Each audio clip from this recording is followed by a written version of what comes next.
Okay.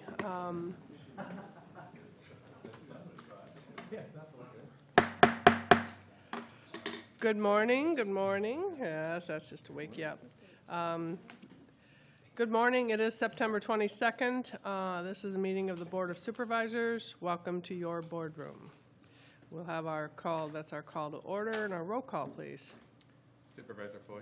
Here. Supervisor Parks. Here. Supervisor Bennett. Here. Supervisor Zaragoza. Here. Supervisor Long. Here. Thank you. Now we'll rise for our Pledge of Allegiance. Supervisor Zaragoza, would you lead us? Yeah, please follow me.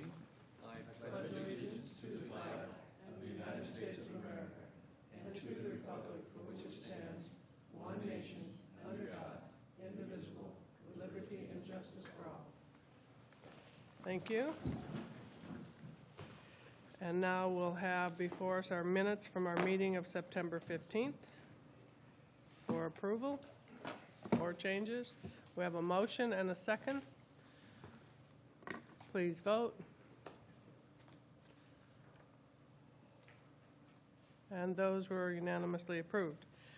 Now we have our agenda review. Mr. CEO. Thank you, Chair Long. Item 19, Sheriff's Office, adoption of a resolution approving the 2015 Multi-Hazard Mitigation Plan. The board letter resolution, Exhibits 1 and 2, have been submitted. Item 20, Sheriff's Office, adoption of a revised resolution in support of the application for jail construction funding. Sorry. The board letter and resolution have been received. Item 30, Public Works, adoption of a revision to the second edition of the Ventura County Waterworks Manual. A PowerPoint presentation has been submitted. Item 31, RMA, public hearing regarding adoption of an amendment to the general plan to comprehensively update the Satacoy Area Plan. Attachments to Exhibit 5 and a PowerPoint have been submitted. Item 32, RMA, receive and file a presentation regarding the General Plan Update Work Program. A PowerPoint presentation has been submitted. Item 35, CEO's Office, approval of several full-time equivalent positions for the Healthcare Agency. A revised board letter has been submitted. And finally, there's an addendum agenda that was published and posted on Friday. These are consent items 39 through 44 from the Healthcare Agency. And that's it. Okay. Those are the changes put forward. Anything else to add to that, board members? Okay. Then it's before us for action. We have a motion and a second to adopt the agenda as presented. Please vote. Okay, and that also passed unanimously. All right, now, board members, we'll move to our moment of inspiration, and very pleased to have with us this morning the Regional Director of Tri-County GLAD, Juliana Messar-Field. With her is Mark Robinson, interpreter from Life Signs and Tri-County GLAD. And a brief bio of Juliana. I know we all know her for years. She has been such a part of Tri-County GLAD since 2004. Its mission is to ensure equal access for the deaf and hard of hearing community. Before she was a regional director, here's a tidbit. She was an actress, director, and producer in the entertainment industry since 1970. In New York, she was with the National Theater of the Deaf. She came to Los Angeles as one of the founders that set up Project DATE, which is Deaf Audience Theater Experience at the Mark Taper Forum. One of her numerous milestones was co-executive producer, Emmy Award-winning Hallmark Hall of Fame production, Love is Never Silent.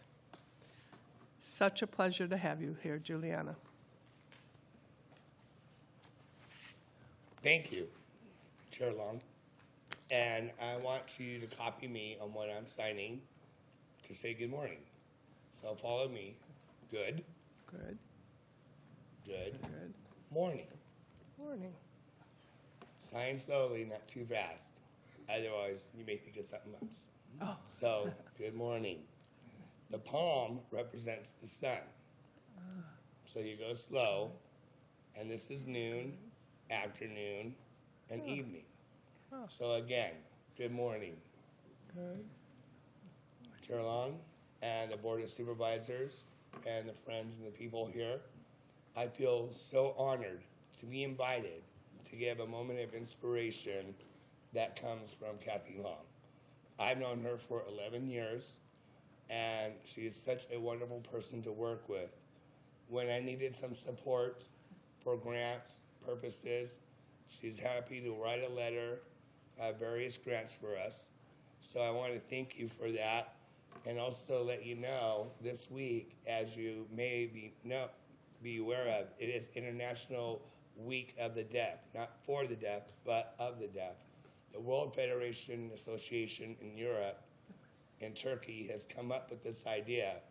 So we have our International Week every year, but this year's theme is Children Can, specifically with deaf and hard of hearing children regarding sign language and English. So we have to master the two languages, English and sign language. We here in America have American Sign Language based on English, our spoken language, as we're in other countries, like in France, it's different. For an example, this is a sign for yes in America. In France, oui, it's oui. A little strange, but oui. German, ja, ja. Don't ask me why. But that's their cultural perspectives. So I'd like to explain a little bit of history of deaf culture. Before I proceed, the deaf and hard of hearing people, and we have a new category now, people with hearing losses. We have 3 groups that have come into our offices. Senior citizens, as you may be aware of, that lose their hearing. We have veterans coming home from the war, and that number is increasing. So it's very unfortunate. When they come with their post-traumatic stress disorders, we have to have them get therapy, intervention. We have young people with their iPods and the music and the concerts. So when I first got the job here, we mainly focused on deaf and hard of hearing. And then we had seen there was other people coming in for resources, so we broadened our horizons to serve all people. And believe me, there is 73,000 people here in Ventura County alone who are deaf, hard of hearing, and late deafened. 73,000. We do not serve 73,000 at the same time because our floors would drop. But we do work to inform them that we have the services for all people. Now, briefly, a history, where did sign language come from? Back in the day, we had monks in Spain, several centuries ago. Because the vowel is silence, they needed a way to communicate, so they developed sign language. Then the Spanish royal family heard about this, that they used signs, and they sneaked in to see the monks to ask and teach them sign language. And the royalty family looks at sign language as a language of privilege. And it spread throughout all over Europe, including Russia. And one man here in America heard about this. He went to Paris and saw a deaf professor named Lorette Clark, who was a deaf teacher. So they both decided to work together. He brought him to America while on the boat for 52 days. They taught French Sign Language, and the other person taught him English. So we ended up having American Sign Language that was based from France. So French Sign Language has been an influence of American Sign Language. I want to thank you for allowing us to come here to explain the importance of the recognition of our culture and our language, our linguistics. We are not disabled people. People with a physical challenge, we are deaf and hard of hearing, and what we have is a communication challenge. Yes, we are under the same umbrella, but we have different challenges. But to me, I don't see myself as disabled. I can do anything except for I can't hear. And once again, I want to thank Chair Long for the invitation for the moment of inspiration, and I will inform the deaf and hard of hearing community and late deafened people about this moment. Thank you very much, and have a nice day.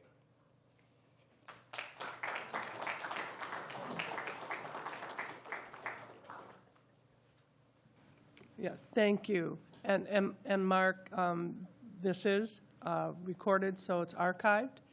So the community could go into our program and watch the presentation, the inspiration.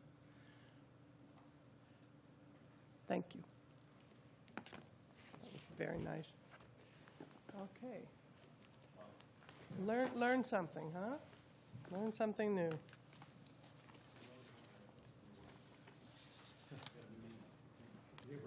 Yeah. Okay, board members, then our next item would be our consent agenda items 11 through, what was the addition? Then 45, is that correct? 11 through 22, 21, and then the 39 through 44. Consent. Any changes or requests on consent? Could I ask a question on 19? Sure, This is the one regarding the sheriff's multi-hazard mitigation plan. sure, Great, Kevin's here. sure. I have one question, and it incorporates all the cities in the county except for one. And I'm just wondering why that is. So the city that isn't incorporated directly into our plan is the city of Simi Valley. The city of Simi Valley undertakes their own hazard mitigation planning initiative internally. So we combine with them when we go through this planning process. So it's a coordinated effort. They just don't fall under the actual planning process umbrella that the rest of the organizations and agencies that do under our process. So it's a coordinated effort. They just do it separately for their own plan, and then we coordinate afterwards. Okay, and also, we had the pleasure of having Dr. Lucy Jones, the earthquake specialist, come and speak to a large group out in Thousand Oaks. And one of the emphasis that she had in terms of mitigation was to ensure that communication facilities are still standing after an earthquake. And I know they've made changes in that regard. Not seeing so much of that information in this plan, but I would think in the future that's something that we will consider too. Oh, most definitely. And we cover the retrofitting topic. So we do have identified retrofitting programs if mitigation funds were to become available.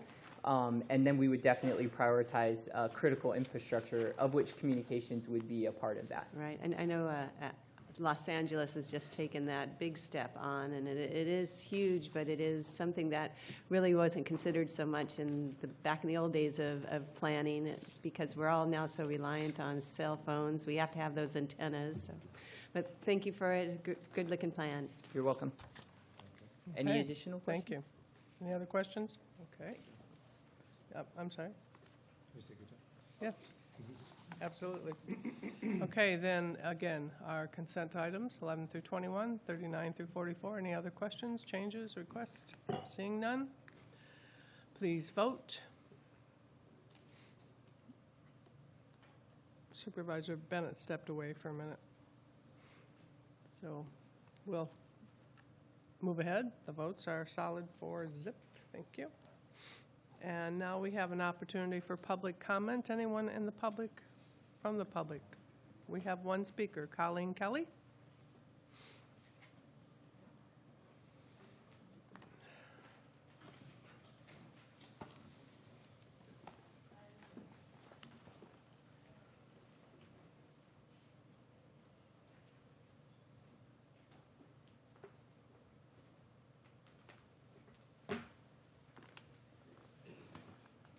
Good morning, Ms. Kelly. Good morning. I might just take a moment to get a couple of papers Sure. together. Go right ahead.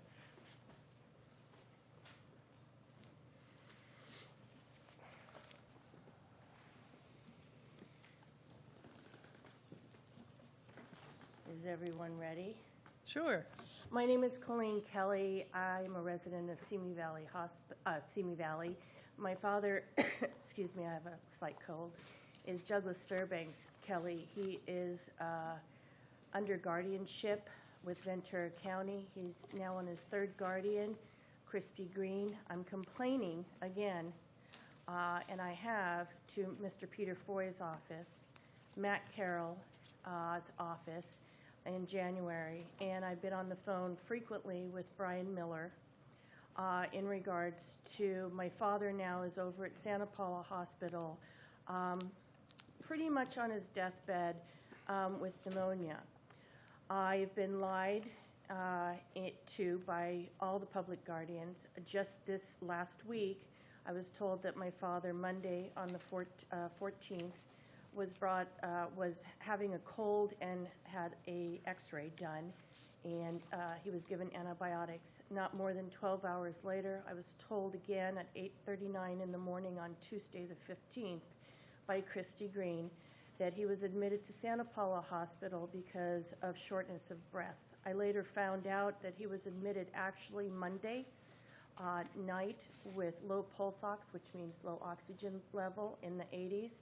95 or above is what is normal, and with pneumonia. He is still there. I'm concerned why the public guardian, first of all, under Judge Reisner, took my father from me, and then why in September with Ian Williams, the public guardian of 2014, sent me a letter, met with me, my father, and my son at Westlake Healthcare, and suggested that my father could come home. He also met with us at my home. That never came about. My father has written 5 pages that I can produce for you in his own handwriting stating he wanted to get back home. He was in good health. He was happy when he was with us, and then they took him from us. And the public defender, Bill Lenahan, has done nothing to advocate on my father's behalf. If I may show you some pictures, that way you can see some definite things. So this is a history of my father. I chose my father in my mother and father's divorce when I was 14. Not many kids choose their father. I chose my father. This is him right after he got from Cedars-Sinai Hospital before he came with me. This is how he looked. This is 6 months before he came with me. He's an actor. This is 2008. We're a happy family. This is where we would go. His grandson's baseball game, out to dinner at his favorite Mexican restaurant. This is in April 2015. He was able to write this clearly. This is in October 2014, beginning of, September 2014. This is my father in October 2014, under public guardianship. This is what he looked like. I took him from Westlake Healthcare because of failure to thrive, dehydration, malnutrition. This is what he looked like at 109 pounds. With me, he was 130 pounds plus. They took him, the public guardian took him, which they cannot do without 15 days written notice, from the 2 hospitals, one from Los Robles Hospital and one from Simi Valley Hospital. I was not notified in writing that they were going to take him. The only time the public guardian conservator can take him or any person is in an emergency type basis. There was no emergency. Over at Greenfield, where they put him, my father suffered scabies. I have a 17-page report from Public Health Licensing and Certification stating that a doctor said that the patients are suffering. Biohazardous containers. Taping of the room, isolating him. And this is my father at Santa Paula right now, dying. I'd like to know why and who is going to look into what the public guardian is not doing. If she has a caseload of over 230 people, like Mitchell Davis says, she's not adequately able to take care of every single client. She didn't even know what my father was allergic to, and if they would have given him that medication, he would have surely died.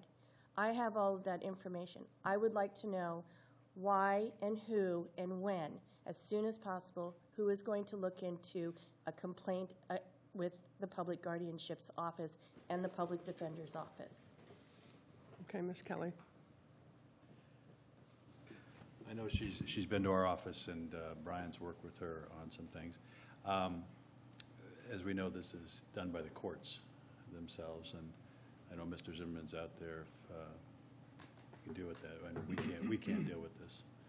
Mike, maybe you have some thoughts. Well, yeah, I understand that Mr. Zimmerman's agency has looked into this, the public If I may defender. respond to that statement, it's done through the courts with trying to petition for conservatorship.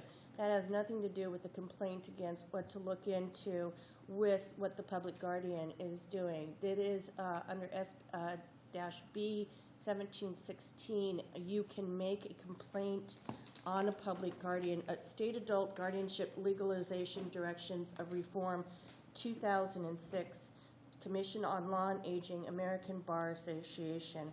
It states, under SB 1716, allows the court to take appropriate action in response to an informal ex parte communication. Okay, Ms. Kelly, I'm sorry, but we under public comment, we really are limited even in having this discussion across the dais.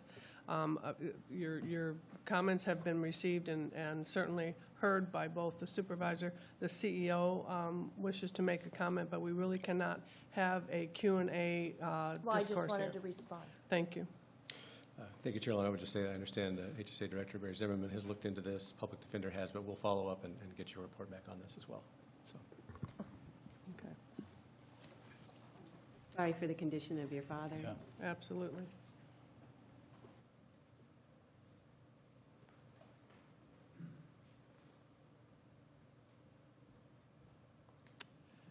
Okay, board members. These are always tough ones here. All right, board comment time. Supervisor Foy? Yeah, thank you. I'd like to adjourn the memory of the people on this list. Also, we'd seen that in the budget, the courts have been given some pretty good money and that there's not going to be any layoffs, and that's great to hear, but it also helps East County having the ability to do. Hopefully, there may be some additional services as we look, and plus, as the cities had done a lot to try to help, we will not be needing the cities again, so that's great to hear. Those are my comments. Thank you. Okay, thank you. Supervisor Parks? Thank you. Last week was a monumental day when we got to have the groundbreaking for Horizon View out there at the airport for people with severe mental illness. I'm just so delighted that we got to this point and looking forward to the ribbon cutting on that.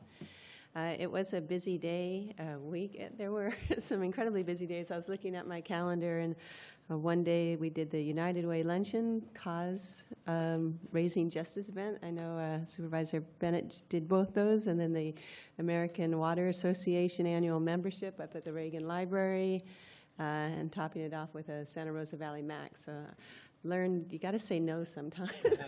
Way too much.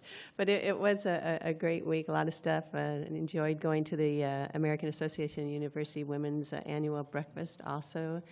And I just wanted to note a few of us are, or a couple of us are on LAFCO, that we are Waterworks District 38 formation won the Project of the Year at Cal LAFCO. It was a very complicated thing, and I just kudos to our Waterworks folks that helped to put that on, and I know a lot of staff were involved in that, but it took a lot of folks helping, and the community out in Lake Sherwood is delighted with the outcome. And then also noted that the Moore Park City Council had a meeting to look at whether they should exempt from SOAR some 184 acres of prime farmland, and decided to continue their curb line that they have now. So it's nice to see as we're going around the county that there is a lot of support for keeping SOAR the way it is. So I'm delighted to see that. And then I just also want to give two thank yous. One is to Tully Clifford and his folks, who for maybe the third or fourth time has held community meetings out in Oak Park, trying to work out something that the community could support in terms of how to deal with stormwater pollution. Haven't got there yet, but we continue to try to get something community supports.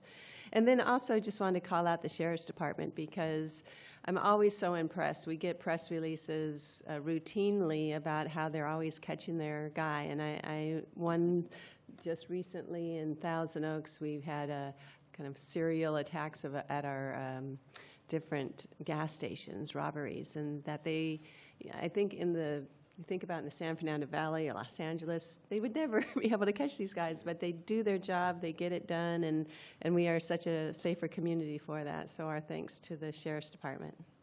And that concludes my comments.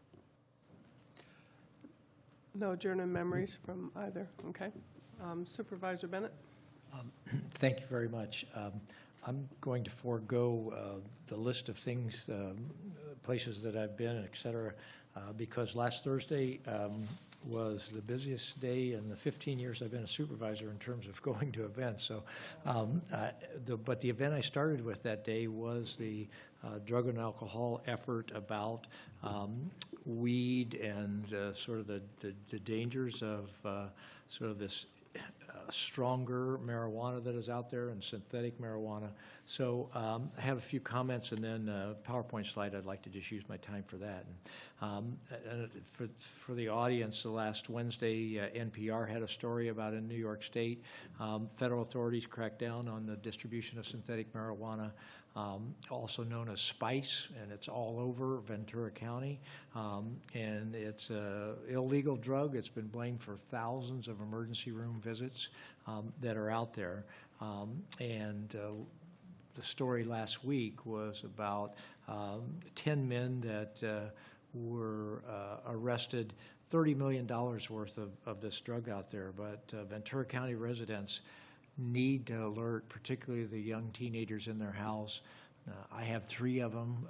It's just a constant battle to try to keep up, but we need to really inform people because nationwide, the calls to poison control centers have, in the first 5 months of this year, have doubled compared to last year as a result of this drug. So if I could put the PowerPoint slides up real quick, just for the benefit of the public and to the extent that the supervisors or anybody else in county government that can help to get this information out. But it's the PowerPoint that says, how is spice abused, if that'll help.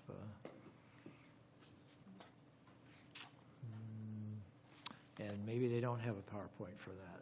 That's, why don't we go on? If it shows up, I'll do that. And then if not, I'd like to ask the board to adjourn in memory of the people on this list. Thank you. I'll turn it over to Supervisor Zaragoza. Go ahead. What did you say? I'm sorry. You.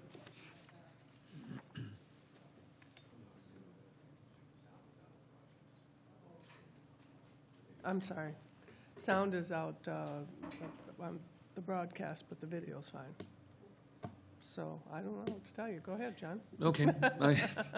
I just also want to share, that it was an honor for me to be over at Camarillo the other day for the groundbreaking for the Mental Health Rehab Center in Camarillo over on Skyway and at the airport. Additionally, I attended the United Way Spirit Awards, and we honored Dr. Rush. There was about 400 plus people that attended that luncheon for him.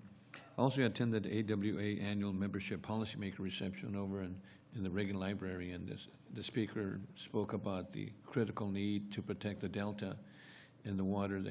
He also shared that that's about 20% of our water that if those levees collapse out there, we're in a lot of trouble. So quite of an awakening presentation. I also attended the 7th annual Community La Colonia Walk and Resource Fair with Rigo. I see Rigo here, and his staff has done an excellent job about sharing with the people regarding the obesity concerns and diabetes and the children and the families. Had a major walk to talk about chronic diseases, which is really great. Additionally, I attended the 4th annual Banana Festival in Port Hueneme. Thousands of people were there. It's just unbelievably a tremendous amount of people there, and it was just great. Additionally, I attended the Boys and Girls Club annual Day for Kids in Oxnard. 2,300 kids were there, and sharing, the interaction between the parents and the children, and it's just outstanding. I got a flu shot too from Walgreens, which worked out pretty good. And of course, they talked about the importance of bringing families together.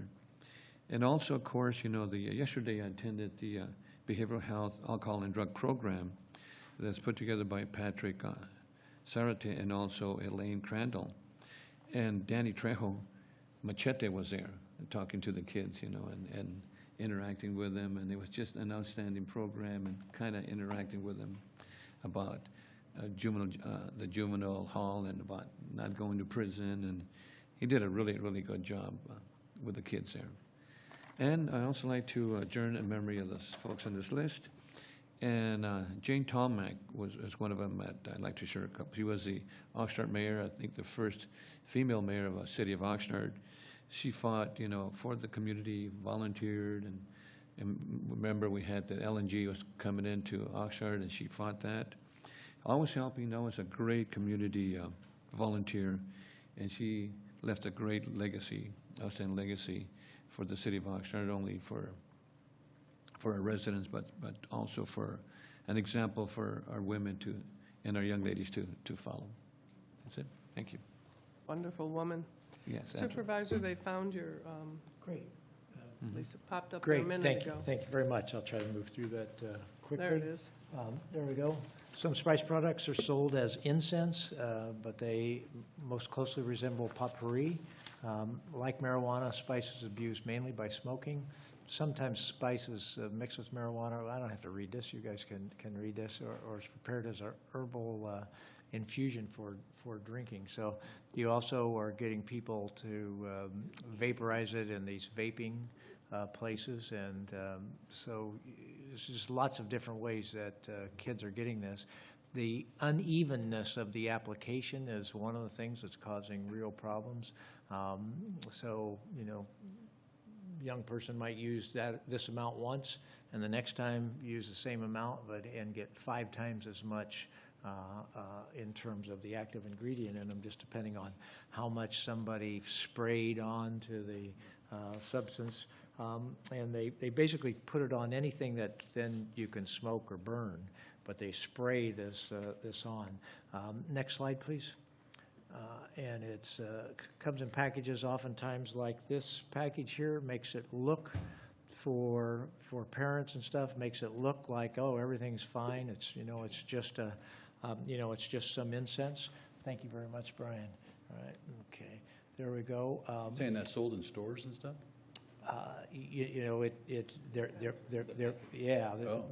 Mostly in the dispensaries.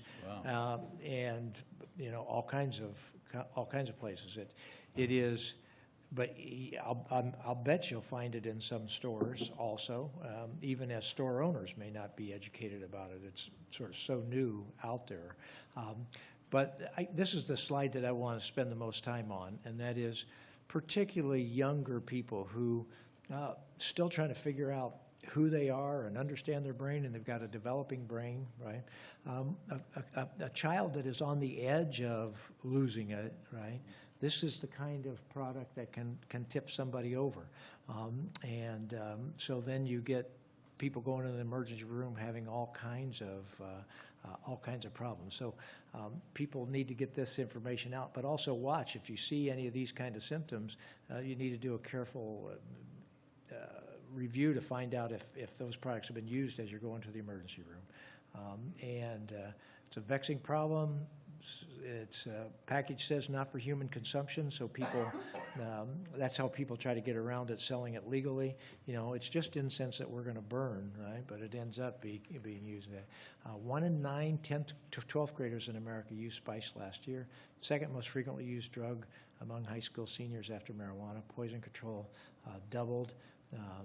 And then if you have a friend, if you or a friend are in crisis, need to speak to someone now, please call the National Suicide Prevention Hotline. And if you need more information, you can go to those places. And so people can go back up and pull this PowerPoint up if they are curious about this and want those contact information numbers that are out there. That information comes from both Behavioral Health and the National Drug Institute. They did a really good job with the alcohol and drug awareness presentation, mostly law enforcement and health professionals.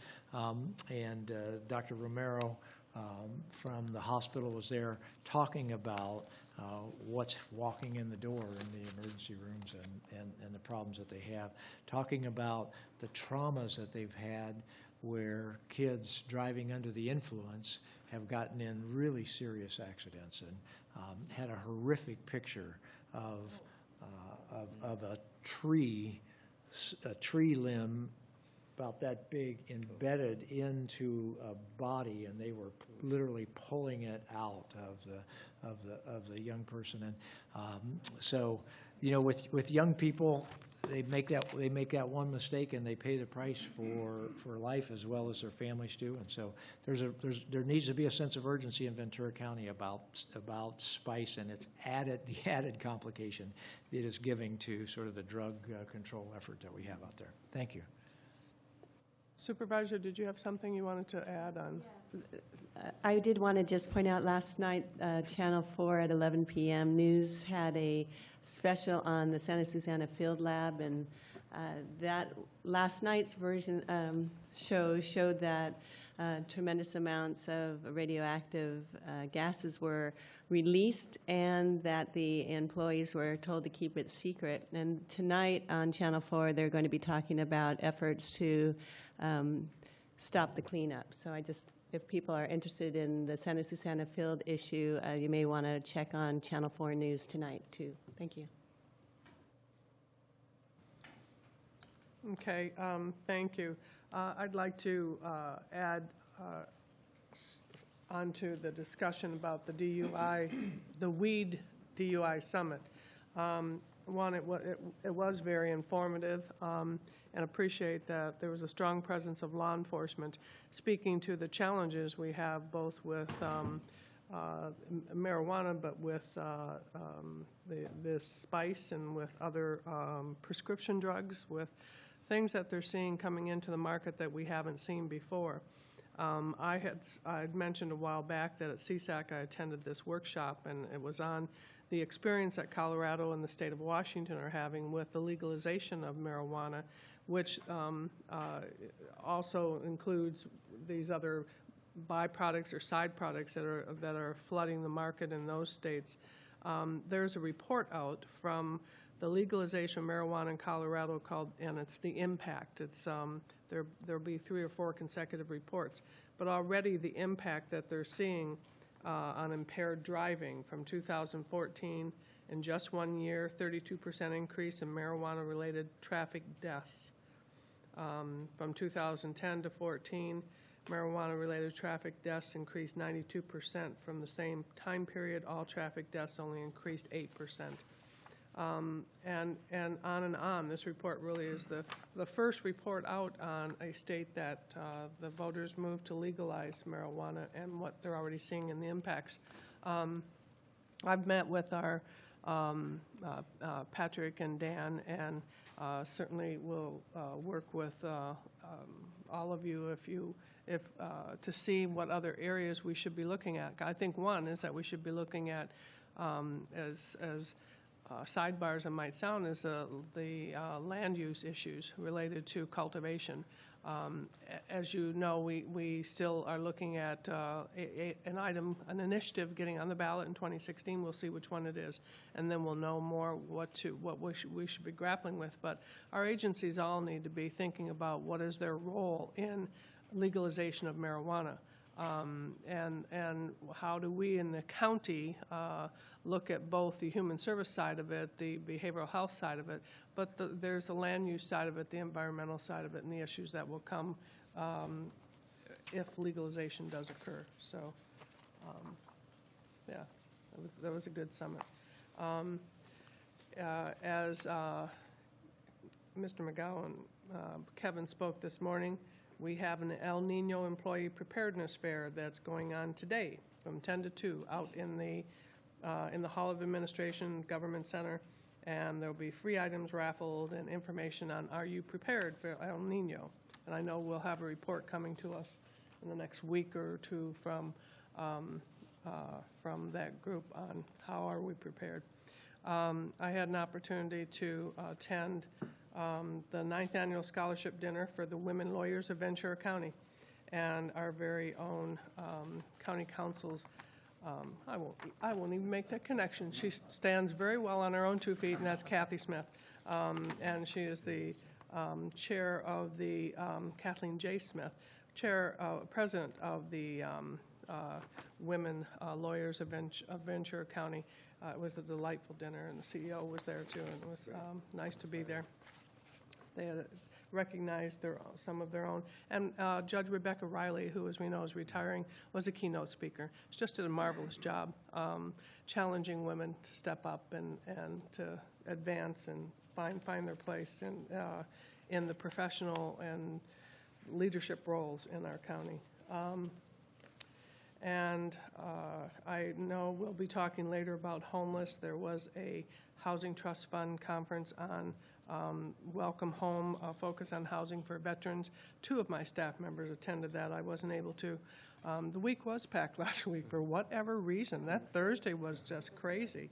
But they brought back some valuable information on ideas and challenges and opportunities, I think, for us as a region to look at where there might be dollars available to go after to help us to house our homeless veterans. And it's one of those things, as we as a board have moved in the past to reach out to keep children out of shelters and women and children.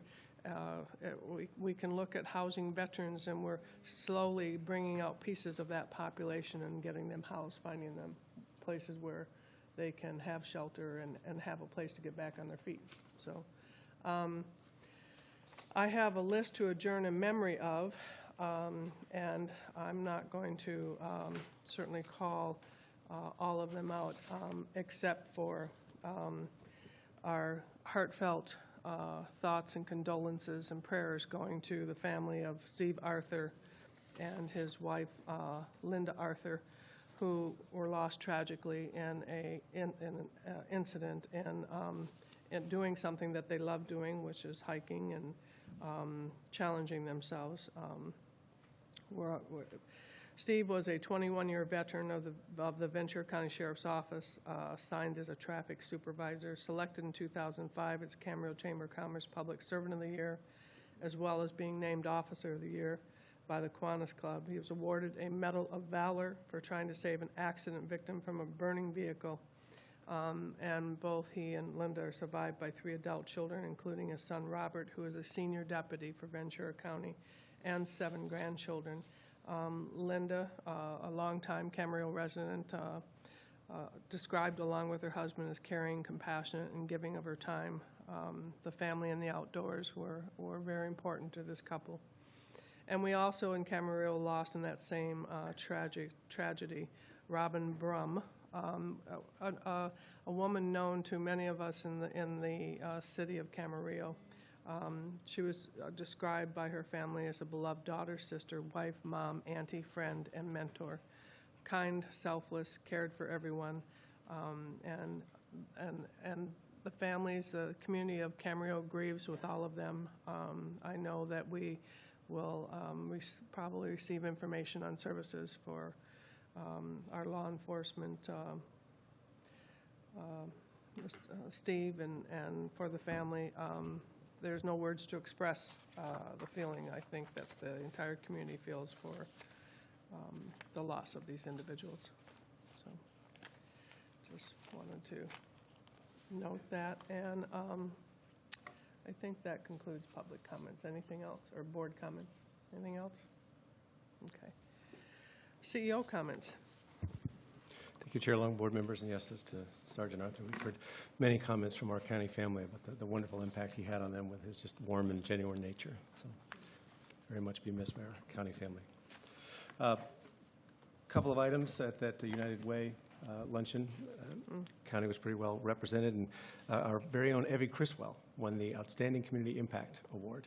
She's That's our right. Children's Health Manager for Public Health, and then both she and Rigo Vargas, ever the advocates that they are, really advocated for children's oral health and prevention. So it's very nicely done.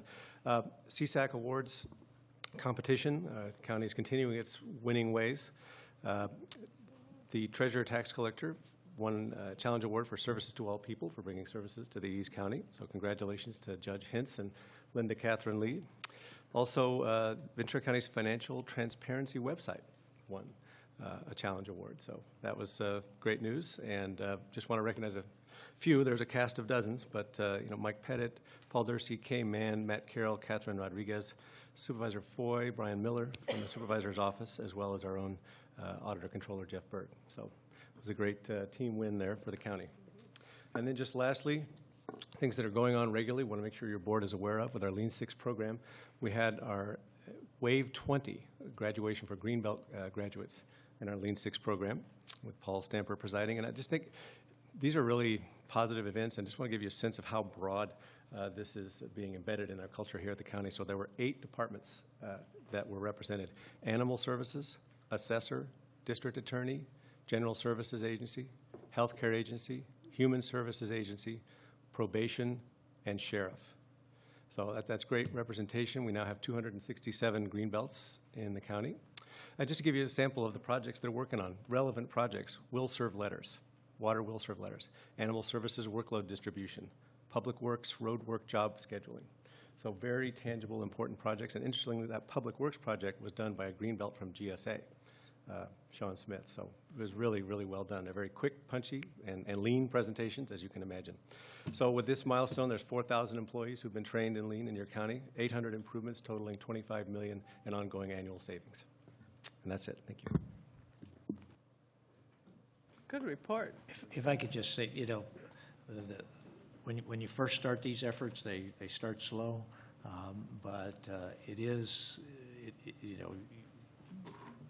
becoming really part of the culture of Ventura County, and that's something that everybody should be complimented for, everybody on staff. So my compliments. Right? Madam Chair? Yes. Can I add a little something? I think that Mike said something important, and I don't want to put him on the spot, but Rigo. Rigo, I just want to share that Rigo, was at United Way, made an excellent presentation. He was over at the Colonia, with the WOW for the kids. He was also at the Boys and Girls Club of Oxnard. So he's out there running around with us, And just, Rigo, I know you're here, and I just want to commend you for the good work that you're doing. So, and that's, all of our employees do that, but I know I've seen him and over the weekend. That's how he keeps lean. Thank you. Anything else? Okay. Board members will go to our regular agenda with the mic on.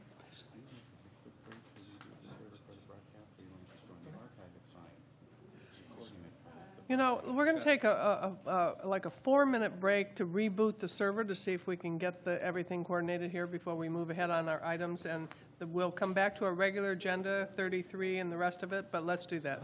Thank you. Good idea. I've modified this a little bit since yesterday.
Okay, board members, we're back, and Mr. Palmer tells us that we're up and ready to go here. I think I have a sign-in thing looking at me. I have to sign in? Sign in. There. Push that little sign-in thing, your name, and sign in, and you'll be ready. And we're going to move ahead as quickly as we can to get these regular agenda items accomplished. Item 33, Supervisor Parks. There's a motion by Supervisor Parks on item 33. And I don't see that we have Brian there. This is the Waterworks District. This is, appointees. yes. And this is Dr. Colleen Robertson is the superintendent of Soma School District there. Diana Enos will be the first, I believe, ever from the town, of Soma sitting on the Waterworks District. And Amy Wallace is an administrator who we met at the AA, at the United Way breakfast, but she's an administrator at Cal State University Channel Islands. Sam McIntyre is being reappointed, and Sam's been, a very big leader, not only in the water advisory, but also in the agriculture community. So I think this will make a great team. And the fifth member actually is your appointee, and he's not being he can be reappointed when his term is up or not. Yeah. It's a good group. Okay, Yeah. motion. And, We have a, and 3 women, too, I might mention. Probably the first Waterworks district that has a majority women after this vote. Not that okay, there's a motion on that, and a second. Can we do the second? Can we do that? Are we? Supervisor Parks has made the motion. There we go. And the seconder is Supervisor Bennett. And please vote. And that's a good group, an unanimous vote. Thank you. Item 34, adoption of a resolution. Morning, Moore board Park members. School. Paul Dursey from the County Executive Office. Just asking your board to approve this resolution so Moore Park School District can issue trans. This is a relatively perfunctory operation on your part, and there is no liability on the county's part at all. Everything's going to be paid for by the Moore Park School District. Asking to adopt the recommended action. Okay. Questions on that? Seeing none, we have a motion and a second. Please vote. Thank you. And that's unanimous. Item 35. This is a little bit larger item, but we will take time to do it. Good morning. Thank you.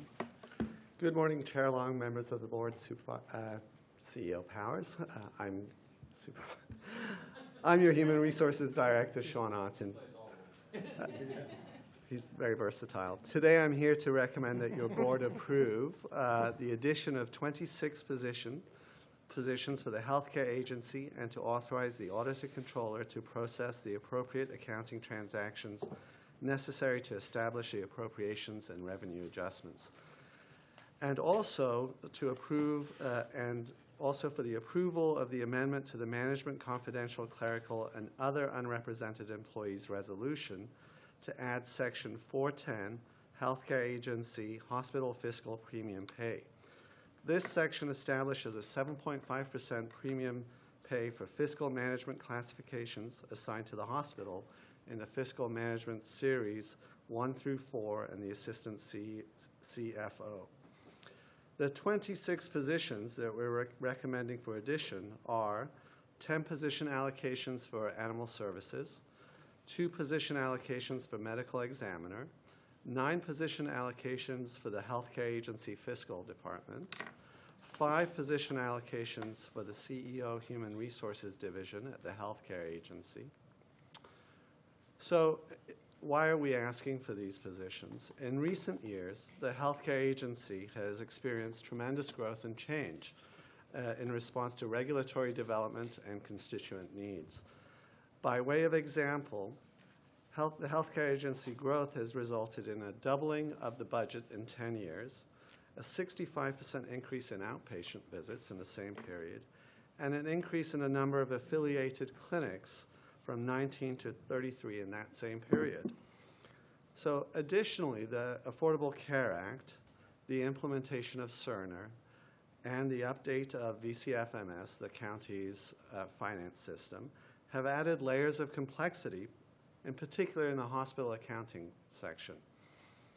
So our recommendations address staffing needs to match HCA's enhanced service levels. Briefly to go through each section, the addition of the 10 staff will permit animal services to ensure appropriate care for the approximately 590 animals in the shelter at any point in time. It will also reduce the reliance on extra help employees. The addition of the forensic pathology technician and investigator will allow the medical examiner office to provide 24-hour coverage for the conduct of investigations and the efficient and timely performance of autopsies. The 9 new hospital fiscal positions address staffing for the significant growth and utilization of our system. Combined with the fundamental changes in funding mechanism and reporting requirements, the 5 additional CEO HR positions at HCA will address the need to expeditiously recruit and retain the appropriate operational staff who provide critical services to the public and who generate revenue for the county. Finally, the approval of the amendment to the management resolution providing a 7.5% premium pay to 6 fiscal management positions assigned to the hospital recognizes the unique issues raised as a result of increased complexity within a hospital setting. Neighboring public entities with significant healthcare operations have recognized this issue by providing a pay differential. Our analysis, we conducted a survey of the public entities. It showed a result of 13.5% increased pay that these institutions recognize as a pay differential for healthcare-related fiscal management positions. Additionally, our analysis indicates that the tenure of the hospital fiscal managers is only 2 years. These are critical positions, and it indicates a need to retain institutional memory in these high responsibility positions, responsible for regulatory compliance.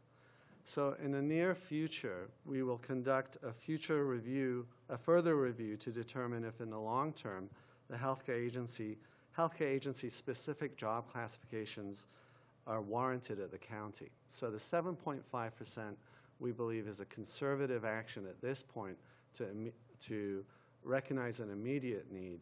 In the long term, we'll look at whether specific positions or job classifications would be warranted. So I want to thank you in advance for your support, and with that, I'm available to answer any questions that you may have. Okay, board members' questions. Supervisor Foy, I see you reaching. Yes, thanks. I know you just love the idea that we're going to add all these people and all this stuff, but I'm just kidding. You want to grow your department, no. I do understand clearly in regards to healthcare, what's going on over there and understanding what's taken place, and the complexity is unbelievable where things are going and the need for these people. And also what you're doing in the HR side, trying to make sure you have enough people to move people through, get the people you need, and do it. It's such a critical positions that you need to add there and do that. I think it's great. Such a big piece of what we do here at the county, and healthcare is growing, and the complexity is unbelievable what you see. So having those people there, I'm 100%. What I'd like to do is maybe we have, with animal services here, is maybe have them talk about adding 10 people. I'd like to understand a little bit about that if possible. Would you like animal services? Yeah, I just have, Yes, just have Tara Tara, come up would and you come forward, please? and talk. I think I understand it. Ms. Powers and I went through it, and I think there's a lot going on over at Animal Services, and there is, and so.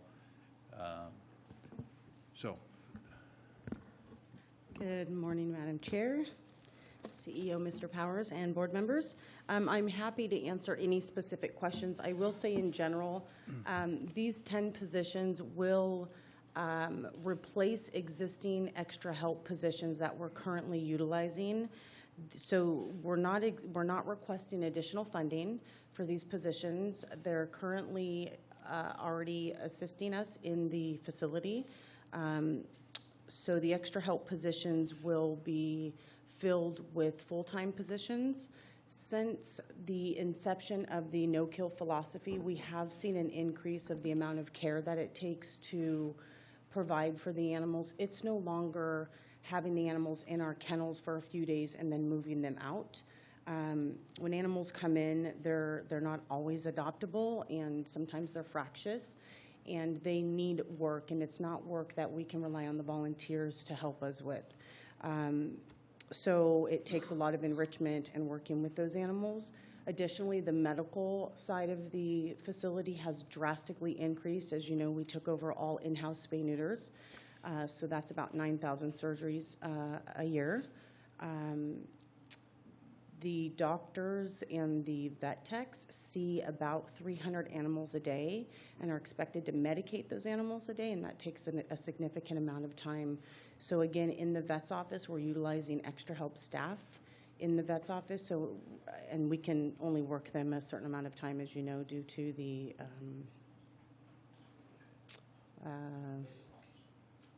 labor laws. Thank you.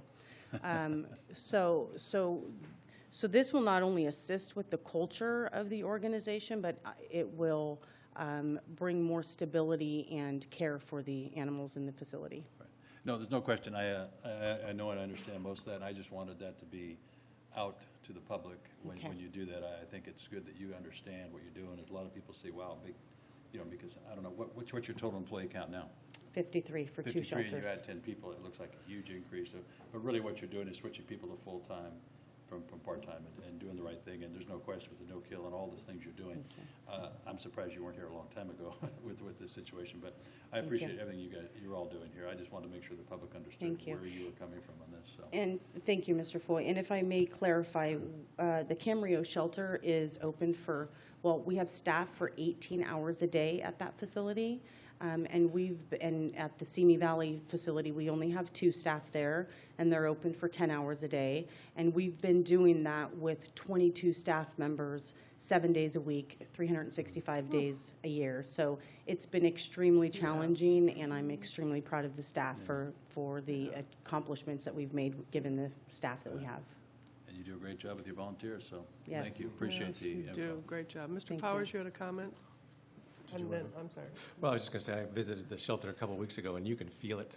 It's busy. It's really, really busy. Yeah, it is. And the staff spirit is amazingly good, but what Tara pointed out is a lot of these extra help folks, they're there, but then they have to stop because they can't work full-time. Right. And then you lose that continuity and the skill sets and that momentum. So having these full-time regular positions will build that continuity, and the fact they're doing it within their budget is wonderful. Thank you. Supervisor Bennett? I'm completely supportive of the 10 positions, completely supportive of the efforts, as Supervisor Foy pointed out, and it makes sense to go from these temporaries to the full-time people. The thing that I would like to point out, though, is that you were at 500 and how many animals now? 63 was the count? 586. Yesterday, we had 260 dogs, and we only have 200 dog cages. Right, okay. So, so our numbers have gone up significantly. And we have these 10 new full-time positions that we've allocated. If we come back a year from now and we're at 1,000 animals there, and we say, oh, well, what are we going to do? That's when the system's going to collapse, and in terms of no kill. And we have to get that message out. So just my challenge is, yes, we're supportive. We want to do this. We support sort of the culture and the atmosphere and the good work that you guys are doing. I know that's why the CEO is stepping forward and recommending these positions. But the challenge for us is to not have this just be an ever-growing population and an ever-growing, demand. And so we, Board of Supervisors, we need to partner with Animal Reg to make sure that the shelters in Ventura County, the rescue groups in Ventura County, actually help keep this a no-kill shelter by taking some of these animals. They can't sit there and say, well, you're not killing them, so we're not going to take your animals.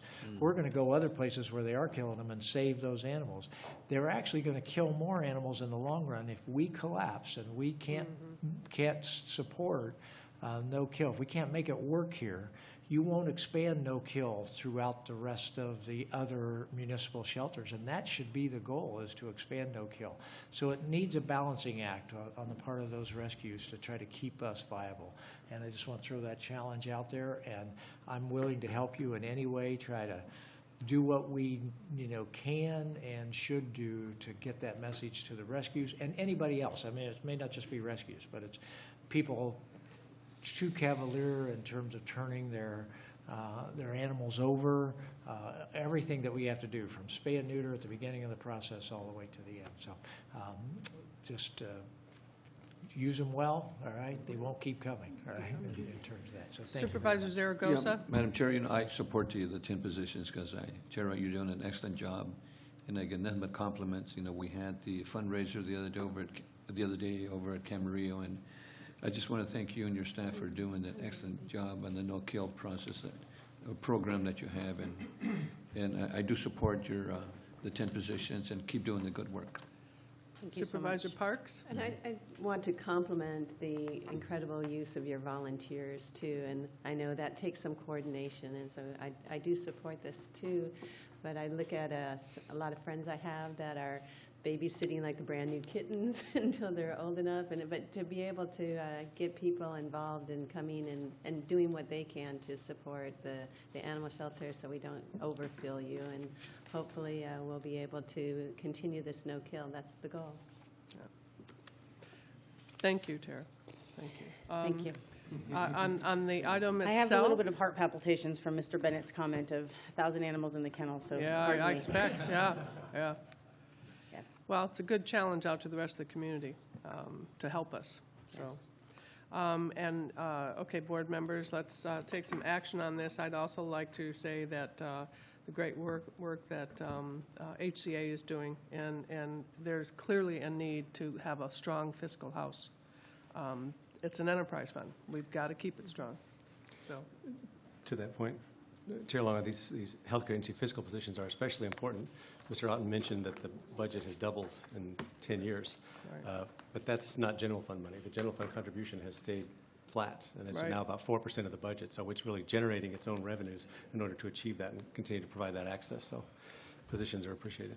Okay, there's a motion and a second. Please, everyone vote. Everyone voted. There you go. 5 solid votes. Thank you, Mr. Thank you. How quick, Mr. Filligar, can you dance? Item 36. Then we'll get to our,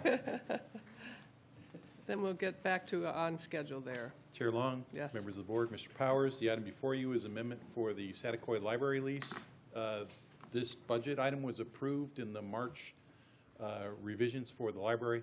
We waited until the tenant improvements were completed in order to make sure there was nothing else popped up. This covers it all. Any questions, board members? Just, Mr. Filligar, will you contact my office and make an appointment for after the board meeting ends today? I just would like to talk with you. Okay, Yes. great, thanks. Okay, is there a motion and a second on this item? Please vote. And that item passes unanimously. All right.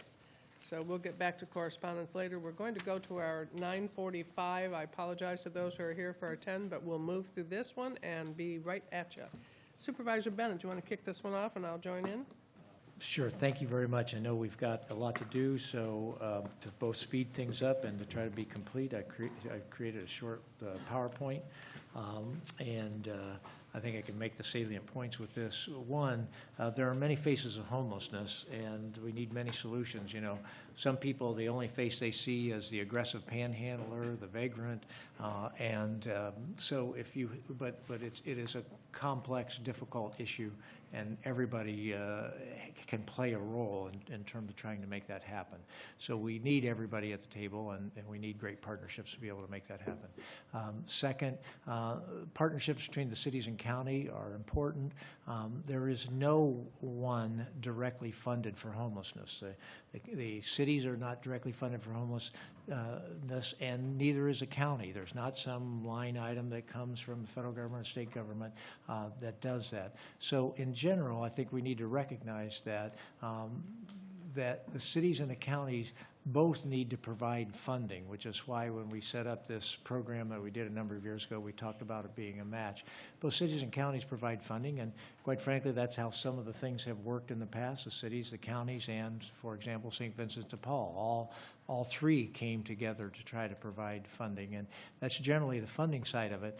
Then in terms of other things, the county can provide support services because we have a behavioral health department and other things. We can provide support services, and like we said, funding. Cities have the unique responsibility in terms of the issue of housing, making sure that we have enough housing is built, enough housing is approved, and the location of that housing.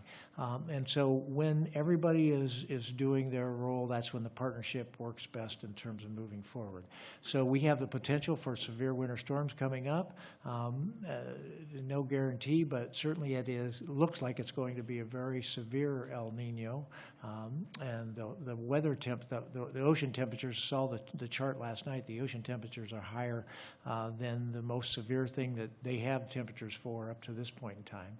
And as a result of that, I think there's some increased urgency out there in the community as we're coming up, and there's still not winter warming shelters identified. There's not these new kinds of shelters that organizations like Community Action and Tim Hockett is here, or Project Understanding, Ben Unzuth, have been proposing and advocating for.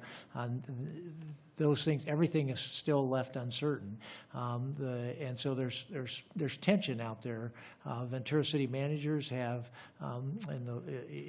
recently come and said they may be asking for help. So it seemed appropriate, our Supervisor Long and I, to come forward and remind everybody that substantial money was set aside by the board a number of years ago that's not been accessed for emergency sheltering yet.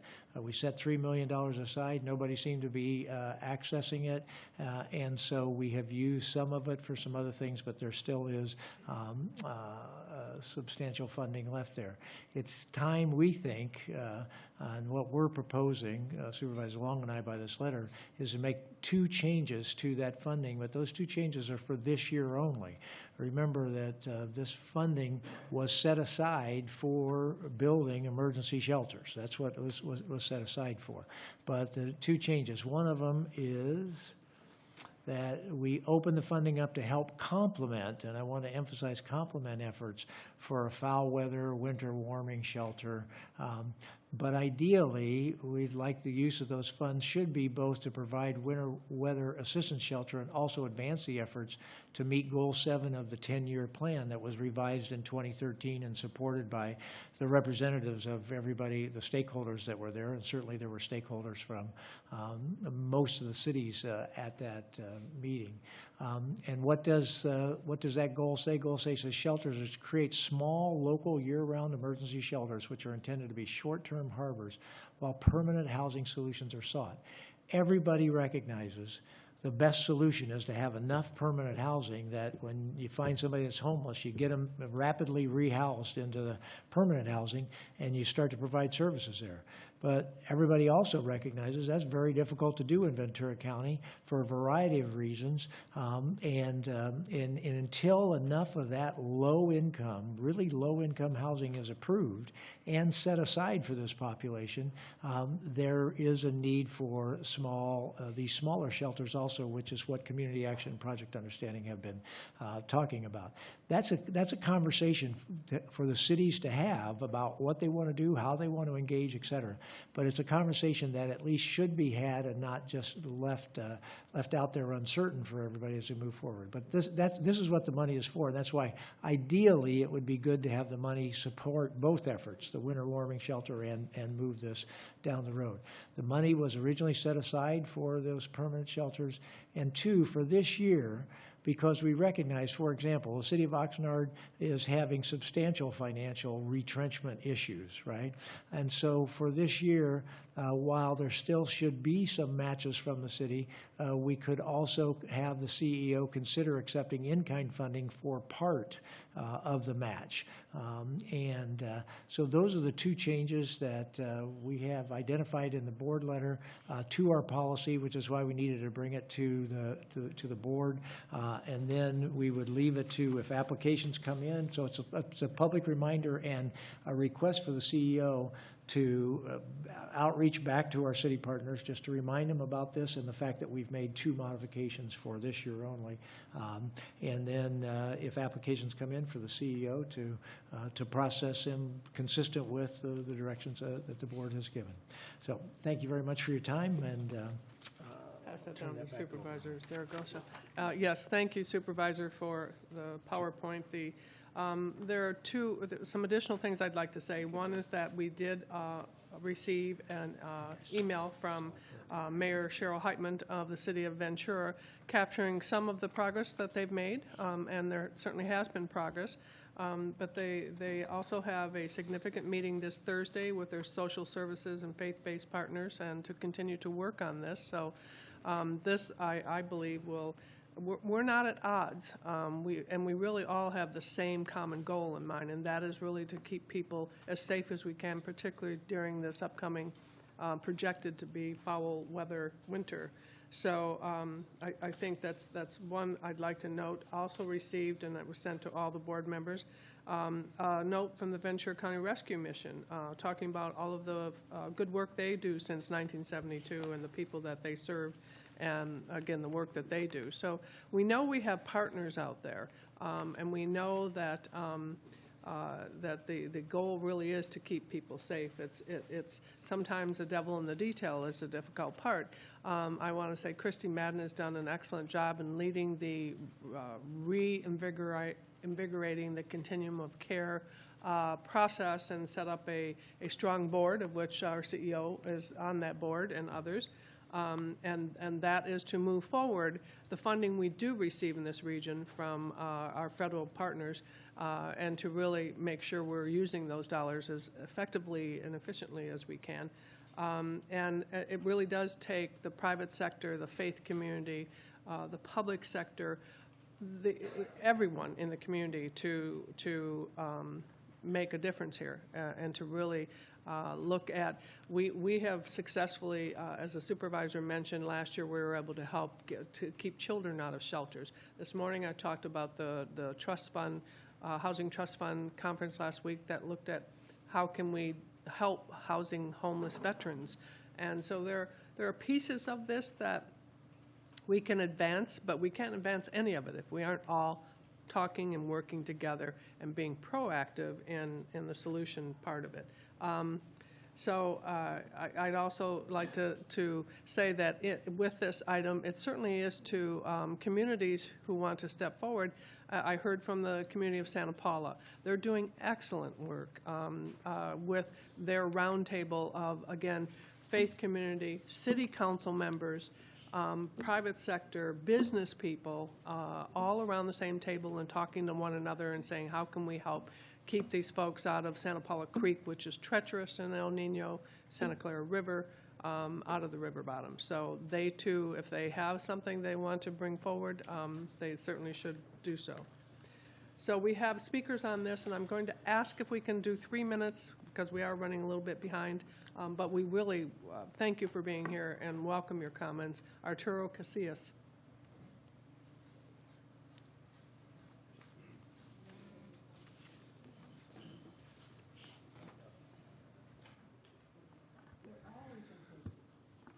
Good morning. Good morning.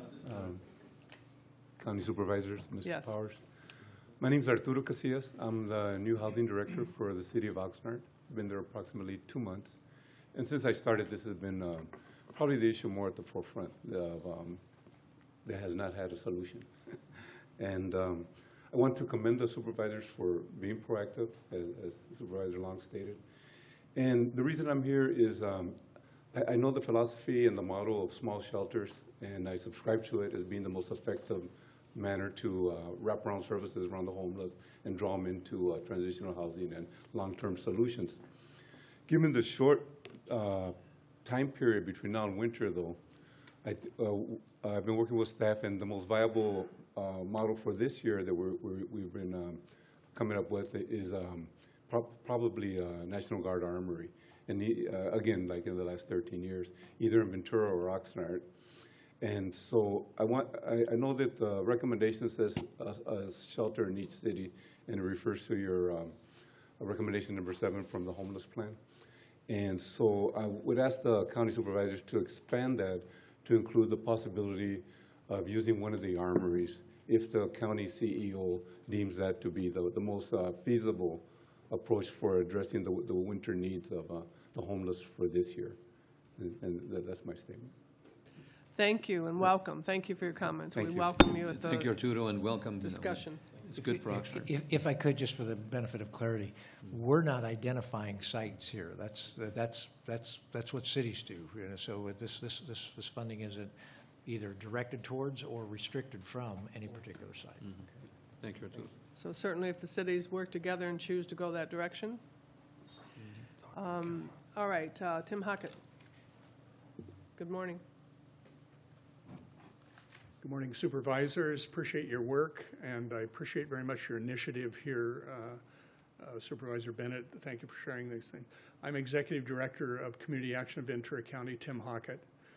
We just celebrated 50 years of serving the community. We have a county-wide service area, and so we're interested in helping homelessness irrespective of what community it's in. We've been, with a long-term vision, trying to fall into that number 7 in the continuum of care, which is to develop a smaller, localized shelter in Oxnard where we could provide enough services so that people aren't just herded in the evening and herded out in the morning and are not engaged. It's a very, very difficult problem that requires a lot of work. My metaphor is a 12-number combination lock for each person. Sometimes people have mental health issues or you know, addictions and whatnot. But some people are also veterans and maybe are eligible for other services. Our eye has always been on year-round shelter being built out so that every day there's a place for folks to go. The need now and the emergency that's been brought on is through indecision at the city levels for allowing the zoning and appropriate funding in order to do this. Now we're being asked to provide, in some sense, emergency shelter, which takes our eye off of the ball of that larger goal. Our board actually said last week we passed the go, no-go date for being able to do something, but certainly by December 1st. It doesn't take away, though, the need for action at the county level and action at the city level and following up. We support the spirit behind this. I hope that we can still do something even this winter in order to help. But I hope that we can also rally the forces so that at least in Oxnard, where we are housed, that we can build a year-round shelter and really provide some meaningful service, because I don't want to just help people survive. I want to help them get out of homelessness. It requires a lot more work, a lot of intervention. We have tremendous talent in this county. Behavioral health helps us. Thank you for your support of the health department. But I want to get us to the place where we recognize the identity and the dignity of these people who lose both when they become homeless. So thank you for your initiative. Well said. Thank you, Mr. Hockett. Madam Chair, Tim, I just want to commend you and your commission for the work that you're doing. And I had the opportunity to have a visit there at your location, and I see what you're trying to do. That second floor is what you want to build, and to get our homeless out of the rain and so forth. And one of the things that I think is important that you're doing there is training individuals to work, you know, to be responsible workers and so forth. Not only sheltering, but also training them to be responsible residents and citizens. But I want to thank you and the commission for doing an excellent job. Thank you. Benjamin Unseth. Thank you, Supervisors and Mr. Powers. I just want to enrich your perspective a little bit on what you're looking at here. I'm the Executive Director of Project Understanding, and we develop and direct resources to transform lives and communities. So thank you for what you voted for the library and out in Saticoy, because this afternoon we'll be tutoring kids out there so that they can grow up and be great citizens and not end up homeless. We don't want that for anybody. What we're looking at regarding homelessness project is looking at relocating our administrative offices and our food pantry into a single facility. So we're looking at a couple of different sites, and one of them that we're considering would be a large facility so that we could provide shelter there. The way zoning is set up, as I understand it, in the city of Ventura right now, we wouldn't be able to provide permanent shelter on that facility immediately. That would be the goal, to provide long-term shelter. We want to get people housed and safe, like we were saying. But there is a need for winter shelters. So we would be very open to helping be part of the solution for that and managing that facility. We don't have the pockets, we don't have the resources to pay for doing that. So that's why we're talking to the city and county about it. And I should mention that this facility we're looking at would actually be a multi-year lease. So we would be looking at a multi-year investment to take care of shelter there. So thank you very much for thinking about all of this. Thank you. Appreciate your comments. Peggy Rivera.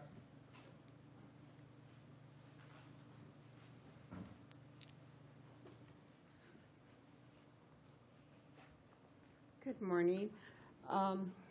First, I'd like to say I am Peggy Rivera, and I am the chair of the Commission on Homelessness in the city of Oxnard. I'd like to say thank you to Supervisor Bennett and Long for recommending this match fund to both cities. When we find ourselves in a pickle, it seems like we come together better, and I think we are in a pickle. I appreciate all the work that you do. It's not easy being leaders. It's even harder when you're dealing with an issue that a lot of people don't like and don't want to see around their city. But we have to treat it with kid gloves and to know that they're human beings, and we have to do the best we possibly can to make that happen. I encourage you to please vote yes on this recommendation, because it is something that we definitely need in our county, not just our cities. In our county, we need year-round shelter, but that's down the road. But I think that we have taken giant steps forward with coming in front of you for this match fund. This is the first part of what's coming forward. So I see that there is a light at the end of the tunnel somewhere, you know. So I just want to say thank you for your hard work. Thank you to Supervisor Zaragoza for his ongoing support with the issue of homelessness, and I hope that one day we will be able to find a solution to this problem. So thank you very much for your time. And thank you for your leadership for years on this issue in Oxnard. Thank you. And Madam Chair, I just want to thank Peggy for her many, many years of volunteerism for the city of Oxnard, and she's really a fighter for homelessness and for the poor and so forth. So thank you, Peggy, for your good work. Mm-hmm. Okay, that ends public comment to the board. Supervisor Parks, you Yeah, I just definitely, I know that looking at homeless counts, Oxnard has the most difficult problem in the county, and Ventura's follows that. And so I can understand the request to reach out to those two cities specifically. I was just wondering why not just also include all the cities? The idea that we can get winter warming shelters in other cities is very unlikely, but it puts it out there that, you know, we are supportive of that. I don't think this was intended to exclude. It really was to call out that these are the two largest cities that have, or large cities that have the largest population. So I think if there's certainly in any of the cities a group that, like, as I called out Santa Paula, that steps forward to say that they have a need and ability to do this and wish to move ahead with it. Good, because as I read the motion, it just says Ventura and Oxnard. I understand that. If it is meant to be like to reach out to all the cities, I think that would be a better motion. I would suggest this, that the reason the motion says reach out to the cities of Oxnard and Ventura is because the cities of Oxnard and Ventura have reached out to the CEO. But from the day we originally passed this, it's always, this funding has always been set aside for all cities. So, you know, there needs to be, most other cities don't have the crisis looming of the winter warming shelter that cities of Oxnard and Ventura have, which is why that was. But by no means does this restrict any city from coming forward and saying, hey, how about considering this option? up to this point in time, we've never had any city come forward wanting, any of these fundings, with the with the focus of what the funding has been on. And so I think that, I'm certainly fine with this being, all cities. I don't think I necessarily want to direct the CEO to reach out to every city, because but to reach out to the cities that have contacted him and let them know, hey, you've contacted us and our board has made some changes you should be aware of, is probably feels right. But it's fine for all the cities to submit applications, and for any of us to communicate to our cities, hey, the board just made some changes if you want to consider that. If there's It does seem that crisis developing. we're just talking about an email from the CEO to the city manager saying that, we are in support of that and will be there for you if you want to set these up, which is the original goal, is to have these smaller shelters. But as I understand, I do absolutely understand where the need is greatest. You still have a few hundred people on the East County too that could also be served if there was ever that momentum. And I know that, many agencies out there have been desirous of doing this, and maybe this might kick it in, So I just think it's a very positive thing and definitely support the motion. But I would encourage to be all-inclusive. Yeah, no, I agree. I appreciate what you're talking about. And they came, but if the rest of the cities come, let's see. It really looks like only Simi's the other big one that has it. Right. Sure, it is. Right. Madam Chair, I support this because I think it's important that the city of Ventura and Oxnard have worked with the homeless using the armories. One year, Oxnard does it, and then the other, Ventura, and so forth. And St. Vincent de Paul has really been an excellent player with the homeless, and unfortunately they can't help us anymore, but I support this, and I think it's important that we then direct Mike Powers to reach out to the cities of Oxnard and Ventura and work with other cities too in the county. So I support this. So if I could, I'd just like to add one other point that's come up here as we talk about this, particularly when you have a difficult issue. This is my personal belief, it's not going to be part of the motion, but every community needs to take care of their own. And communities shouldn't try to solve their problem by dumping their problem onto another community. And it's when people finally take that ownership and go, hey, this is ours, we'll take care of ours, and hopefully everybody will do that. That's when you can, but we really, things start to break down when it's, well, we should all move them all to this community or move them out of our community. So that's a spirit that I hope captures all of our efforts all the time. But it's not something I'm including in this particular motion here at this point in time, but I did want to get that said. So I'd like to move the two recommended actions that we have in the PowerPoint, include the CEO reaching out to making sure all cities know that if they come forward, that it would be considered, but particularly reach out to Oxnard, Ventura, because they have reached out to let them know that there's been this change, and I'm sure that's on the radar screen. So I'd move that recommended action. I also would add that Supervisor Long and I came forward with this because the two of us spent considerable time on the 10-year, as co-chairs of the 10-year plan to end homelessness and redoing it, and that's why we've been working in partnership on this homeless issue. And we brought the original proposal forward years ago for the $3 million for the shelters, so that's why we co-authored this. Thank you very much. I'll second the motion, and just to add to that, as the 10-year plan was revisited and updated and adopted, it was adopted by all of the cities. And so they all know what the goals are in the 10-year plan, and we welcome their participation. So we have a motion and a second. Please vote. Passes unanimously. Thank you to the speakers for coming in this morning. And Madam Chair, I want to thank Mr. Casillas and also Carl Lawson and Peggy for being here supporting Oxnard, and Tim and Ben. Thank you. And thank you also, Supervisor Zaragoza, for your work. Thank you. Okay. Thank you all. We're going to move now to item 23. Mr. CEO, did you have a comment or a question, or you understand where we're headed there? Yep. You're in the seat. Okay. Okay. Item 23, proclamation proclaiming September 2015 as National Preparedness Month, and that is mine to present.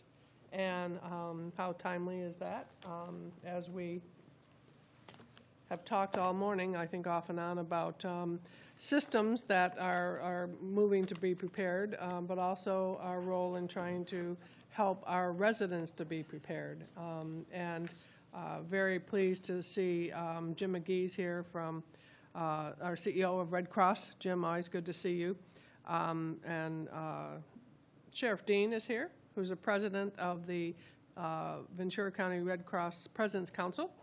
Vaughn Miller's also here, thank you, representing our chief, Mark Lorenzen, and also serving on the Red Cross President's Board. Monica White is chair of the Ventura County Red Cross Board, and Melissa Livingston is vice chair. And Mr. Powers also sits on the President's Council, along with myself and many others. To proclaim this as National Preparedness Month is certainly to call attention to our community and to make sure that folks are aware that this is a nationwide effort to encourage individuals, families, businesses, and organizations to take simple steps to prepare for emergencies in their homes, businesses, and schools. As we know, our county is vulnerable to a wide range of disasters: earthquakes, floods, fires, hazardous materials incidents, dam failures, civil unrest. We haven't had a lot of that, thank goodness, Sheriff. Transportation accidents, tsunamis, and terrorism, as well as potential public health and agricultural emergencies. So that includes those pests. Ventura County will be joining a wide variety of national, state, and local organizations, including the Federal Emergency Management Agency, and educating the public about preparing for emergencies. We will be promoting the Ready Ventura County campaign, which includes a local Ventura County disaster preparedness website, social networking applications, and resource materials. Our Ventura County Red Cross will be working with the community to highlight the importance of emergency preparedness, promoting individual involvement through events and activities across the county. And our local cities, businesses, and other county departments will also be engaging in activities through the whole month of September to increase public and employee awareness. And as was mentioned earlier, we have activity going on even as we speak.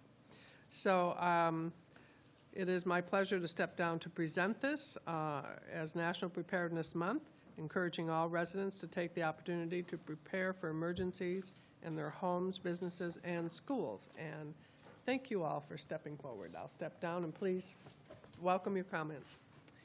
Chair Long, board members, Mr. Powers, thank you very much for taking this opportunity to recognize this month for Preparedness Month.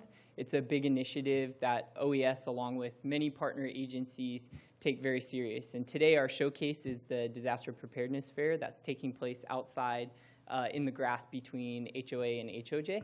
And our flagship opportunity today is through a raffle to provide a variety of different prizes, to include an iPad that was donated by the Sheriff's Foundation. So if you go out to the Preparedness Fair, there will be the opportunity to do sidewalk CPR, to learn how to build disaster kits, and sign up for VC Alert, along with a lot of other initiatives. So it's really a whole community approach to our preparedness program. And with that, I'll hand it over to Jim McGee for some comments. Good morning, County Board of Supervisors, Mr. Powers. I just want to add one comment. I had a chance to connect just this week with my colleague who runs the Red Cross in the Bay Area. And as you know, the California wildfires have really swept through a number of communities. And I wanted to share something that really demonstrates the spirit of this whole community approach that Kevin speaks to. My friend Trevor was quoted in talking about the devastating fires. This is a complex disaster spread out across multiple communities. It has damaged or destroyed more than 1,600 homes and is threatening thousands more. Thousands of people are seeking shelter. Emergencies of this magnitude take a diverse network of organizations and services to make sure people have the help that they need when they need it most. So by the folks up here today, I think we should feel proud as Ventura County that we have a number of agencies, county agencies, nonprofit, for-profit organizations that are really coming together to help build a strong Ventura County. And this recognition this month highlights not only the importance of individuals to be prepared, but that we as community leaders and government leaders can come together and build a very strong network of organizations to make sure that when disaster strikes Ventura County, we're there to provide those services to those who need them most. Thank you. Thank you, Jim. Others? Comments? No, she says she's good. Okay, good. Thank you. We'll do a picture. Thank you. Turn around this way. Come on, Jim. Mike. Wait for Mike. Wait for my, yes, Mike, please. Here comes Mike. All right.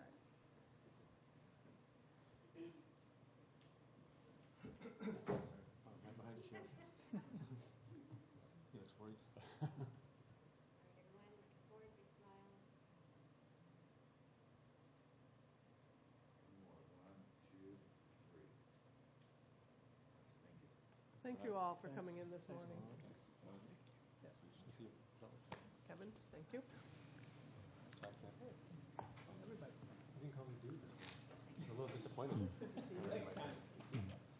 Madam Chair, Madam Chair, I'd like to commend Melissa.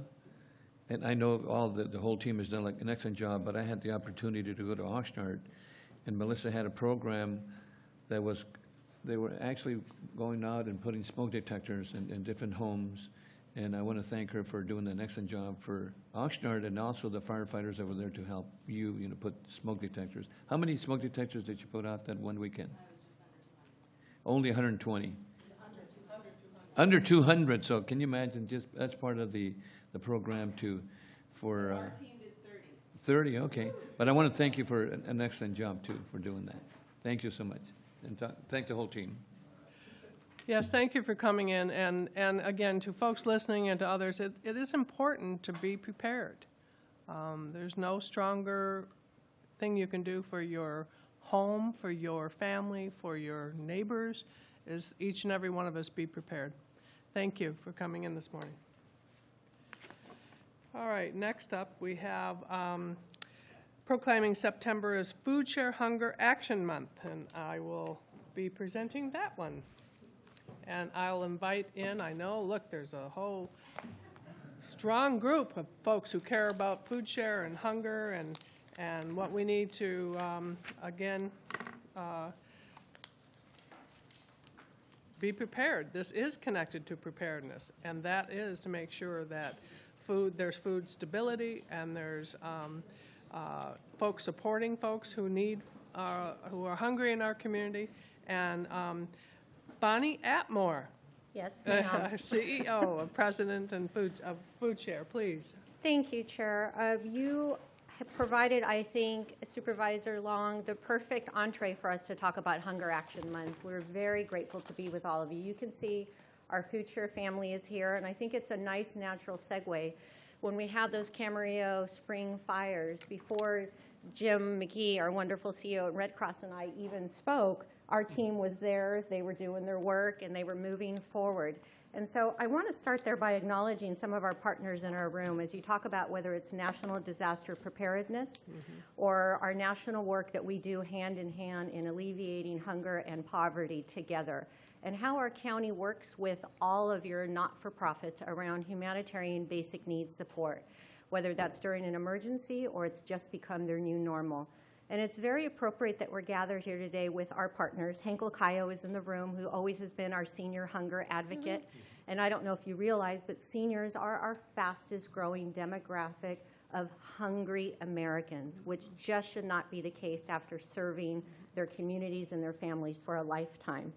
And then, as I mentioned, Jim McGee with Monica White and Melissa Livingston, of course, our former executive board of directors, and they're now serving and working with the Red Cross. They are interconnected with the work we do at the President's Advisory Council. But how we have been approaching this has been and through the great partnership that we had with the County of Ventura. When I was called to serve 7 years ago as CEO, Melissa Livingston, your Deputy Director of Human Service Agency, was our board chair. She very quickly went to work of forging those partnerships of what we love to call the 4 legs of the stool. So you have your public, government entities that are really engaged in the work that we're doing and can help change regulation, legislation, and offer support in a meaningful way. And then, of course, we have our for-profit companies. We're 90% independently funded. Last year, we provided just shy of 10 million meals, which is about 12 million pounds of food. And when 60% of our resources come from our agricultural community and another third come from retail store grocery partners, you see very quickly how important those resources are that come from our private sector of small businesses, large businesses, and just individuals wanting to give. We have over 360 volunteers that are now helping us do the hard work of ensuring nobody goes hungry and has access to food. We have a beautiful network here in Ventura County. There are over 200 points of distribution for a family who gets caught short from the next paycheck to the next paycheck, where they can go and access food so they can keep gas in their cars, so they can stay at work and continue to pay their rent or their mortgage.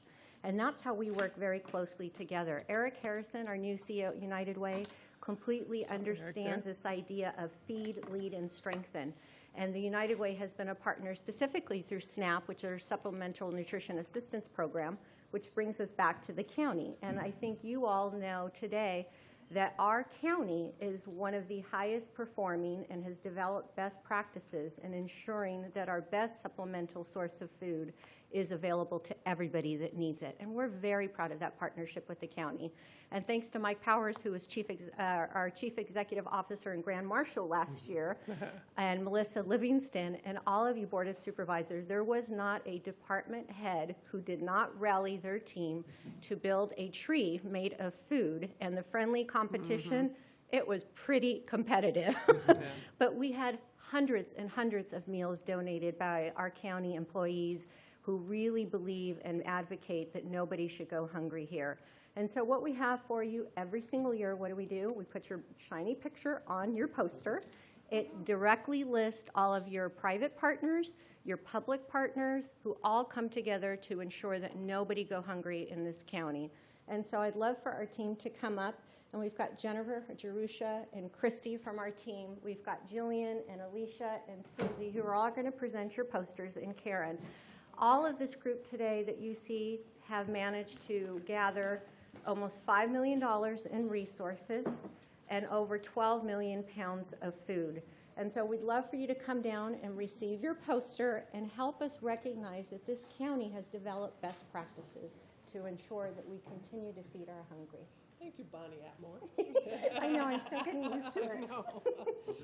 Well, as board members, you saw I did not read this resolution because I knew Bonnie was so prepared, and she said everything in here that needed to be said in what we do in this county to really make a difference, to reach out, to feed, lead, and strengthen, and to recognize September as Food Share Hunger Action Month. So there's the resolution, and we'll all get pictures. Please. And Whole all of team, you get who are in there. here in support, please come down for the Absolutely. And that goes for our friends that I called out on purpose, Hank Lacayo. And Martine, we couldn't have done this without you. You were our AV technician, organizer, coordinator, and our commissioner continues to help us that helps our agricultural partners. Eric, come jump in the picture. What's that? Okay. Yes.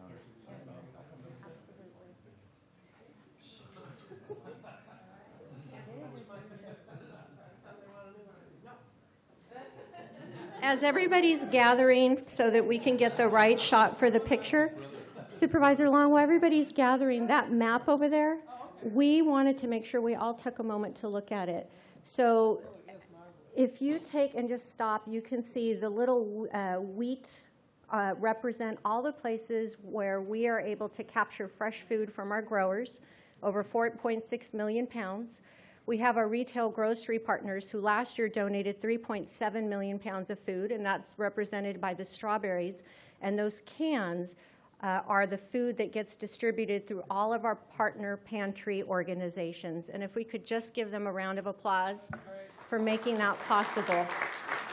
And David and Bill, thanks for holding up that very large, heavy banner to show that impact of Hunger Action Month. Together we can solve hunger. That's an excellent visual. Very, very good. Okay.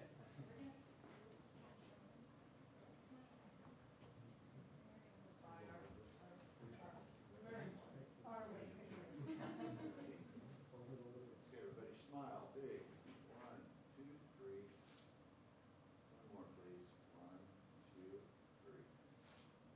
Thank you very much.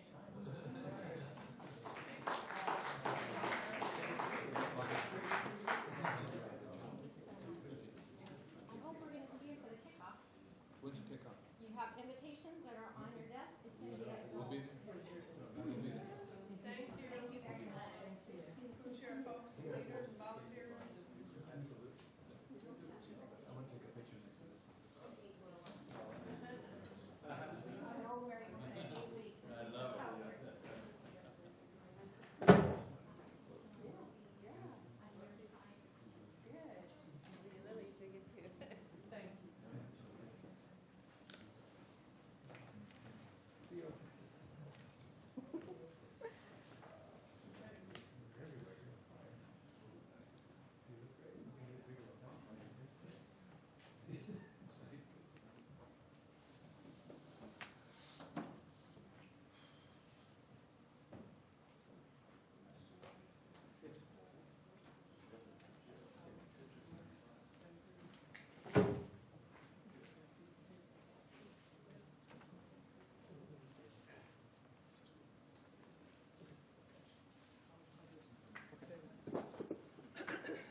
All right, thank you, board members. Thank you, Food Share. Always good to see what's being done and progress. And we're going to go now, we're going to hold on the item 25 and the CEO's item. We're going to go to our, and apologize that we've fallen a little behind. We'll go quickly to our 10:30s. And our first one up is United Way campaign. And to welcome the campaign committee, Mark Varela, you're up. And I brought the letter in on this to bring to the board's attention that it's that time of year again where our county family rises to the occasion to have our United Way campaign kickoff event. And it is, as you see, our Mark Varela is our Director Chief Probation Officer and leading the charge again on the campaign. Eric, good to see you here with us from United Way, and Mr. Lacayo and Nancy Williams, and talk about what our county employees have been so generous and what we're going to be challenged to do in this next year. Mr. Varela. Thank you very much. Good morning, Chair Long, members of the board, Mr. Powers. September is our kickoff month for the United Way. I am once again your coordinator for the county and our Ventura County United Way annual campaign. Last year, well, this comes on the heels of our Spirit of the Community luncheon last week, which is a fantastic event, and just a little bit before our Day of Caring, which is on October 3rd, and I think Eric's going to talk a little bit more about those. But we're right on the, we're at this year's campaign. We kicked it off with a few meetings already, and last year's campaign was very successful. County employees pledged over $150,000 towards United Way activities, which is fantastic. This year's theme, Be the Change, 70 years of making a difference. And as we have done in the past, we will be kicking off our poster contest, which is open to county employees and their families to design our poster, which will go to all of our departments throughout the county. And also, we'll bring our poster award winners back in front of your board to get some recognition. And this can't be done without all of our departmental representatives. We have a departmental rep who is in charge of contacting their coworkers, getting the word out, answering any questions regarding United Way programs. They do a fantastic job. We do have some in our audience today. If you can please stand, our departmental reps, just to be recognized for all your hard work. They are the behind-the-scenes hustlers, the ones that get the word out on United Way. So I'm going to hand it over to our CEO for Ventura County United Way, Eric Harrison. Thank you, Madam Chair, Supervisors, and Mr. Powers. We would just want to thank the county for the longtime partnership that we've had. We've now been in the community for 70 years now, since 1945. I did want to mention just a few different partnerships that have been pivotal to the United Way. The first and foremost, I think we all know, is 211. The fact that United Way took a very strategic decision and said that instead of giving out small grants throughout the community, we were going to make a strategic investment of a substantial amount and partner with a public entity like the county to really move the needle on an issue. And thanks to that, we have a service that serves 12,000 individuals a year for calls for Health and Human Services, and that's tremendous. The second piece is also the VITA program, the Volunteer Income Tax Assistance Program with Human Services. We just realized this past spring with tax preparation, we received $1.2 million of earned income tax credit back into the pockets of low-income families here in Ventura County. So we're looking at really strategic ways of really moving the needle on giving and on volunteer impact that we have here in the county, and that's tremendous. And the third piece, which I know is a passionate piece that Supervisor Bennett has discussed with me before, is our Oral Health Collaborative and what we're doing to move the needle on 53,000 children here in the county that do not have a dental home, and the impact that that has to avoid an emergency visit of up to $6,000 to $7,000. So we are so very appreciative of the partnership that we have, that when you unite public and private partnerships together, you can really transform communities. And we've demonstrated that time and time again here in Ventura County. I really want to thank Mark Varela, who's campaigning this, who's the chair of the campaign for the United Way campaign this year. He's also new to our board of directors that we're very proud of, in addition to Rigoberto Vargas, who joined our board of directors, and also Supervisor Zaragoza, who's on our board of directors. So we have tremendous county leadership, past and present, many of you who have served on our board. We thank the employees who take, a little bit of payroll deduction goes a very long way, and it's transformed this United Way for decades. So thank you. Thank you, Eric. Just hold a sec. Mr. Varela, anything else to add there? No. Okay. Supervisor. I just want to thank Eric and Mark, and I see Jesus here too. He's just joined United Way, and Rigo, and quite a few other individuals. I had the pleasure of swearing them in the other day. And also, I just want to share that really my team, my office has participated in the Day of Caring for years. We are going to do it again this year. And also, I'm going to run the 5K from San Jose to the C2. And I think Mark and Eric and everybody's probably going to join me there. So. That's right, I'll be there. But we raised quite a few dollars, and $100 and some thousand from the county, just tremendous. So call out the ambulances. So we want to thank all the county employees for all their excellent contribution, and thank you so much, Eric, for your good work. Yeah, thank you. Yes, Mr. Powers? Well, just real quick, thank you, Eric, for your leadership. United Way really does. Its programs really do integrate well with our county programs. And Mark, I really want to thank Mark. I think this is, your fourth year? Fourth year of leading the campaign. He volunteers every year to step up and do that. So that's great commitment, leadership. Thank you, Mark, and to all the county employees and the leaders of the departments. Yeah.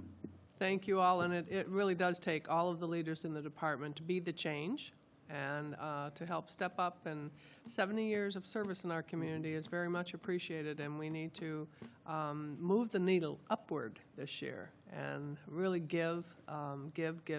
So thank you for leading the team on it, and all of you who are here, thank you for being here. And we have and the Godfather, Hank Lacayo, too. Yes. And Nancy Williams. Yes, Nancy. And Nancy, thank you. Yeah, Nancy, Hank, and Jesus are on our board. That's right. That's great. Thank you for serving on the board, all three of you. So we have a motion on this item and a second, and we'll all please vote, and we'll kick this campaign off and be the change, county employees. Step it up. All right. Thank you so much. Thank you. Passed unanimously. Thank you. Thank you for being here. Jesus, Mr. Lacayo, Nancy, thank you. Okay. You ready to go, or you want to? Sure. You want to do? Okay. Your call. All right. My call. Well, we'll go back. I have the other two are county items also. So let's go back to our 10 o'clock time certain, because we do have a public member here on that one. So Mr. Powers, you're up. Thank you, Chair Long, board members. This is a follow-up item to your discussion last week at the board regarding cultural diversity issues at Gold Coast Health Plan. And we have outlined in your board letter today two primary steps aimed at accomplishing that goal. First is to change the commission members to add in a CEO office appointee. And my intent is to appoint our HR director, Sean Otten. And the purpose there really is there's a great mix of skills on the commission right now. You've got great physician leadership, administrative, fiscal leadership, but we really don't have somebody with a HR specialty background like Mr. Otten. So I think he'll bring a lot to the table in that respect, and that position will swap out for the position currently held by the residency director. The second key step is the establishment of a position known as the Chief Diversity Officer, as well as a formal cultural diversity program to ensure an open and unbiased workplace. This officer will report directly to the Gold Coast Commission, and it will have complete authority to ensure compliance with the program. It will also, this person will also give quarterly reports to your board.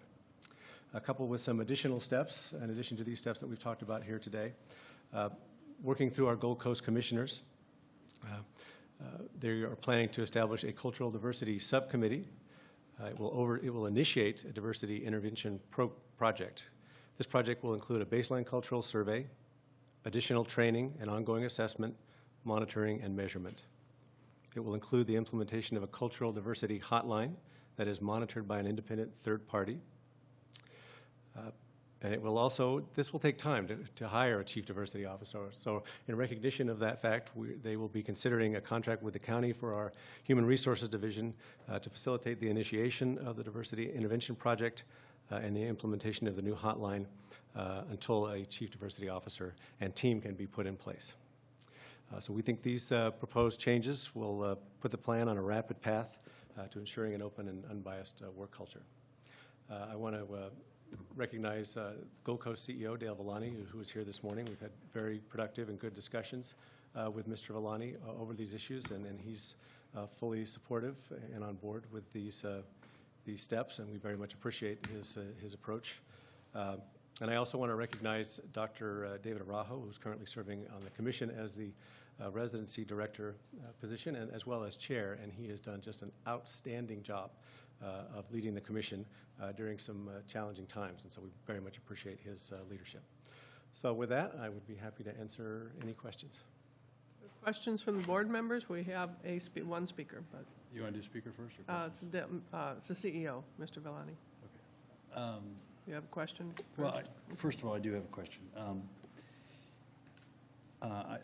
Sitting on this commission, this diversity officer we have, I would imagine there's going to be this culture we're going to institute in there, as I think the same kind of culture you have in your own organization here. I think once that's done, what are we going to do with this diversity officer? So should it be a sunset clause on this or something? Because we only have 150 employees in this organization. I'm just trying to, should that turn into something different? Should it be part of HR? Should it, I don't, the kind of person you're thinking about, I'm just wondering if there should be at some point where this has a sunset or reviewed or something for that situation. Yeah, sometimes it's hard to be somebody that's, I had a job and now there's kind of nothing there, so. Well, very good question. I think what will happen is this the diversity officer will be reporting back to your board on a quarterly basis, so that's something you can evaluate. Right. Quarterly at least, if not more often. Okay, yeah, I mean just so we understand, because I mean, if we're going to have a person there and there's a great culture and things are going to happen, I'm just confident things are going to be great. We don't have one here, and so at that point, we hopefully transition that person into something else, and I want them to know that if we get a great person there in that position, that there's an opportunity for them not to just, I'm here for a year or two, that there's hopefully a transition for them into the organization doing something else and that kind of thing, hopefully in HR or something else, which would be great. The other thing was in here is when you say this person answers directly to the commission. Right. And what do you mean just answers to? I just want a definition of what that answers to means. Sure. Reports to is employed by. Is accountable by the commission? Is not an employee of. It will be a Gold Coast employee. It will be. They will be a Gold Coast employee. Okay. And accountable directly to the commission. To the commission. Yes. So in that person can make recommendations to the commission. Is that what just so there's no vagueness in what that person does, so I understand that.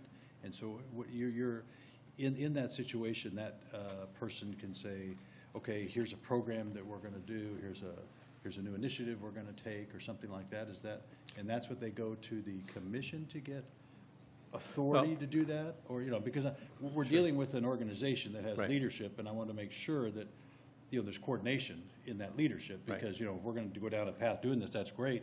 Hold it. Can we start that next week? We're in the middle of another initiative that we're doing. Sure. I mean, that's what I'm wondering, is it the commission, because we as the commissioners don't always understand, like, you've got things going on in your organization. Right. We don't always understand all the things you have going, so I'm just curious how is that in coordination with the CEO and their leadership, or is that just the commission's leadership? How do you perceive Sure. that? So we know publicly how that is. Right. So we would see this position definitely reporting independently directly to the commission and working with that subcommittee as well, but also very much coordinating and integrating with the CEO of the plan as well as the commission. We want it to be, so it's going to integrate into the operations, but also have an independent line of reporting So it's to kind the of like commission. Here, one, this, and dotted line, so they kind of have both, because it's like if we came in and saw an issue, we want to do something, it'd be hard not for you to have leadership in your own organization. So, so you have some coordination of that kind of a thing, I We guess. certainly anticipate there to be coordination and integration that will make it the most effective. Yes. The position will, though, as recommended, will have independent authority to ensure compliance. So on matters relating to Title VII matters such as discrimination and bias in the workplace, Sure. they will have independent authority to ensure compliance with that, including imposing discipline. Right. And I would imagine that person would coordinate with the leadership, too, to make sure that discipline works within that organization, the culture stays well, so, too, right? Isn't that? That would be our intention. Yeah, But there, okay. as it's proposed, that the authority with respect to imposing discipline would be independent to in those areas would be independent to the Chief Diversity Officer. Right. I guess in a situation, you don't want a rogue situation No, of going course on. not. No, and that's Well, what I wanted to say, because I'm sure that the commission will say, we want to make sure our CEO and our diversity officer are working in tandem, because the worst thing you can do is go the other way. Absolutely, and that's why it's so important that this commissioner will be, that this diversity officer will be appointed by the commission, report to and accountable to the commission, as well as to the subcommittee. Regularly have reports and integrate with the plan. Yeah, and just one other point I want to make. There's good people in this plan who are working hard, and the volume in the plan is really remarkable. It's gone up, almost doubled in 3 years, from 110 to 200,000 people. So, they're on financial very solid footing, and there's a lot of good work going on there. So, just want to echo that. Supervisor Zaragoza. Yeah, Madam Chair, I just, it's gratifying to see that last week that the whole board was in agreement that we needed to help the Gold Coast Commission come up with a corrective action in what happened over at the Gold Coast offices. And of course, what happened was, to me, was unacceptable at the time. And in fact, I'm still thinking about it. I'm still concerned about it. But I just want to thank the board, our board, for assisting the Gold Coast board and having our CEO, Mike Powers, quickly realize that we had a problem and started working with that concern and working with Dale from the Gold Coast Commission and his staff. And I just want to thank him for the expeditious work that you did and trying to work with them. I know that our board is not directly in supervision of that board, but just by having our board assist them, I think could help tremendously to correct whatever is unacceptable to the public. And as you mentioned, that board is serving 190,000 residents here and our clients here in Ventura County with a $600,000 budget, $600,000 million budget. So I think that's important. That I just want to share that I just want to commend our board for trying to help their board correct unacceptable actions that happened there. Thank you. Okay, any other questions? Let's have our speaker, CEO of the Gold Coast Plan, Mr. Villani. Thank you for being here this morning, sir. And thank you for the opportunity to meet and share with you some of the thoughts around the things that are going on and the opportunity to talk about what's going on at Gold Coast Health Plan. And there are some positive things, as already has been alluded to. So I've had the opportunity to meet with a couple of the supervisors, and I hope very soon to be able to meet individually with those that I haven't yet met and be able to hear directly your concerns, but also for me to share the good news stories about what is happening at Gold Coast Health Plan. Oftentimes what we read in the newspaper overshadows the really great stories, the really great healthcare stories that are occurring. So let me start off by saying I take the issues that were raised very, very seriously. In my 3.5 months in the position as the CEO, my goal coming in was to build a culture and a core value structure that was based on respect, cultural diversity, and we had started down the road of building that cultural diversity program until this unfortunate and really terrible incident occurred, and as was publicized in the paper. I welcome the initiative to continue to really put a more robust diversity program in place. I think the idea of a chief diversity officer is a good idea, and I also support the idea of a subcommittee to look at diversity issues. So these are things that I fully support as I want to move ahead with the development of a strong, robust culture. But let me just take a minute and talk about the people at Gold Coast Health Plan. There are doctors, there are nurses, there are care managers, there are social workers who every day get up and come to work, and the sole purpose of them coming to work is to provide that great health care, and they love what they do. If you were to walk around the halls of that organization, you would find most people love their job. They really think it's a great place to work. The environment is not one that they consider to be an unfriendly work environment. So part of what I spend time doing is celebrating the good news stories that we get from the staff. And at least one a week comes forward where somebody has intervened on behalf of a member whose care was being curtailed or couldn't get to the treatment and services that they needed. These are the great news stories that Gold Coast really needs to stand for. So we want to make sure those aren't lost in all of the other issues that are out there as we continue to try and build that strong foundation. Flat out, Gold Coast, Dale Villani as the CEO, we do not tolerate any sort of racially inappropriate or insensitive behaviors. It is not who we are. It is inconsistent with the core values that we just put in place. Now, I want to go on record as saying when the issue was first raised around the 2 racially inappropriate and insensitive flyers, the minute that they were brought to my attention, they were immediately taken down. There's been conflicting information about that, but they were immediately taken down, and immediate actions were taken that involved the individual who put the posters up and the people in the work unit that were involved in that activity. So there was immediate actions taken. We've done immediate communications. I sent out that same day an email to the entire staff telling them flat out that was an inappropriate action and inappropriate behavior, and it's unacceptable at Gold Coast Health Plan. That week we had an all-employee meeting. That same message was again conveyed to the staff. We put in place a cultural sensitivity training program. We are now refining that program. That will be a much more focused and in-depth program. We will make sure that the unit, and it was one work unit where those flyers were put up on the wall to promote a luncheon, that unit will especially get focused additional training. But again, these are opportunities to look at ourselves and find ways to make improvements. So we welcome the opportunity to shed light on any incidents that may occur and how we can learn from them and grow as an organization to be better. So let me just kind of talk about the ordinance then as it's put forward. There's a number of policies, training programs, the 809, the hotline for employees to call, the chief diversity officer, the subcommittee. I think all of those are really great ideas and really great programs. The one issue that I am sensitive to as the CEO of an organization is that I'm responsible for the overall health and welfare of 170 employees. And so whatever happens to any one employee has a direct impact to the entire organization. So being accountable for those 170 employees.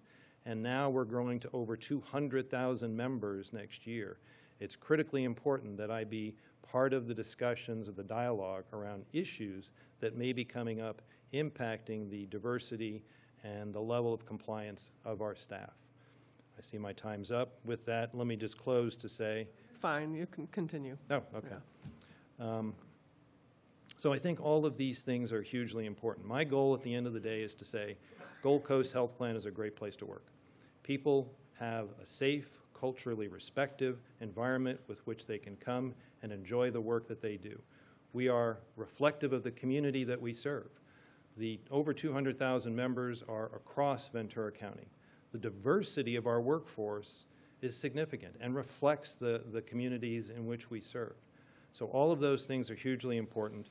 My goal is to have the conversation on a regular basis with the board around the great health care, the great outcomes in Ventura County that Gold Coast Health Plan is rendering.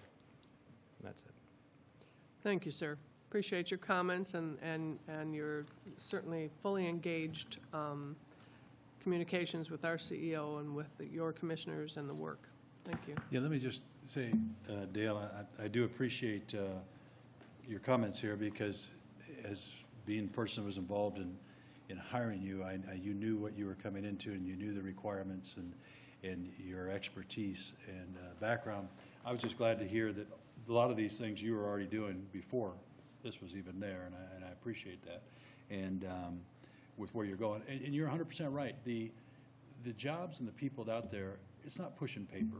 It's not doing this or answering phones. The real issue is that mother who wakes up in the middle of the night with a crying baby with 102 fever knows that they've got their health care, knows they can get to the doctor, knows they can do it. That's what we're doing. That's what we are there for, those 200,000 people. Those are the most important things that we do, and we have to celebrate that that's been done with all the partners from the county to all the other people doing that kind of thing. And I appreciate what you're saying, because that is really the goal of what these people do. The 170 people, and probably going to be a couple hundred people there, do day in and day out to ensure that these people have the care they need, and to do that. And so it's very important. And I agree with you in the sense of this understanding of your leadership and what this is your organization and your charge, the good, the bad, and the ugly that goes on. And so I understand that's what my questions were originally to Mr. Powers, and what this ordinance was, is where's that, working together with the diversity officer and things to do, make sure these things work, and that you're going to be responsible for at the end. I think that's a clear message that we've got to make sure this ordinance does allow you to still lead, or anybody that's going to be in this organization lead, and we do that. So I'm hoped from what we heard today, it sounds like that with the commission, the subcommittee, yourself being involved to make sure all these things are in place, and that they go forward to do that. So hopefully we see that in what we heard today. Great. Thank you. Supervisor? Dale, thank you for your presentation and your concerns. I just hope, that because I've been a manager, you're a manager, that all the employees understand what you're saying today, from the top to the bottom or the bottom to the top, that everybody understands the sensitivity of these concerns. Because you have a lot of good employees, but one or two employees can destroy all your efforts, of what you're trying to do. But if every employee understands, that what you're doing and what we're concerned about, our board and your board and the public for that matter, it's important that everybody understands exactly what you're trying to accomplish there and convey to the whole public. Because one or two employees can ruin the whole process. But I just wanted to share that with you. Thank you. Thank you. And I would just say that at our last week when we condemned the action, Supervisor Foy pointed out that we should have employees who see such trash take it down. And I hope that this training, I hope that this emphasis will empower those employees to know that it's inappropriate and they need to act too if anything like that happens. So I wish you the best in changing that culture. The fact that those flyers were up there, from my understanding, many weeks, I think it is really important that it is healed, it is corrected, and that the employees realize and take that on their own to make sure that that culture is changed. So best of luck on that. Thanks, Supervisor.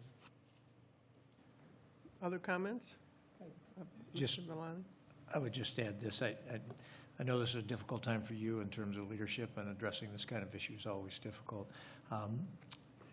If we just had one employee do one thing, and then feel like that, affects everybody, that's what. But the thing that I just want to put in perspective is, as Supervisor Park talked about, that was up there for I don't know. I keep hearing conflicting information, and I can't get an answer in terms of how long it was up there, and maybe nobody knows has that answer. But the fact that the email that was sent out, I would just offer to you, implied that there was more than one person that thought this was funny or okay or whatever. That's, I think, the issue that probably is the biggest challenge in front of you, is sort of the implication that you have 170 employees, you got one that's doing something inappropriate, that's one thing. It's that somebody from the outside needed to come in, and the email implied that. I don't know how many people received that email, but that email has now gone public, and implies that you don't know how many people have seen it, but I think that's the damaging thing. I say that to you in the spirit of trying to help you address the issue, not to further make it more difficult for you. But I just want to pass it on. I hear the professionalism that you're expressing today in terms of what you want to do and how you want to move forward, and I welcome that. And so I'm not doing anything except trying to offer that suggestion for you. Thank you very much. One additional kind of a follow-up to the statement. We did do extensive forensic analysis, and we found that the person who put up the posters for the luncheon, they were up for 1 week. And so there was rumors and discussions, but the person we asked flat out, did you put those up? Yes, I did it. Why did you put them up? We were having a luncheon. How long were they up? 1 week. That was also the same person who sent the email to one person. And so they only sent it to one person. And so the forensics on the computer trail, we were able to track down where that went. So that was clearly somebody in a department, and the department needed to be aware and own up to the fact that those posters were on the wall. But the individual. I'm sorry, that kind of information is really valuable to get out, that the email went to one person and not to a group of people. So it's good for you for getting that out. And it's important to get that kind of information out so that people really understand the extent of where the problem was. And what we're going to do, our commission meets on the 28th, and in a closed session, we're going to do a full detailed debrief of all of the activities that went around the investigation and the findings to the commission. Great. Thank you. And I just want to add, too, I appreciate the whistleblower. You know, the fact that someone did speak out eventually, and that is what triggered this. So I hope, as I was saying previously, that we'll embrace that culture, that it is for the employees to let you know, for the employees to feel empowered that this stuff, and let their other employees know that you don't do this kind of stuff. So rip down that flyer when you see something like that, and hopefully they never will. And a more extreme message has been sent also. And you're going to have a hotline too, right? Hotline will be there. The Chief Diversity Officer directly, people go directly to the Diversity Officer on issues or concerns. That person's independent, reports to the Commission. So it should address any of the concerns around the diversity and the cultural sensitivity of the organization. And these classes are going to be held periodically, or? The cultural sensitivity training? We did a block of training this summer with a particular trainer. The retooled class is a new trainer who's starting in October. That will make sure we get all employees, and it's a more comprehensive workforce-focused class, where the other one we didn't find had that focus. Thank you. Thank you again. Mr. Powers, want to say something else? Nope, just appreciate Dale being here and the good discussion. So, thank you. Thank you. Thank you. Other questions? I appreciate Mr. Powers and his staff coming up with these suggestions. I'm glad that they work for the CEO there, and go ahead and make the motion to approve the recommendation and the ordinance. Okay, we have a motion and a second on the recommended action. Please vote.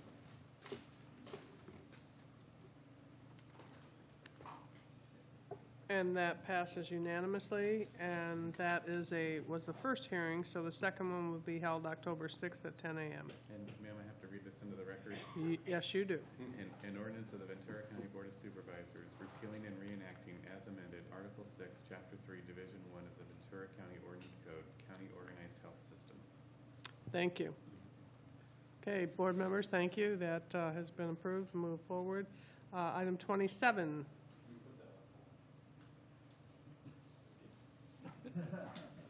Treasurer Tax Collector, this is yours. File reports of investment.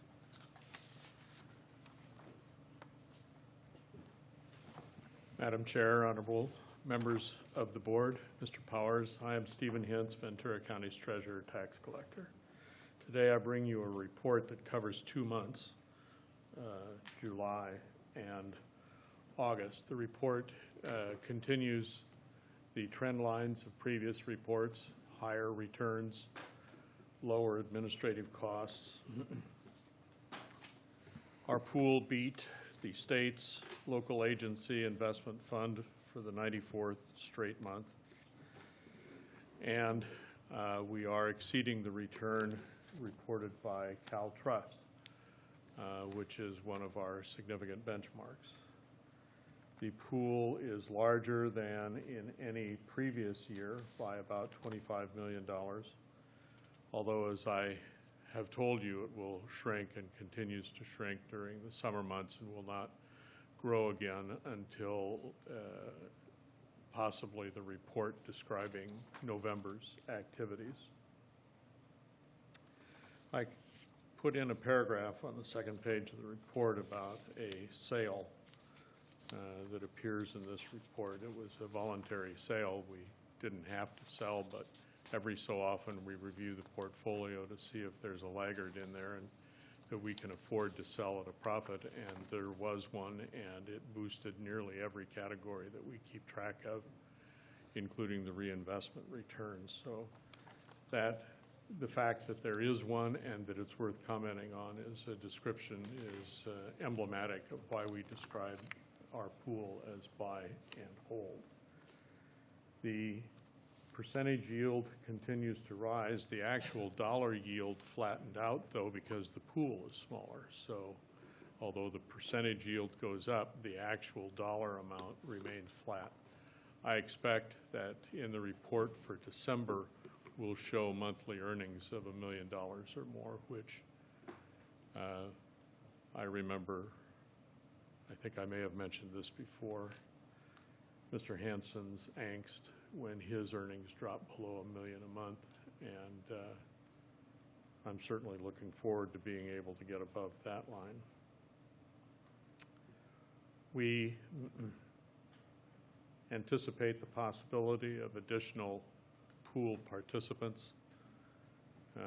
The larger the pool, the lower the administrative costs, speaking generally. So we're hopeful that these other government agencies will make a decision to enter the pool.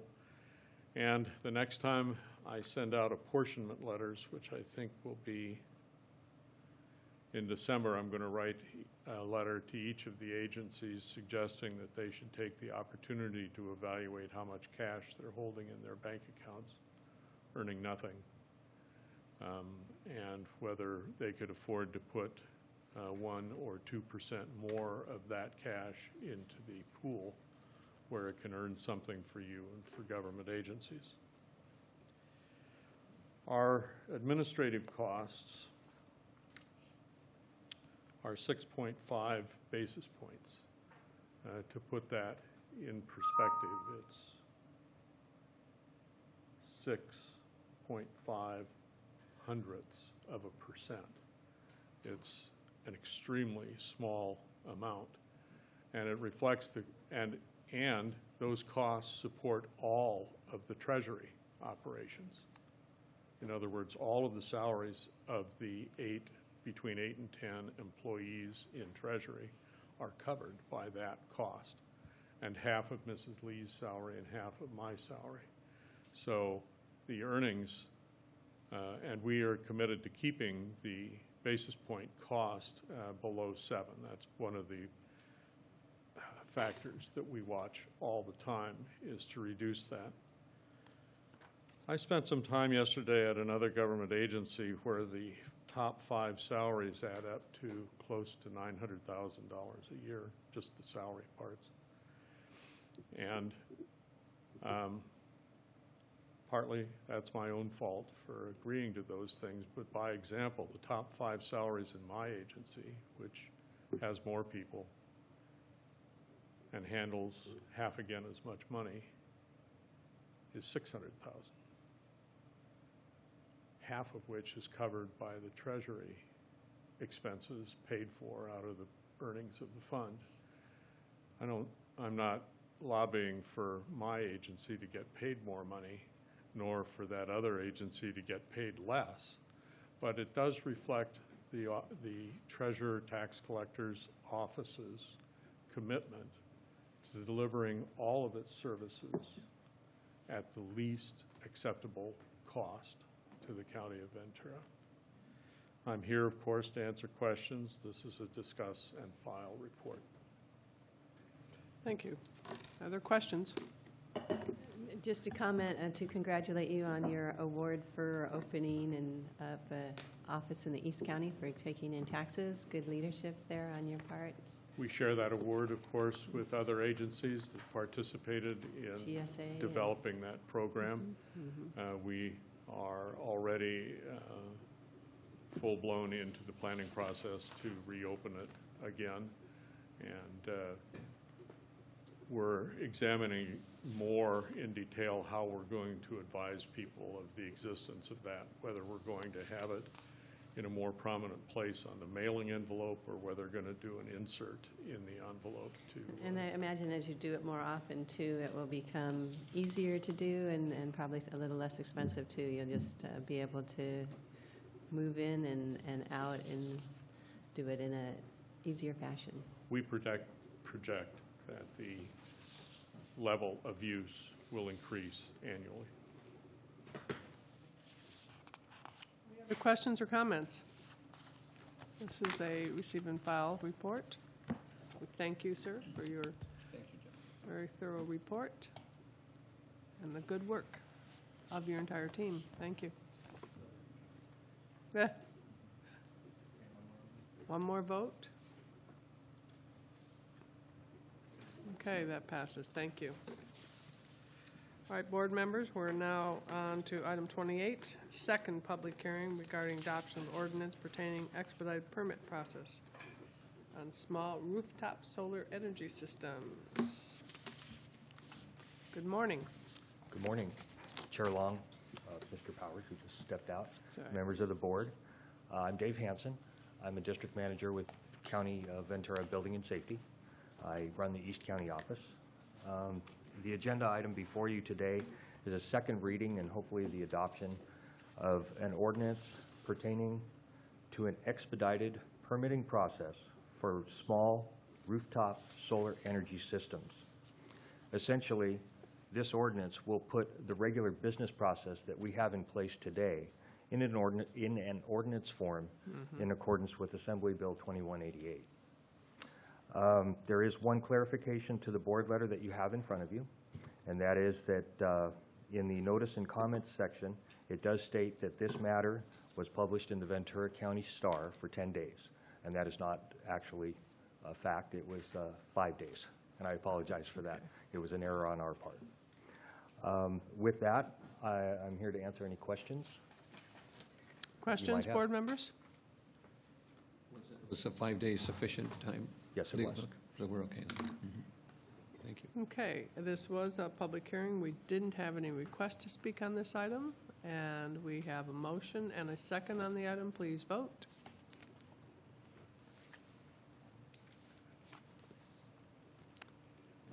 Okay, we have a affirmative 4. Thank you. That Thank you for passes. your time. Thank you for the work. Appreciate it. Thank you. Okay, now, a little bit behind. 10:45, item 29. Receive and file presentation, the launch of the Foster Health Link project. This is an exciting. Mr. Zimmerman, thank you for being patient this morning. It is. Thank you, Chair Long, members of the board, Mr. Powers, Barry Zimmerman from the Human Services Agency. It's my pleasure here today to present the launch of our Foster Health Link project, or actually application that's been developed for the foster care system, in particular into the caregivers' information and equip them with the information needed to best care for our foster children.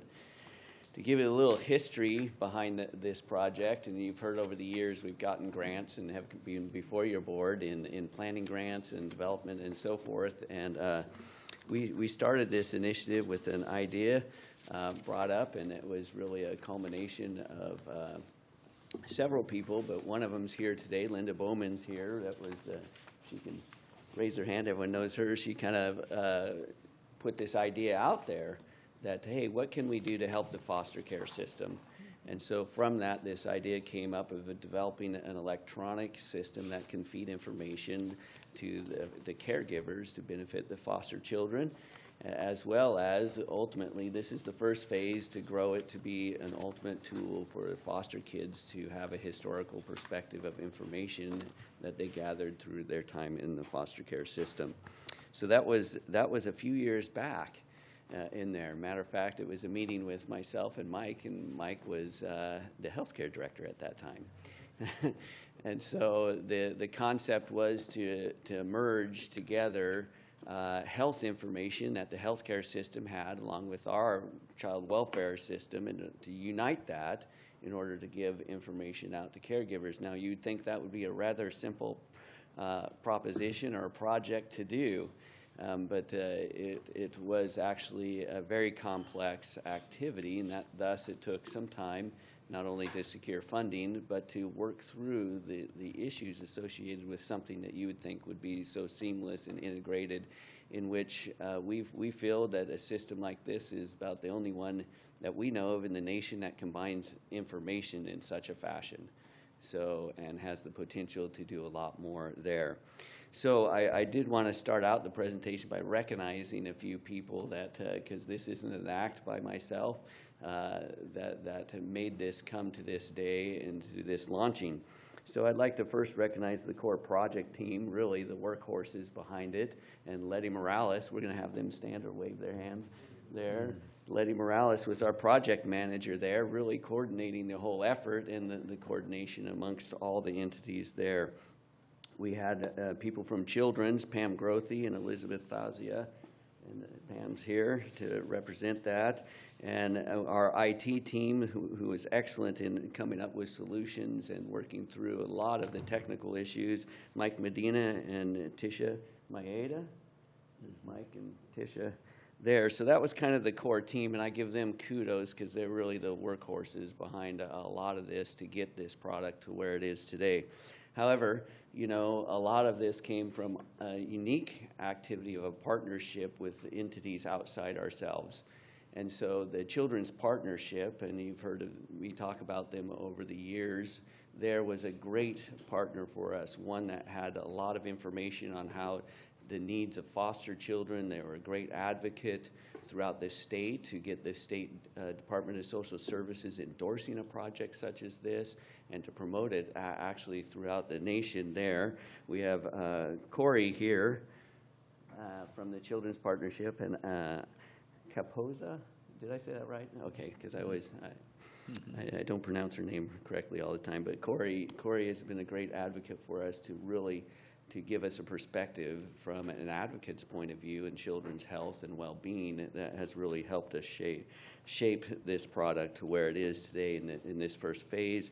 Also, we couldn't have done it without the Verizon Foundation that really was the one that stepped forward with initial grant money for us and to give us a planning dollars, which is so crucial just to go out and develop the idea and see if it's feasible and so forth. And they saw the value in this, and it's been long coming to get to this final stage, but we're very appreciative of their effort. Linda Bowman was a great supporter in that, as well as Jesus Torres, who's here from Verizon, and who has supported this project throughout, through in-kind services as well as just some of their cash contributions there. We recognize that this wasn't a project of ourselves, the healthcare agency. We had Mike originally, Dr. Gonzalez second, Barry Fisher, all supportive in this effort to work through to merge that together. Dr. Lava was a great support for us. Not only was she a pediatrician in the foster care system, but knows the healthcare system well and was able to work through a lot of issues for us. We recognize Joe Randazzo and John Polich, our legal team that came in and actually had to really make some determinations on how to deal with confidentiality, how to flow information, the security aspect of it. It was tremendous work by them of looking for solutions associated with our goals. And of course, our ITS team, Mike Pettit and Mike Platoff were also instrumental. And I don't know, there's Mike Pettit there. Were instrumental in getting some of the solutions as far as security and so forth around this product there. Our contractor was Trilogy, who does the network of care for us and built the platform and has been a great partner for us. So those are some of the people. I'm sure I've missed someone. I always do on that, but it goes with a great team effort to get to this far. So let me show you a little bit of the product. I'm going to hand these folders out. So you can have and look over when time permits and to show what the whole system does and what the intents are. So we have here a little video that kind of, I wonder how I do that. A video that kind of goes over the tool and what it is and it gives you a demonstration of that.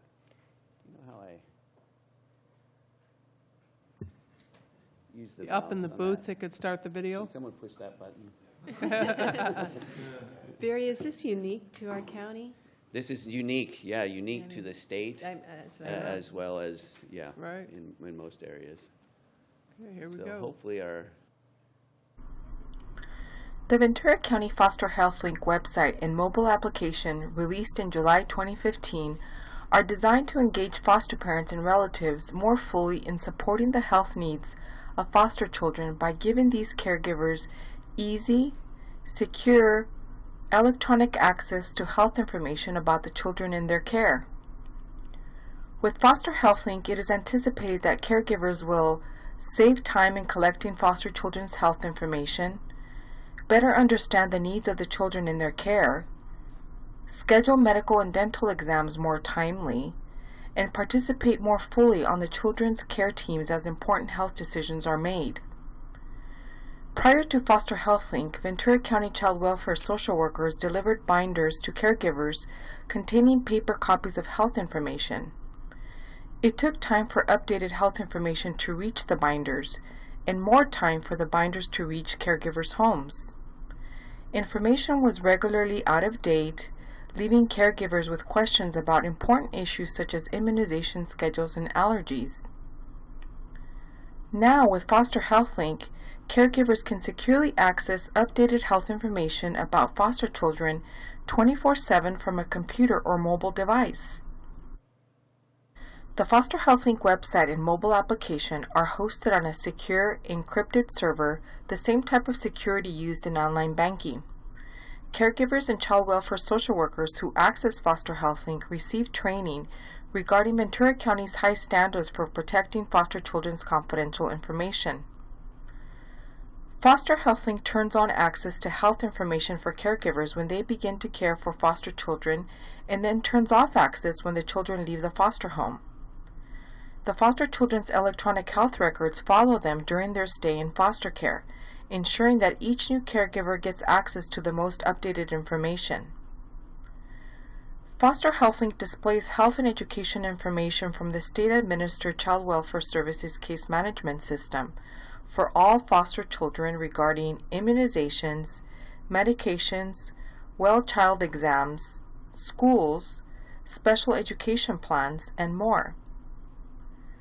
Additionally, Foster Health Link displays electronic records from the Ventura County Healthcare Agency's patient portal for all foster children through age 11 who have received care within the Ventura County Medical Center system of hospital, clinic, and specialty services.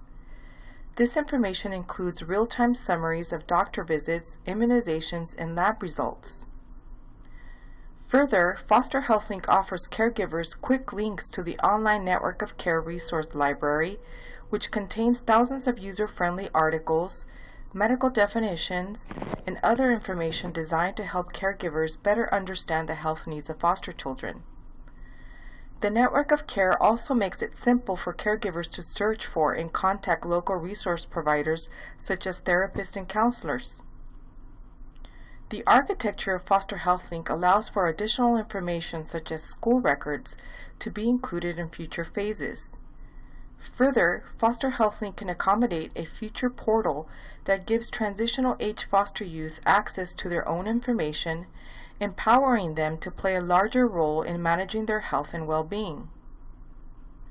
The Ventura County Human Services Agency thanks the public and private organizations whose partnership and generous support has made Foster HealthLink possible. For more information, please visit the Foster VC Kids page. Thank you. All right, That's good. a great video. Yeah. Thank you, Letty, for doing Yeah. that for us. So if I could get to the next slide. I'm advancing on YouTube, so.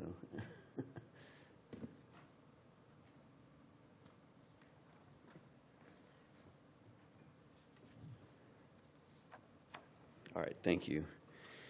So that's the product. It's a mobile app that's on a you can access it through a web page or through your device, whether it's in your mobile phone or on a tablet in that regard, and be able to look up the child that you have in your care and be able to access information on a real-time basis for that child there. The concept is that we know there's lag times in information that flows, and so we're trying to improve that as much as possible so we can create information that would be beneficial to a caregiver. Ultimately, we would want all the information, so what I always characterize it as is that there's information that is gapped going from a worker to a caregiver. And so can we get an environment that captures that information, whether it's allergies, these type things that may be overlooked in a rush process and so forth, that can be disseminated. And the way I always say that is it's information that a mother intuitively has on their child. Oh, they're allergic to peanut butter, right? And so we want to get that information captured in the system so wherever that child is being cared for can have that information readily available so that intuitive knowledge will carry on with the child and with the caregiver. And so this tool allows that to happen and allows it to be integrated. We had caregiver participation in focus groups. We have an outreach campaign right now going forward on rolling this out. This happened we started in July to get caregivers attached to the system.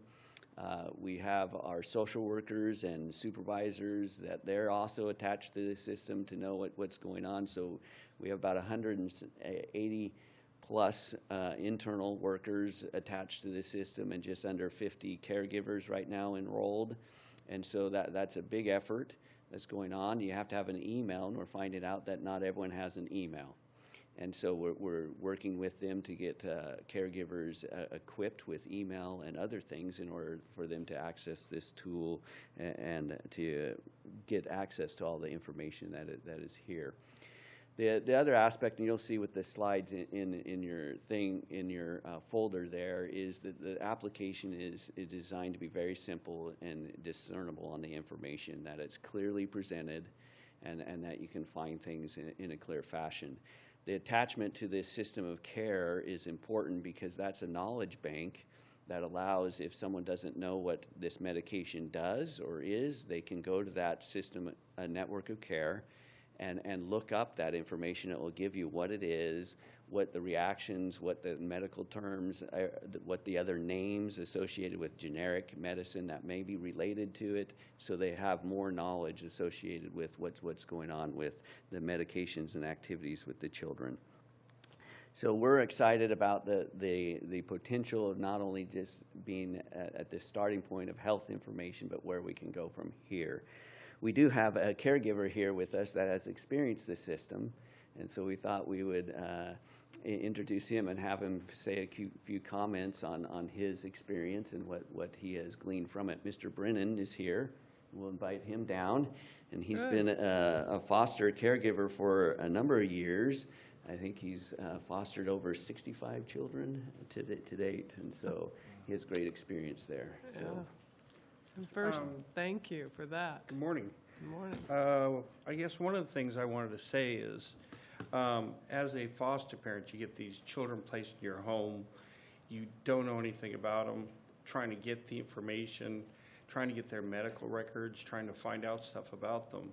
Some of the information you need immediately, like if you have a child placed that gets sick or whatever.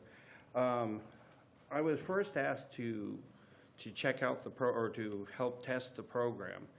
And when I first saw it, I thought, man, this is great. This is perfect. And I went on to it, and the simplicity of it, the easy to use to find information is just, I mean, I'm sorry, a little emotional. Oh. You have no idea how much that means to a foster parent that's trying to take care of the kids. We have paperwork like this that we have to take care of. We have schooling, we have other projects, and the medical needs of the children, I think, is primary, that we, have access to that information, and to have it done so simplistic is just incredible. I mean, I can go on this at any time, and my wife does most of the paperwork, so she knows what these medical conditions are, and she knows how to speak about them. Me, I know what an aspirin is, so when I look on here, I'm able to say, oh, the allergy is this, oh, it's that. And as they said, you can actually look in definitions of it and what it means. So as a partner with my wife who's at home taking care of the kids, it makes it easy for me to participate in helping in those needs and to find the information that I need. Even with the schoolwork, when they have special needs kids that have special educational needs, to be able to look at their history and see what's transpired helps us deal with their emotional attitude. Because they're not doing well at school, we can look and see what their history is.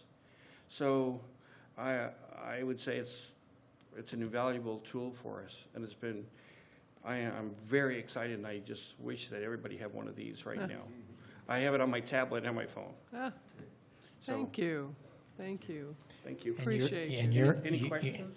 You're invaluable for 65 kids, Yeah. too. So Well, thank you for many being more. a foster parent. No. I mean, that's, I have the room. Yeah, I have room.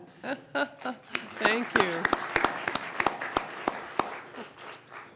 I can't say it any better. The impact of this type of information to help caregivers to take care of the children, and the result is that we hope children will benefit from this information in a greater capacity, and the outcomes will be better for them there. So right now, we've only concentrated on health information and the integration of health. And so that has been very successful. So now we want to make it a little bit larger and a little bit more robust around all the areas of information that a child may need, and education is one of the primary areas. We do have limited education information in there, like historical values and so forth, that the caregivers can get. But what we really want is real-time interaction with the schools, in which they can know who their teachers are, who the homework assignments, whether they attended that day, those type of things that we want, and also a vehicle into their what we would like parent connect structures in order to communicate with the teachers in a more effective manner without having them have to work through the bureaucracies of school districts to get access. They're entitled to that access today, but we want to make it as simple as possible so they can concentrate on the care of the child. We've started dialogues with the school districts in that, and so we're hopeful that we'll be able to introduce that in a short time. My project team probably cringes at that, but in a relatively time, we'll scope that out and hopefully be that as a major enhancement to the system there. So that's the Foster Health Link. I think it's a great asset. We wanted to make this as a presentation to you to get the word out so we can officially go out and really start promoting this in some regards. We worked with the state to be kind of a model in this respect to say this is what can be done. And so it is being focused in on that. As far as we know, the integration in this fashion is no other system has this in the foster care structure throughout the nation at this point in time. But the concept of what is known as in the government world interoperability of information in order to benefit individuals, this is it. We've achieved that, and so we do want to make it known and recognized so we can continue this development further for the benefit of our children here. So that's our project. I hope you take a look at it and you can promote it in your circles as well, and we can move forward in getting the complete vision of what we can do with this system. Thank you, absolutely will. It's exciting. Supervisor Bennett? Madam Chair, if I could, one, great work on your part. This is something that's really good for the child and really good for the foster parent. But I just want to take it to sort of another level that I think, you know, when we all think about it, I imagine most families are like my family and the reference that you made, which was, I still remember when I was about 50 years old sitting around the table and my sister asking my mom, am I allergic to this? And did I have measles or did I have chicken pox? Right. And you know, your parents became, you know, the repository of all of this information. We are at the edge of being able to use technology to create much more of that extended family that we're talking about. I mean, our speaker here can be a better parent, a more appropriate extended foster parent, and therefore make that connection because he has this medical history. And so if our goal is ultimately to create as much of an extended family for our foster youth as possible, technology is a key step so that he knows what's going on in school, knows what the history was and all of that. And I really commend you for being the first in the country to take advantage of this. And it's something that you should be really proud of, and let's just keep pushing the ball up the court. Well done, everybody involved. Well said. Supervisor Parks? Just want to say it is wonderful, and I think it really says a lot for the employees who initiated this. It's something that certainly can be emulated, and I think that's great because you've made a big change. And then also the fact that it has become so accessible.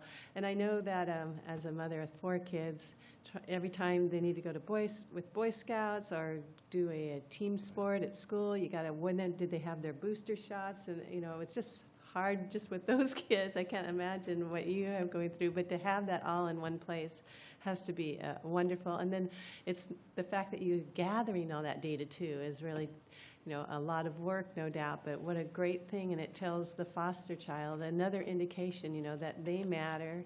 And I just really want to thank your employees, and I think you've made a difference that really can go nationwide. So keep up that great work.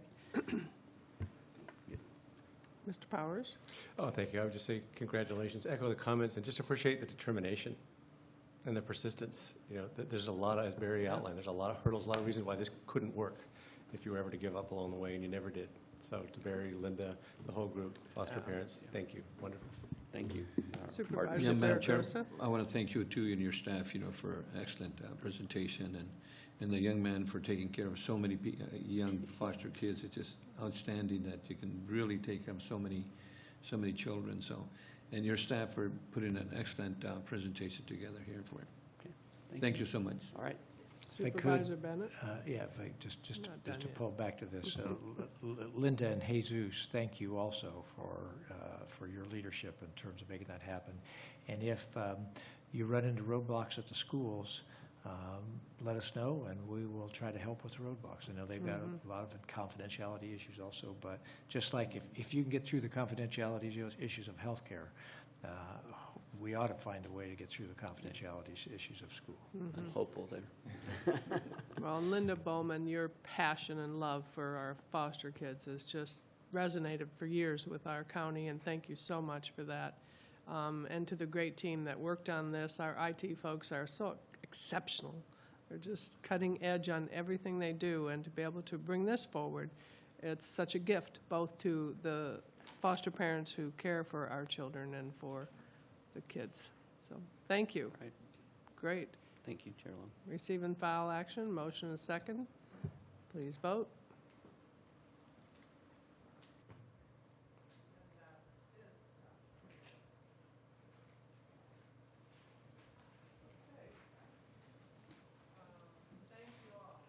Thank you all for coming in this morning to speak to this. We will go now to our item. I know there's another item. It's at 11:15, item 30. Good morning. Good morning, Still morning. Chair Long, board members, and Mr. Powers. I'm Herb Schwinn with the Public Works Agency's Engineering Services Department. I'm here today to request your approval of a revision to the Ventura County Waterworks Manual.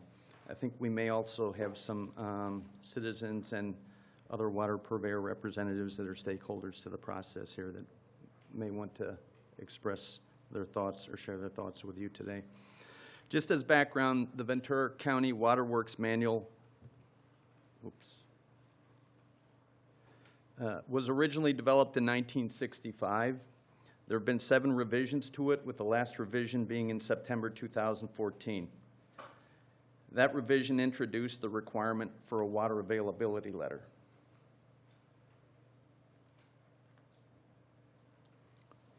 The water availability letter required purveyors to prepare and submit to the county an engineered analysis of their system to demonstrate that their system had the capacity to support current and anticipated new demand.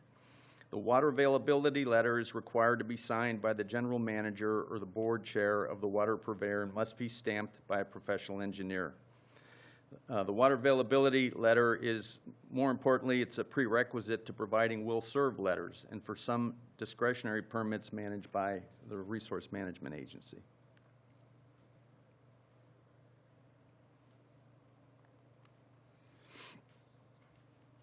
The requirement for a water availability letter arose because experience had shown that some water purveyors were issuing will-serve letters, which are required in order to obtain a building permit, without determining the impact on their system of the additional demand. The objective of requiring a water availability letter was to ensure that the water purveyors were actually analyzing their system's capacity to support current and future demand in order to ensure reliable service to current and future customers.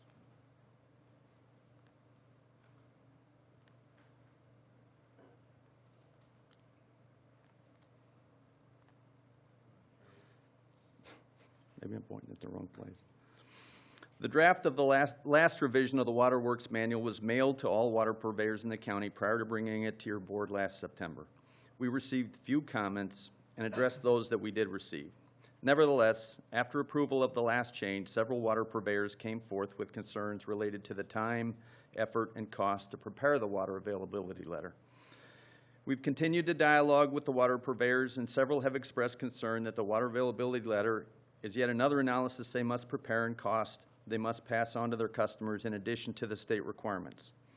The state has designated water purveyors that service 3,000 connections or deliver 3,000 acre-feet per year of water as urban water suppliers.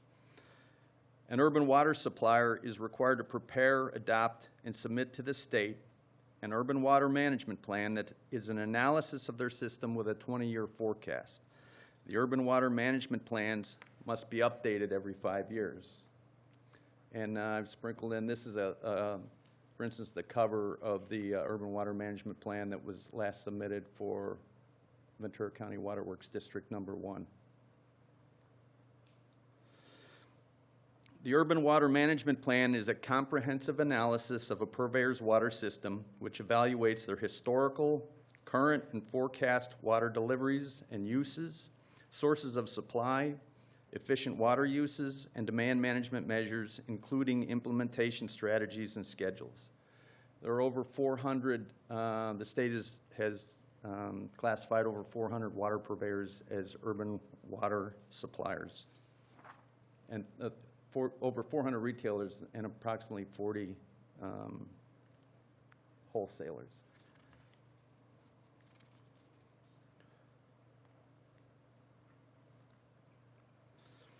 This shows some of the elements that are required to be addressed in an urban water management plan. They include the supplier's management structure, forecasts of population and water use and sources of water during normal, dry, and multiple dry year periods, broken down in 5-year increments, climate, system characteristics and planned improvements, demand management measures, sources of information used to develop the estimates and forecasts, calculations, and a variety of other factors.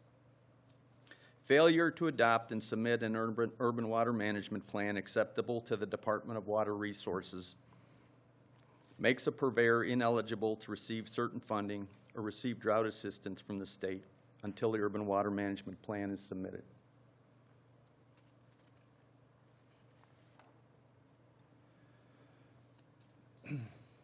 There are 16 retail urban water suppliers in the county according to the Department of Water Resources. A list of them is included as an exhibit to your board letter.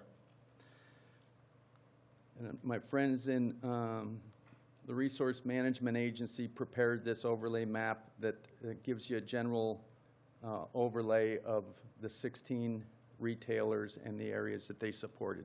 May not be exactly precise, but it's a pretty close representation of the areas that the 16 urban water suppliers support. Both the water availability letter and the urban water management plan have as their principal objective to ensure the reliability of water systems to meet the needs of their current and future customers in a sustainable manner. Recognizing that the larger purveyors that qualify as urban water suppliers generally have controlling boards, full-time staffing, established policies and controls, and that there is considerable expense involved in the preparation of these analyses, it is reasonable to allow the state-required urban water management plan prepared by larger purveyors to satisfy the county's requirement for a water availability letter as outlined in the Waterworks Manual. Smaller water purveyors that do not prepare urban water management plans will still be required to demonstrate they have analyzed their system's ability to support current and anticipated demand through the preparation of a water availability letter. So the recommendation before you today is to approve the proposed revision to the Waterworks Manual to allow for urban water management plans to satisfy the county's requirement for a water availability letter.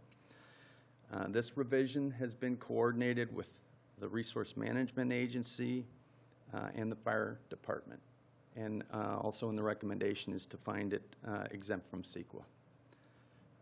That concludes what I had prepared, and I'm available to answer any questions, and I think there may be some other folks here that may want to speak. Yes, we do have speakers on this. Thank you, Mr. Schwinn. Are there questions at this time for staff? I should ask this right now. Your recommendation up there is a little bit different than the recommendation in your board letter. Your recommendation was it's okay just to accept the urban plans, right? There's a change in... And this is accept the revisions to the County Waterworks Manual. So we're accepting all the revisions of the Waterworks Manual, not just that one. Is that correct? That's correct, but that is the only revision. It's on page 4. Okay, thanks. Okay, thank you. Then we'll open this public hearing and invite up Kelly Fabros. Would like to speak to this item, and you'll have 5 minutes. Well, thank you. This is definitely a new experience for me, but I'm open to new experiences, so thank you for having me. That's good. Myself and my family have been a part of Ventura County for almost 40 years now. It was nice to sit here actually in the audience today because I am also, for numerous years, was a foster mother. So I understand both for Gold Coast, my adopted son today is under Gold Coast, and we did have trouble with his medical records also. He had to get his immunization shots twice because there were no records for him. So I thank you for listening to both those cases. For me, we are business owners, small business owners in Ventura County, and we took a big hit financially in 2008. We have taken 5 years now to save up money so that we can convert a existing permitted dwelling on our property into a resident dwelling so that we can get the rent from it so that we can save our home. My husband has worked the last 5 years for 6 days in a row, 6 days every week, so that we can do this. I was told about the water availability letter October of last year. I've been in this system and held up for almost a year now. I told myself I'm going to be patient and jump every hurdle I have to get all the permits it takes instead of paying someone to go through the process. So I've done it myself. It was until about 3 months ago that my patience had ran out, and I asked everybody, who's your boss and what's his address? And I ended up in your office, where I really want to thank the people who have helped me once they've heard that this has been a problem for us. Brian Miller back here has been an absolute dream to work with. He has helped us and actually has made, I believe, this meeting possible today because I got tired of being patient. I was told that don't come in here angry or frustrated, but it is frustrating when I did everything I can do to jump over every hoop that was laid before me, but this actually isn't my hoop to jump. This is between county and city. And I happen to live in a little place where they don't seem it's worth the time and money to put out what you guys are asking for. And I don't understand all of it. I just know that I'm caught in the middle, and I would love for this to be resolved today so that we can start building and stay in our home and not lose our home, and that I could have my husband home 2 days a week instead of working 6. So thank you very much. Well, thank you. Appreciate you coming in with comments. It's the water agency they're not willing to submit this letter?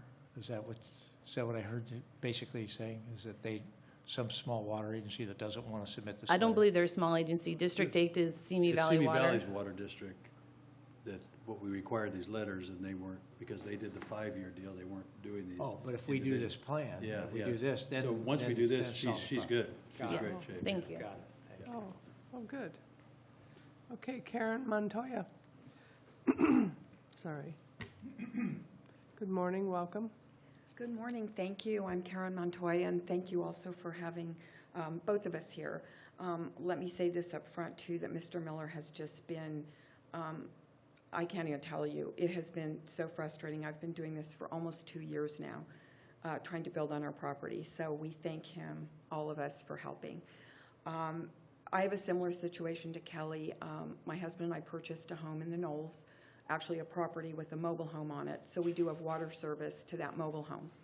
The mobile home has now reached the end of its useful life, and we must build something, not just so we have a place to live, but so we can make our property valuable. Without that mobile home, we have basically a vacant lot, and then we will lose money on it because we paid for it, including a mobile home that at one time, we could get a loan on it. We no longer can do that.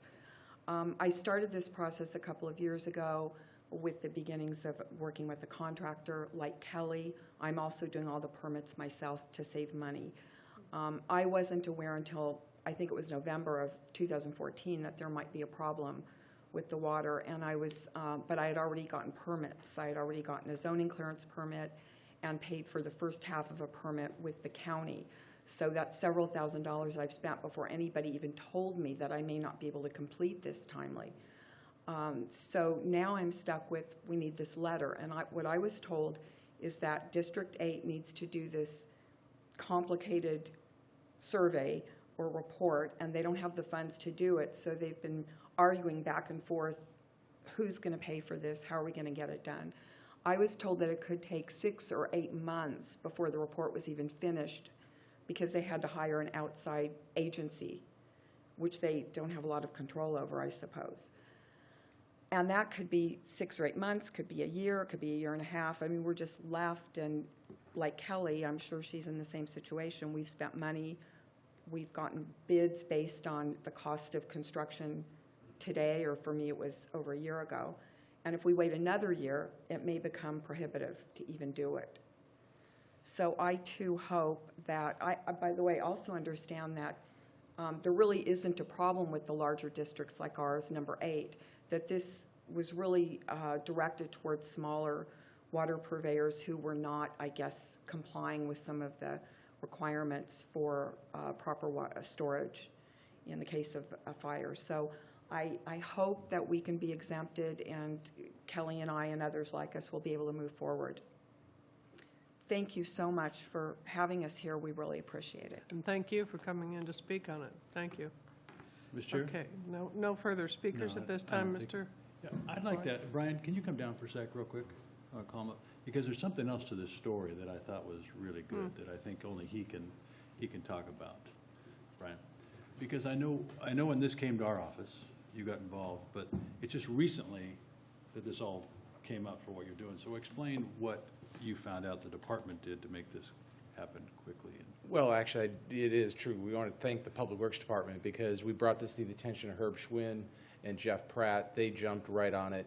They recognized that this was never intended for the larger agencies that are sort of is why they're stuck. Both live in the county unincorporated areas in Simi Valley, so they're serviced by Simi Valley's larger Water Works 8, but they don't have those water availability letters in hand. So, you know, Jeff jumped on it, Herb jumped on it.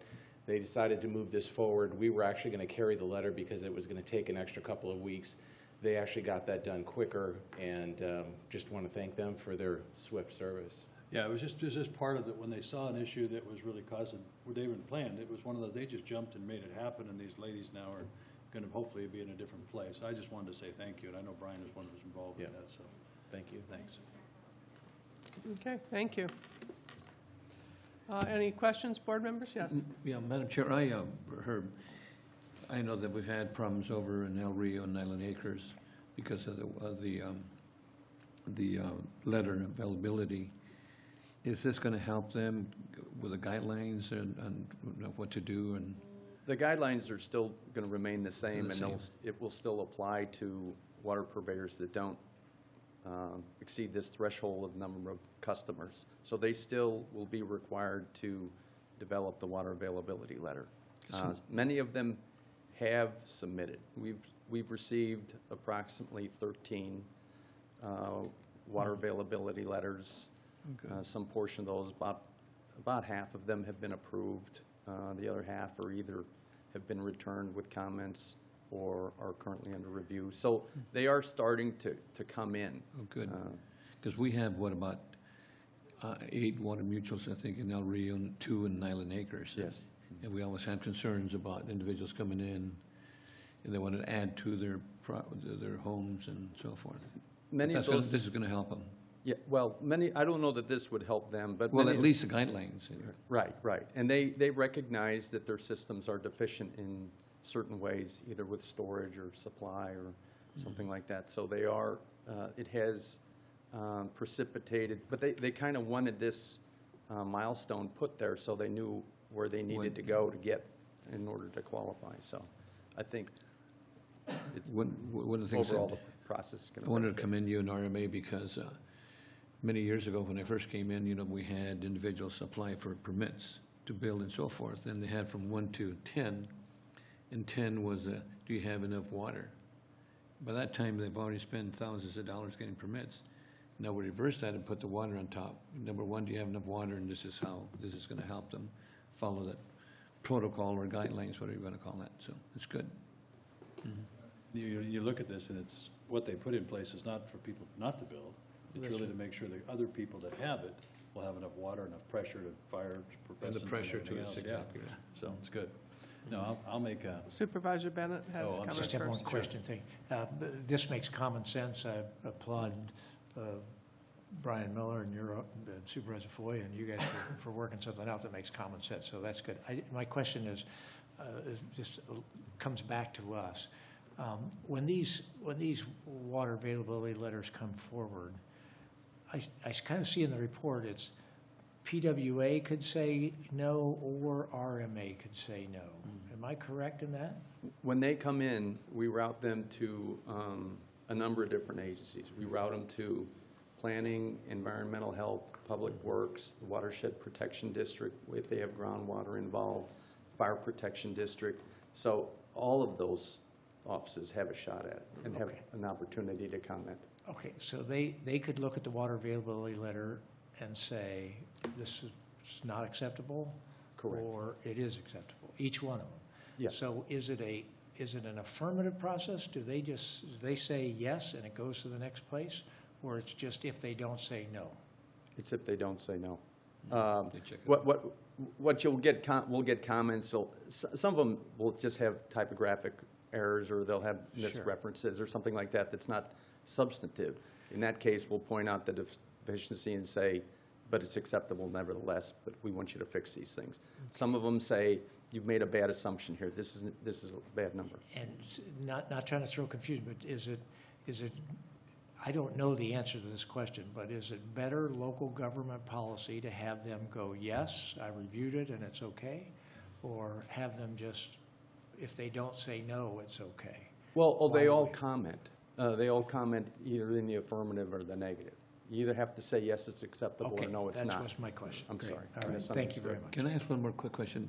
With the will-serve letter, do they have to have an engineering report to share with them that they do have sufficient pressure and water? On the water availability letter, which is a system analysis, does require an engineer to stamp it and sign it. In addition to, after that, then the board chairman or the general manager must sign it. Okay, so it's not, they don't just sign and say, we do have it. The engineer has to. They have to have proof that they do have that pressure and that water. That's correct. Okay, thank you. All right. Okay. I'll make a motion that we Okay. accept this recommendations. There's a motion with a second. Please vote. That passes Great. unanimously. Thank Good you, work. ladies, for coming in. Thank you. Thank you. Thank you for all working proactively on that. Thank you. Thank you.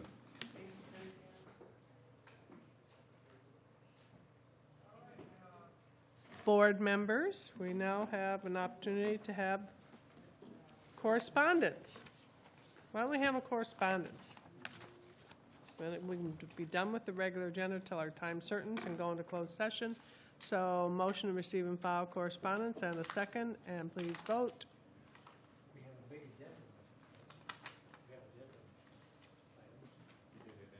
We did the on consent. Yeah. So the votes have occurred on correspondence, and that's for zip. And we're going into closed session and lunch, and we'll be back for our time certain 1:30 and lunch. And we will be back then for our 1:30. Will there be any announcements out of closed session? There will be no announcements. Okay, there you go. Thank you.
All right, good afternoon. We will call back to order the Board of Supervisors for our afternoon items, and the first one up is item 31, which is a public hearing, adoption of amendment to the general plan regarding Sattercourt area plan.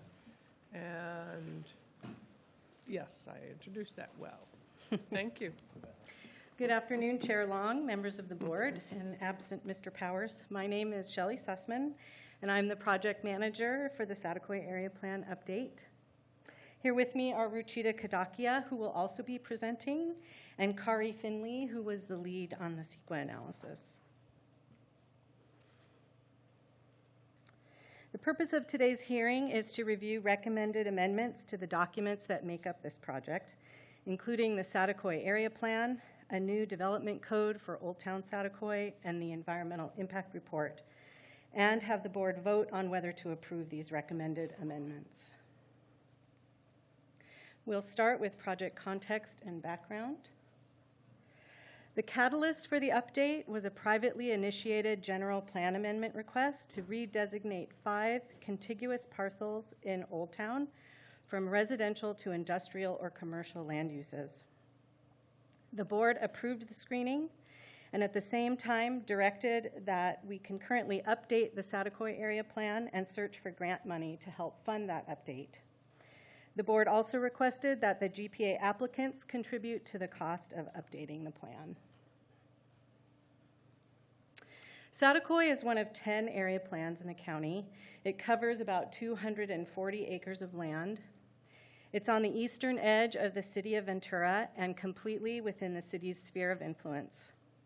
The last major revision to the plan was in 1990 when State Route 118 was constructed 25 years ago. But the plan was last revised in 2004 to accommodate the Public Works Yard. The City of Ventura has created its own Saticoy Wells plan, and it was approved in 2009, and it divided the Saticoy Wells community into 6 neighborhoods, including the unincorporated area. The city's vision for this area is similar to ours and includes continued residential uses, civic uses in Old Town, and commercial industrial uses elsewhere. However, the city's plan does not include zoning in the unincorporated area. Here's a closer look at land within the area plan boundary. It's divided into 3 sections. Old Town Saticoy, the South Industrial section, and Ruchita is going to do the pointing for you. Old Town Saticoy at the top, the South Industrial section, and the West Industrial section. Some key orienting directional landmarks include Highway 118, otherwise known as Wells Road and LA Avenue in some locations, the railroad, Telephone Road, which is in the city of Ventura, Highway 126, which is off the map, but only a half a mile from the town center. And the Santa Clara River forms the southern boundary. Brown Barranca is on the west side. Franklin Barranca is on the eastern boundary, beyond which is ag land in the county. And the city of Ventura bounds on the north and the west. The GPA parcels are in red there, and they are within Old Town Saticoy. Here's some demographic data for Saticoy, which speaks to the needs of the community. Median incomes are low, and there is a need for housing to accommodate young families. The state identified 2 severely disadvantaged communities in Ventura County. Saticoy is one of them, and El Rio is the other. Here's some photos of Saticoy showing some of the existing conditions there. Important parcels in the community are underdeveloped, including those at Telephone Road and LA Avenue, a major intersection, and LA Avenue and Violeta in the center of town. And that building you'll see full face in a moment. That's a historic bank building. Important streets are blocked, such as LA Avenue at the Saticoy Drain, looking north towards the city of Ventura, and many streets are without sidewalks. This one happens to be Lirio on the west side. But this is also Saticoy, 3 structures that are potentially eligible for the National Register within the boundaries of this small community. 2 are already county landmarks, the bank and the warehouse. And the county recently purchased the depot from the prior owner. And of course, the newest addition to the community is the relocated Saticoy Library. The library was at the outskirts of the town for many years and only last month relocated to what was the Saticoy hardware store, very close to the center of town. Many new and needed features have been integrated into the new space, including centers for early literacy and tutoring. And they're having their grand opening this Saturday. The project began in the spring of 2012, and public outreach efforts began shortly thereafter in the summer of 2012. In fact, the seed was planted for the Saticoy Library relocation at one of our earliest outreach meetings. Our outreach was extensive and included several community meetings, most of which were translated into Spanish, and we had several meetings with interested stakeholders. We created a web page that we maintained throughout the project. We also held a workshop for the Planning Commission, as well as for interested members of the community in March of 2014. We conducted a tour of Saticoy in the morning and presented land use and mobility options to the PC in the afternoon. We requested that the Planning Commission select from among 4 land use configuration alternatives, and we used that land use alternative and proposed circulation improvements as our project for purposes of the environmental analysis. There are 4 guiding principles that are woven throughout all of the project components and articulated in the area plan in Chapter 3. The first guiding principle is sustainable development that supports a healthy community. And listed here are several examples of how that principle has been incorporated into the project. For example, focus on implementing pedestrian improvements and support of park development and maintenance. Another principle is economic revitalization. Aided by information obtained through our market study, economic revitalization includes matching land uses with market potential. And if some of the community's infrastructure challenges are addressed, the EIR analysis concludes that several thousand new jobs could be generated in Saticoy. Providing improved housing opportunities is another guiding principle intended to respond to the need for additional housing. And several new housing types have been identified in the plan. And finally, improved infrastructure. This principle acknowledges some key infrastructure challenges in the community, such as water and sewer. These icons were developed to identify the project's guiding principles within the document itself. They are linked to goal statements within the plan and identify the principles being addressed by a given goal.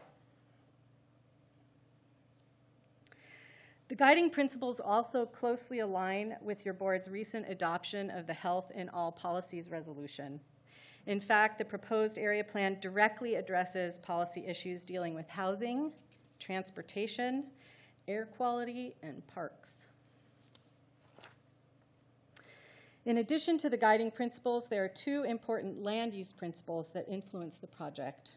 One is the guidelines for orderly development, and the other is annexation. Generally, these 2 principles work together to direct urban development into cities. However, in the case of Saticoy, the city of Ventura has stated that they have no timeline regarding future annexation. So in response, the county continues to maintain and provide land use authority for the Saticoy community. This slide lists all of the components included in the area plan, which is Exhibit 2, Attachment 1 of your packet. The area includes land use and mobility maps, goals, policies, and programs related to the 5 elements, and a summary table of all the programs that includes timeframes, priorities, and those entities responsible for implementation. I'll briefly review each of these area plan components, beginning with land use. All of the guiding principles and objectives were integrated into land use map revisions. Here's the list of land use designations. The commercial, residential, and mixed use, the commercial, residential, and industrial designations are not new, but the mixed use designation is new and exists only in Old Town. Here are maps of the existing and proposed land use designations. Some of the notable differences include new mixed-use land use designation and a general shift in Old Town from residential land use to industrial land use. Minor changes were made to the commercial district to incorporate 2 historic structures, the the train depot and the Walnut Growers Warehouse. Here's the breakdown showing the percentage of land in each proposed land use designation. And as you can see, industrial is the prominent land use. Here's the list of zones developed for Saticoy. 4 new zones were developed for Old Town. They're town center, residential mixed use, light industrial, and residential. The existing industrial zones, M1, 2, and 3, are still used outside of Old Town. There were several zoning changes that helped us meet project objectives. The new contiguous M3 industrial zone allows for larger, more intense industrial development on the west side. The land use sandwich created by incompatible adjacent residential and industrial zoning in Old Town has been addressed. And as part of this rezoning, we created a light industrial zone that would be compatible with adjacent uses. And of course, an RMU zone was created. This table shows the zoning classifications that are related to each of the land uses. Some of the proposed land use changes will result in existing uses becoming non-conforming. This means that a use that was once allowed is no longer allowed. We didn't make any changes to how non-conforming uses are regulated. Those regulations are still contained within the NCZO, and they generally fall into 2 categories, non-amortized and amortized. We conducted outreach with these property owners. We sent letters in English and Spanish and held a meeting with a translator present to answer questions. 48 non-conforming uses were identified, 44 of which were non-amortized. The majority of those were residential uses becoming something else, like industrial. And 4 were amortized, 4 of the 48, with amortization periods ranging from 30 to 60 years. The area plan also includes improvements to existing circulation and mobility. And as with land use, several unique objectives were integrated into the project. The focus was on improving connections between Saticoy and the city, improving connections within Saticoy itself, and creating multimodal options consistent with the intent of complete streets. And multimodal circulation focuses on mobility for pedestrians, bicycles, and transit services. This is the vehicular mobility map. It identifies both new roads and upgrades to existing roads. 3 new road connections made their first appearance in the 1990 area plan and have not yet been built. They are carried forward in this revision. The LA Avenue connection over the Saticoy drain into the city of Ventura. The Nardo to North Bank on the west side to allow for access between the city and the county. The city is planning a large housing development on this property. And the Lirio connection to the 118. The importance of this road was emphasized in our market study because it is key for realizing economic development in Saticoy. Currently, development on the west side is limited because the fire department needs a second route in the lower portion of this area. A 4th new road is proposed, which we're calling Telephone Lane, an extension of Telephone Road into Saticoy that will provide access to an important gateway parcel at LA Avenue. We're also proposing upgrades to County Drive and Rosal Lane to support new industrial development in that area. This is the multimodal mobility map, and there's a lot going on here, but there are certain things to focus on. The lighter colors on the map are multimodal features that already exist or are already planned, in some cases by the city of Ventura. And the darker colors are new features being proposed. So these include bus stops, Telephone Road and at County Drive to better serve the west side. Bike routes that are intended to link to existing routes or planned routes in the city, as well as VCTC's railroad bike route, and the pedestrian walkway along the drain, the pedestrian walkway along the Saticoy drain. So here are some images of the Saticoy drain, and I've added these because I refer to the drain several times as part of our proposed mobility improvements. The drain is a flood control facility that's located at the top of LA Avenue and borders the city of Ventura on the north end. These photos are taken standing on top of the drain, looking east and west, and there are several improvements that we've identified, including extending Telephone Road to LA Avenue, so along that portion, and creating a linear park starting at the gate and going towards Satakoy Park. People walk on the drain all the time, and it would be nice if it had more of, pedestrian friendliness. 5 new road classifications were developed based on existing Ventura County road standards, except for alleys, which is a new road type. They were developed with assistance from our traffic consultant and great support from our county's transportation department. The intent of the classifications is to match road types with land uses. This map was created and added to the area plan to show the road classifications for each road in Satakoy.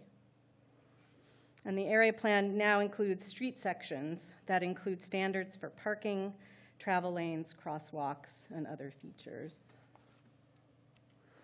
A significant part of the project involved revisions to goals, policies, and programs.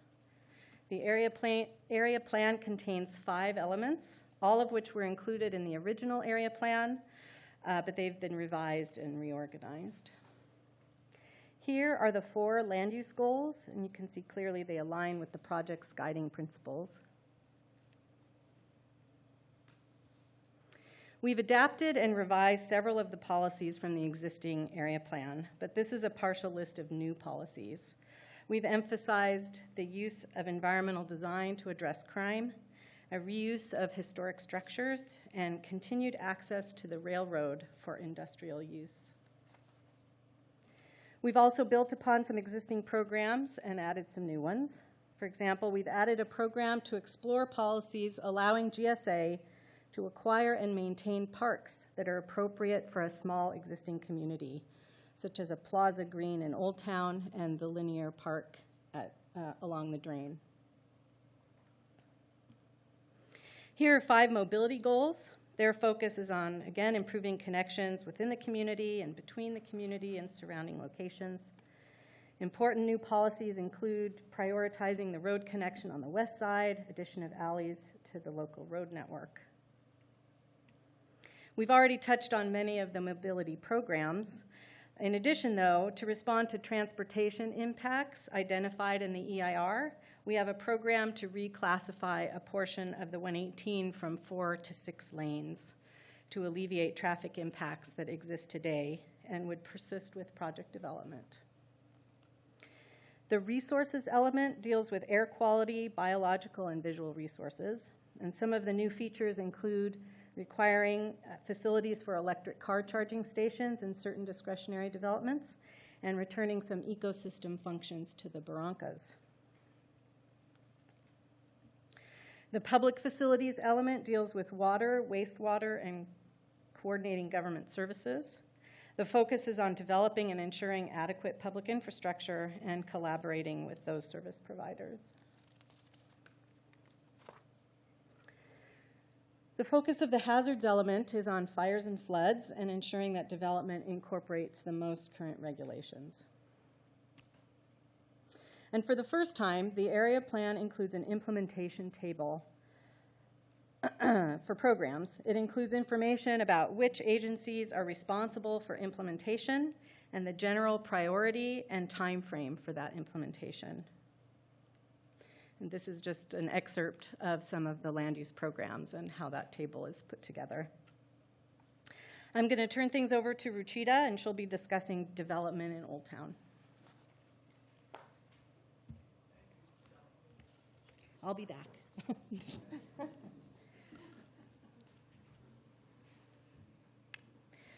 Chair Long and members of the board, I'm Ruchita Kadakia, and I will be summarizing the documents that govern development in Old Town Satakoy. These listed development tools implement the guiding principles, goals, policies, and programs of the area plan. Appendix A includes zoning classifications for all of Satakoy, an illustration of the map of the entire area plan and its related acreages. And we've determined that even a small project could affect the look, character, and the feel of the community. As a result, a form-based code was developed, which would implement the area plan goals and policies through a development process. The focus of these new development standards is only in Old Town Saracoy, and it applies to all projects. This new code has been added as a section to the non-coastal zoning ordinance and is included in your packet as Appendix B. Chapter 6 of the area plan, which is the design guidelines, should be used in conjunction with Appendix B for all discretionary projects in Old Town Saracoy, as it provides guidelines for design elements. And finally, Appendix C summarizes existing permitting procedures for all cultural heritage sites. This is the map of Old Town Saracoy, where the form-based code would be applicable. As mentioned before, the 4 new zones are the town center, that is the commercial, residential mixed use, the residential zone, and the light industrial zone. This form-based code helps develop and retain the look and feel of the community. It has been recommended for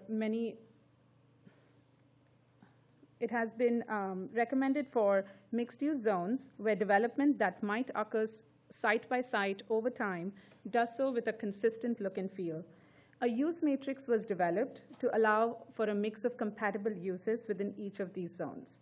It includes zoning standards that ensure good zoning practice, such as pedestrian-oriented site development standards, different building forms that are appropriate for the land use, and diverse housing types. All of this information has been presented with visual aids, and such as tables and diagrams, and makes it a more user-friendly document. And the City of Ventura also has a form-based code for its Saracoy Wells community plan. In the event of an annexation in the future, this code would ensure visual compatibility with the city. These are the main elements of a form-based code. Overall, it focuses on the building form and its relation with other buildings as well as the pedestrians, in addition to regulations that a conventional code addresses, such as heights, setbacks, etc. These photos show how a building could be placed on a site and its relationship with the public right-of-way as well as adjoining buildings. This could be, say, through a conventional code, which is on the left, or through a form-based code, which is on the right. In this example, the form-based code example reduces curb cuts, requires pedestrian entrances in the front, the parking entrances at the back, and emphasizes an eyes on the street formula. The new code also looks really different from the non-coastal zoning ordinance. This is an example from the zoning standards section of the development code. In this example, the information focuses on the building encroachments standards in the town center zone. As conveyed here, there are also similar diagrams that detail standards for building placement, height, minimum building length, and parking access. Throughout the documents, many such diagrams and visual aids have been used to communicate development standards. When compared to the existing non-coastal zoning ordinance, some of the notable changes include a new provision for minimum percentage of building length along primary and side streets, introduction of new building and frontage type standards, standards for specific locations, and accessory open storage standards for industrial parcels. Details of the code are included on pages 16 and 17 of your board letter. When identifying changes from the existing non-coastal zoning ordinance, the new zones were compared to base zones that already exist in the county. For example, this one's for the town center, where the town center is different from the existing commercial plan development, that's the CPD zone, in some key ways. It includes active shop fronts that are built all the way up to the property line. It limits curb cuts by requiring vehicular access from the alley or side streets. And it adds new small manufacturing or industrial uses with a retail component with second floor live work residential units. The residential mixed-use zone is new with an emphasis on residential development. However, some standards were modeled on the county's residential high-density zone. This zone includes higher density housing and some limited compatible commercial uses. Specifically, some key corners on Los Angeles Avenue include requirements for small-scale neighborhood retail, and this is the only zone with a 3-story height limit. This zone also provides opportunity sites for several housing units that meet the low-income household criteria as per RENA. The residential zone remains relatively the same as the R2 zone, which exists in the county. However, it adds housing options for larger lots with triplexes and quadplexes, and is the only zone that allows detached habitable accessory structures. Finally, the industrial, that is the light industrial zone, when it's compared to the existing M1 zone in the county, it includes a variety of light industrial and manufacturing uses, and it also adds some compatible commercial uses. The key goal was to reduce the incompatibilities between the industrial and the adjacent residential zones, that's the residential and the residential mixed use, and it also adds more development options within the zone itself, and it finally adds new standards for accessory open storage. Design guidelines, which are included as Chapter 6 of the area plan, apply to all discretionary development, and these should be used in conjunction with the development code for Old Town Sarakoy. These include 3 subsections, each of which uses illustrations and photographs to identify the intent of the guideline. This is for the section, these pictures are for the section for building design, which deal with a variety of design issues such as entries, doors, windows, roofs, etc. Site design includes guidelines for walls, fences, landscaping, and some design for parks. These guidelines for parks were reviewed by the county's Parks Department. In some cases, comparative examples have been included that indicate whether they embody the intent of the guideline or not, as indicated by the little red triangle on the sides for those that don't embody the intent. For example, the image on the right in this example does not embody the intent of the guideline regarding paving patterns that are not appropriate for a small community such as Sarakoy, whereas the one on the left, is a much better example of the same. Finally, there are also guidelines for roads, and these include street furnishings, pedestrian amenities, to name a few. A historic resource survey was prepared by a consultant for this project, which identified 24 historic sites. Of these, 3 sites were eligible for the National Register, and in addition, 21 sites were identified as eligible sites of merit. Appendix C is a guide that summarizes all existing permit procedures from the Cultural Heritage Ordinance and the Non-Coastal Zoning Ordinance. This appendix is not a regulatory document. This concludes my presentation, and I shall hand it back to Shelley. Thank you. Thank you, Rashida.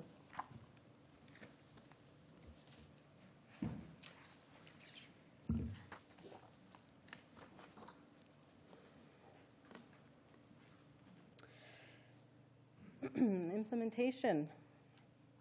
Implementation of the area plan will require financial investment, and the plan identifies several different funding scenarios and anticipates that the funding will be shared by private and public entities. And as an aside, I was happy to see that Governor Brown signed a bill today giving local governments help to improve disadvantaged communities by creating an entity called the Community Revitalization Investment Authority. So that ought to be interesting as a tool. I'm sorry? Is there, well, it wasn't in this announcement, but it caught my eye. Beyond the need for financial investment, there are some notable infrastructure challenges. The wastewater system managed by the Satakoy Sanitary District has about 50% of its capacity remaining. Many of our road improvements are complex and expensive and will require money and cooperation amongst many parties, both public and private. And water. Aside from questions about impacts of the drought, the City of Ventura provides water to Satakoy and currently limits new development to a 3/4-inch meter. There are several policies and programs intended to address these issues, and they generally call for collaboration between the affected parties. Project staff has been working with the city on water supply issues throughout the planning process, and as we've learned over those 3 years, although the county may technically have land use authority in Satakoy, the city, in its capacity as the water purveyor, exerts tremendous influence and control over what can actually be developed. The 3/4-inch meter allowed by the city generally supports development of a single-family dwelling or a duplex, as well as low water-using commercial and industrial uses. These are the types of uses that are supported currently, and developments like this would continue to receive water. However, the water policy does not allow for the intensification of land uses that we've planned for, nor that the city has included in its own Saticoy Wells plan, or that are anticipated by the existing area plan. As a result, project staff has worked to get the city's water policy changed, but unfortunately, these changes have not occurred. One interesting note is that state housing law requires a water supplier to provide water to a low-income housing development unless that water supplier can make certain findings. We consulted with the Building and Safety Division to get more clarity about what types of development could actually be supported by a 3/4-inch meter. Building characteristics that you might expect to be important, like building area and occupancy, are not necessarily predictive of what can be served by a 3/4-inch meter. Other important variables that are unknowable at this point are important as well, things like size of the supply line, distance to the line, and the number of stories. But the bottom line is that there's still development that can take place in Saticoy. We received 7 public comments regarding the area plan and another 6 comments on the draft EIR during the 45-day public comment period. With regard to the area plan, several of the comments resulted in changes to the project and are listed here. This table contains more detail about the commenters and the changes that we made in response to those comments.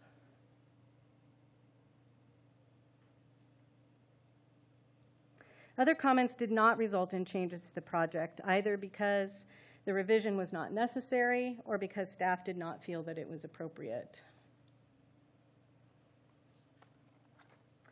Turning to a brief summary of the environmental review process, we conducted the CEQA analysis, which culminated in a programmatic EIR completed in-house.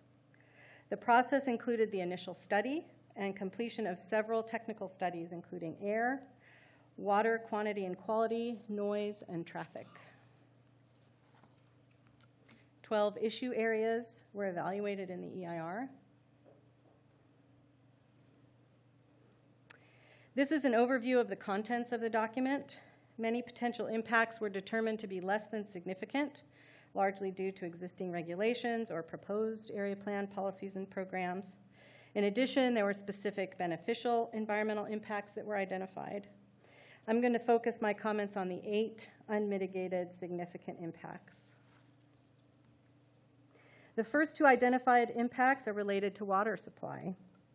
The analysis concludes that in drought years, there is insufficient water to serve full build-out of the Saticoy community, and mitigation measures were found to be infeasible. However, as we've stated, this does not mean that no development can occur, only that full development potential cannot be realized. The third unmitigated significant impact is related to historic resources. 21 potential sites of merit were identified. As we stated, the EIR analysis concluded that 17 of those 21 were not threatened because they would remain in the same or similar land use designation. For example, commercial structures remaining in a commercial zone.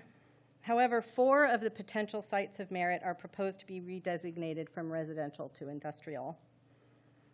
And in order to fully implement the objectives of the proposed area plan, staff is recommending that the board adopt overriding consideration for these sites. With that said, the 4 residential dwellings are allowed to remain as residential uses in perpetuity per the non-conforming use regulations. The next 3 impacts are related to transportation and circulation. The first concerns roadway segments on SR 118. The 3 studied segments were all projected to exceed the thresholds for daily traffic volumes.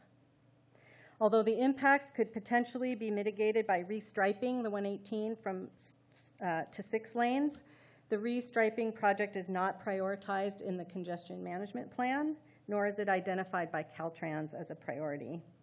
Therefore, we determined it was speculative as to whether the restriping would be implemented during the horizon years of the area plan, which ends at 2035.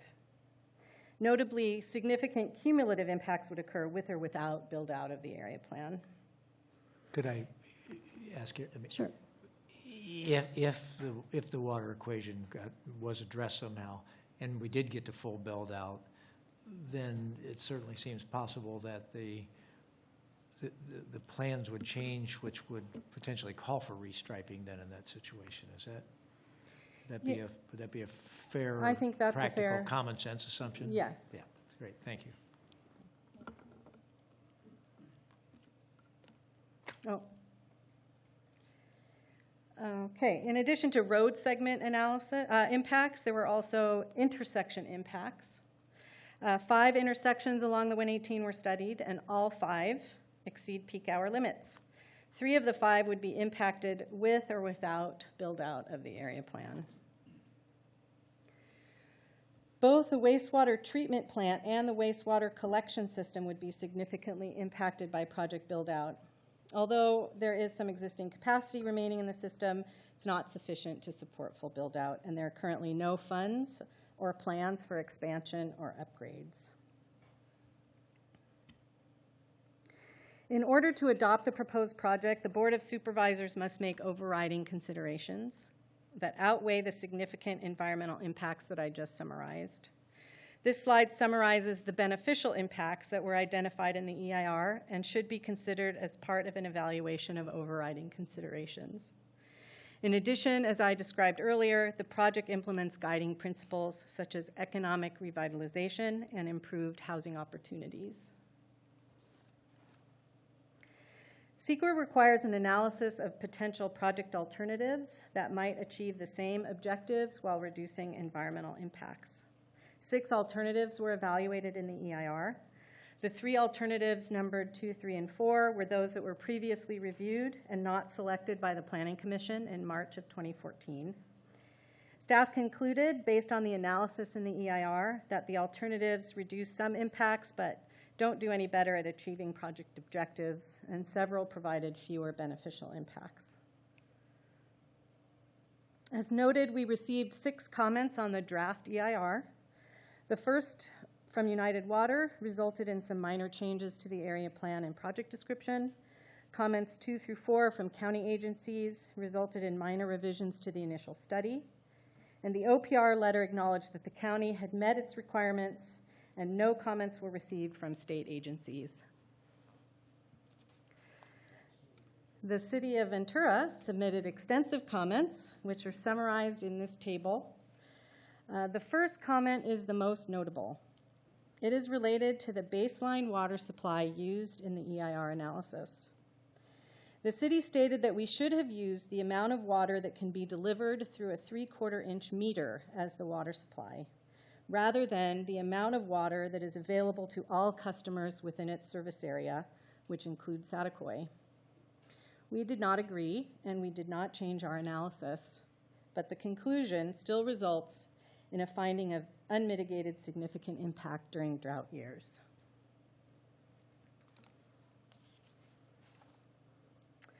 Finally, I'll briefly summarize the Planning Commission hearing. The Planning Commission held its hearing on July 16th, 2015, and voted unanimously to support staff's recommendations. Water issues were an important focus of the hearing. One commissioner asked whether we should have selected the reduced development alternative, but as staff expressed, future development would automatically be limited if there was not water available to support it. This table from Ventura Water was added to the DER after the Planning Commission hearing based on a comment from a member of the public who noted that our environmental document did not contain the most up-to-date demand and supply information from the City of Ventura. We used the city's 2014 report because the 2015 report was not yet public.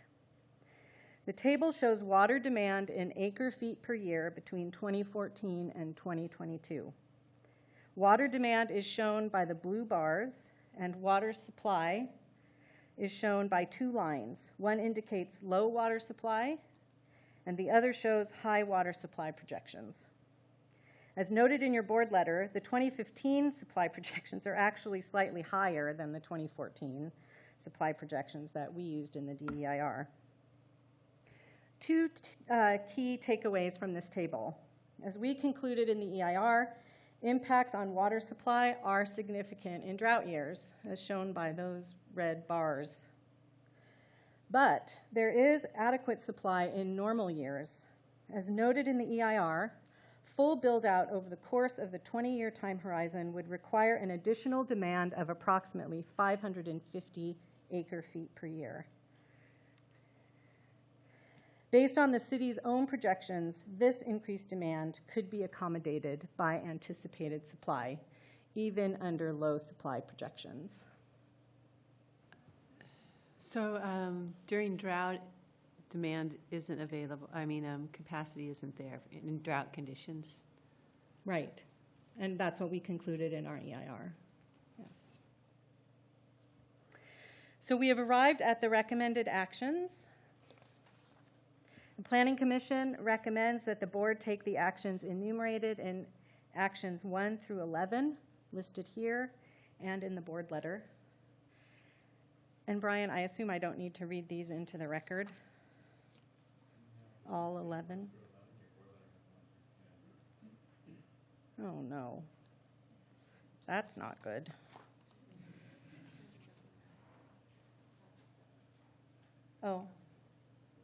Oh, whoops, 5, 6, they were numbered, misnumbered, sorry, technical glitch. Okay, so actions 1 through 10, listed here and in the board letter. And that's it, and staff is available for questions. Thank you very much. Okay, thank you. Appreciate this very thorough PowerPoint handout to work through. So any questions at this time of staff? And of course, we do have speakers, but be happy to take questions first. If you have, yeah, speakers? Okay, well then, let me close that page. Okay, opening the public hearing part of this item, and I'd invite up first Josh Addison.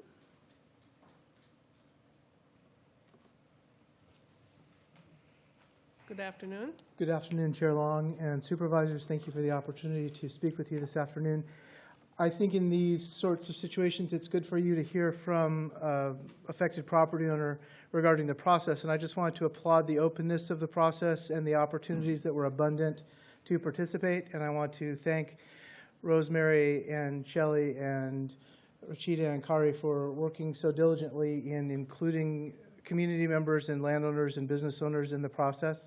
It's a complicated community to evaluate and plan for, and I think that the involvement of so many interested parties was very beneficial in the process. So thank you very much to county staff. Thank you.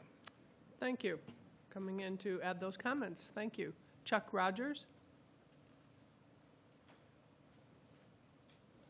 Good afternoon. Chuck Rogers. I'm one of the 3 applicants that was responsible, I guess, then for resulted in the new area plan for Saticoy. I'd like to respectfully request that you approve the proposal as submitted by the Planning Commission, by the staff and the Planning Commission. I'd like to thank Rosemary and Shelley and Rashita. I've been a real estate broker in the area for over 40 years. I've never had the cooperation and the accessibility that I've had at the last 7 years with the planning staff. It's been refreshing, and I've really enjoyed it. There has been some cost to us financially to get this done, but we've got it done, and I hope today will be the culmination of the 7 years of effort. Thank you very much. Thank you, sir, for your comments. Sky Sunner.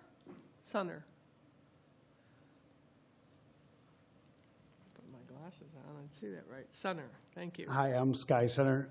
We're also one of the applicants. We own the property that's on Los Angeles Avenue. This process has been amazing. Like we said, the whole community was involved. All the hard work from Rosemary, Shelley, and Rachita. I know there's obstacles that are still going to come, but the fact that we're this far and it's just been wonderful to see the cooperation of everybody. And, sitting down with planners and everybody to see the vision of Saticoy, I would really like to see this happen. Great, thank you. Appreciate your comments. Anyone else? That concludes those names submitted. Anyone else wish to speak on this item? Okay. All right, we'll bring it back to the board then for questions and discussion.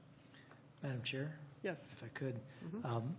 First, it's very nice of the speakers to come and compliment staff, compliment the process, and take time out of your schedule to do that. So thank you. It is it's refreshing for us to hear it. We certainly hear anytime somebody's frustrated, or most of the time we hear about the frustrations with that. But I think, you've had 7 years of a good experience. I think there's been a real effort at the county to try to make sure that county staff professionally interact with the community, and I hope that message actually can get out there in terms of that. To the staff, I just want to say this is a state-of-the-art planning document, and you should really be congratulated for that. I mean, it's you've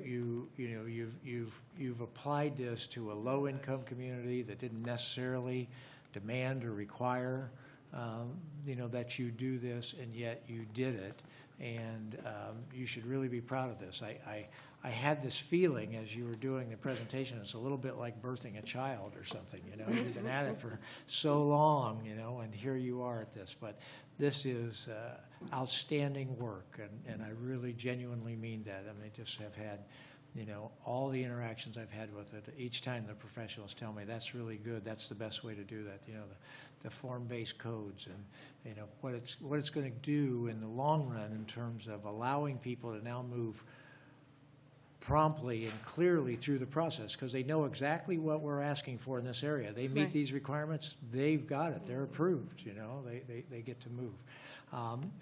And we have invested significant resources in this low-income community. This board has with the Boys and Girls Club there. Right. This is the other side of that investment, which is to give that low-income community a shot, a chance at a development plan. Without this, it was going to be hopscotch, haphazard development. You wouldn't get there. And we wouldn't be tied in with the city's modifications that they did also. So this really gives the community the second leg of the stool in terms of really moving forward. So we've got the Boys and Girls Club and the library, so we've got some community services. We got a good planning document. Now we really need the community and everybody else to step forward and invest and make this community into a great community and stuff. And then we'll see whether the city of Ventura wants to annex it. Right, exactly. Bring those jobs in there. They'll have to fight me for it. That's right. I know they have. I know there's real complications with the water issue, and that's just a complication. We're completely frank about it in our documents. Right. We're completely frank about it in the EIR. All the applicants know about it.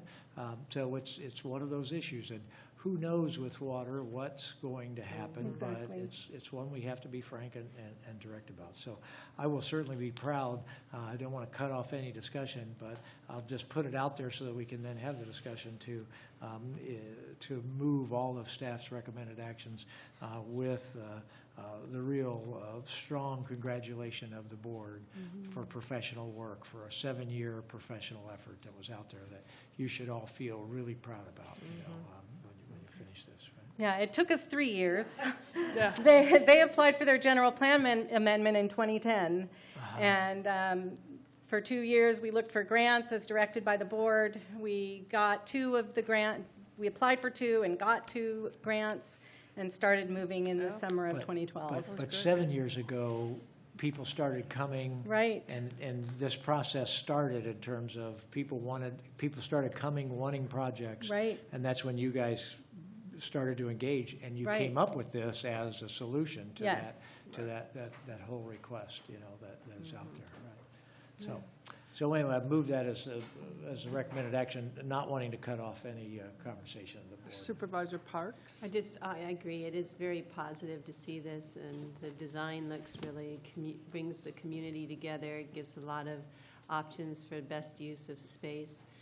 From a Thousand Oaks perspective, I know one of the things that our city has found is by not having alleys, they feel that has reduced crime because it puts more eyes on the street. And so I know that you're looking at having cars parking in the back, and I just thought I would throw that one out there. But being familiar with what's going on in planning, this is, it is very state-of-the-art, and I think it's also an example that other area plans will look at and drool over because it is, such a great work of art, and it's not too often that you get a chance as a planner to be able to do something like this. So I would imagine that you found this to be very worthwhile, and the fruits of the labor are certainly before us here. So good job, and it will be nice to see if we do end up getting some investment into that area. I didn't ask why Ventura didn't annex, which is what generally happens in these areas, but I can imagine it probably has to do with financial aspects. It costs money to service these areas, but to be able to have a plan in place that will allow for private investment, I think we'll do the best that we can do. As far as not having water availability, issues with sewer availability, that will be addressed when you have specific projects coming before. So I don't feel too concerned with that because it won't happen unless there is that supply. And hopefully some good cooperation will happen so that we can get the necessary infrastructure to the development. Congratulations. Thank you. No other comments? I just say I'm excited to see it happen, and I think you're going to see a lot of people wanting to do something out there and make that a special place. So congratulations, getting it done. Yeah, and also want to thank you. Maybe we can apply that to other areas of the El Rio, Island Acres, and so forth. So very, very good work. And thank you to all the staff for outstanding work. Very good work on it. It is, as the supervisor said, state-of-the-art. Appreciate creativity on it. Thanks.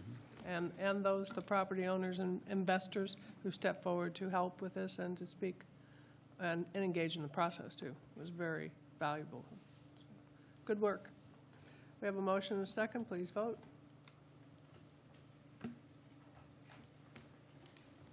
There you go. Unanimous. Good work. Yay.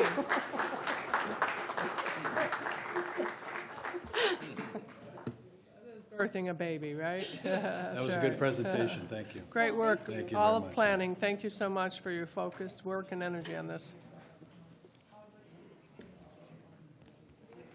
Look at that stack there.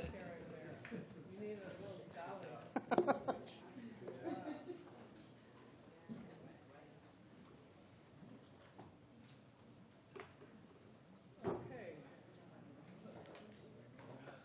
Board members, our final item of the day is, and it is, oh, you got 2 minutes, but it will be item 32. So 2 minutes.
Okay, board members, it is now 2:32, and we have general plan update work program, and great to have it back before us, and let's move ahead. Let me move my papers around, sorry. You're on, Kim. Okay, thank you. Good afternoon, Chair Long and members of the board and Mr. Powers. For the record, my name is Kim Perlhart. I'm with the Resource Management Agency. I'm the planning director here at the county. I would also just like to, since I have the microphone, really just give a shout out to the staff. It's really a proud moment as a planning director for, watching something that takes so long and they come here in 40 minutes and whiz bang, give it all to you. And, and the public has been very kind. They have just been in the community day after day. But I do also want to acknowledge our unsung hero, Linda Ash. She's, up late at night. Leroy, our county council. They never get any credit, and they work very hard because clearly these are legal documents, and Linda has spent a lot of time with it. So I would like to acknowledge her as well. So we are here today. We're pleased to be here today to present our options on the general plan update that your board requested during your July 7th and August 4th meetings. So since that time, Chris and I and our consultants from Mentor Harnish, who are here with us today, worked to incorporate what the board has asked us and the Planning Commission has asked us to do in a revised work plan. We've included that as Exhibit 1 to your board letter today. So specifically, we're going to be discussing a comprehensive general plan update that includes the optional elements that your board had requested on water, agriculture, and economic development, and the inclusion of several contemporary general plan trends that we've spoke about before, such as healthy communities, climate change, sustainability, and incorporating all of those concepts into a general plan. So we're also going to be presenting options that we've spoke to you about before, about the concurrent processing of our zoning ordinance, our wildlife corridor, and our housing elements. And at your board's request, we've also taken a really good look at, and we'll be presenting a work program that can be accomplished in a 3 to 3.5 year time frame, and what a scope of work for a project like that would look like.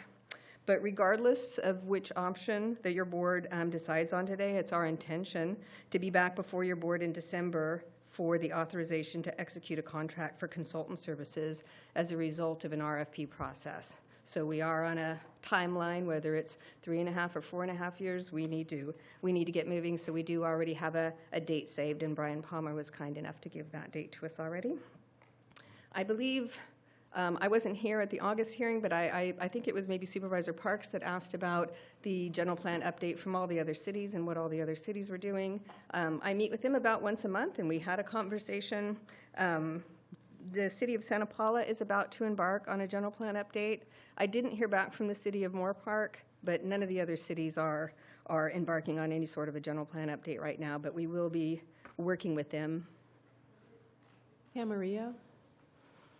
I thought Camarillo was doing an extensive one. Let me just think of I'm sorry, Camarillo was not at that meeting either, so Camarillo or Moore Park we did not hear back from. So that's it. So to present this information today, I'd like to introduce you, and you've met them both before, Jim Harnish. He's a principal and owner of Mentor Harnish, and Ted Holsom, who is a principal at the firm as well, to give you the presentation. Thank you, Kim. Chair Long, members of the board, my name is Jim Harnish. I'm principal owner of Mentor Harnish, and as Kim mentioned, with me is Ted Holsom, our principal planner. I'm getting over a cold, so hopefully I won't break. Ted told me that I sound more authoritative, so you can let me know at the end of the meeting if that's the case. I just want to take this opportunity to congratulate the planning staff as well on the Satakoy plan. Ted and I work in a lot of communities and see a lot of community plans, and that's right at the top of the community plans that I've seen in my career, so it's really good. This is an agenda for our presentation. Ted's going to start by kind of talking about how we got to this point today, and then I'll summarize our recommendation for the 4.5 to 5 year comprehensive general plan update, talk about the shortened 3 to 3.5 year general plan update, and then discuss the budget implications and our recommendations. So with that, I'd like to have Ted talk.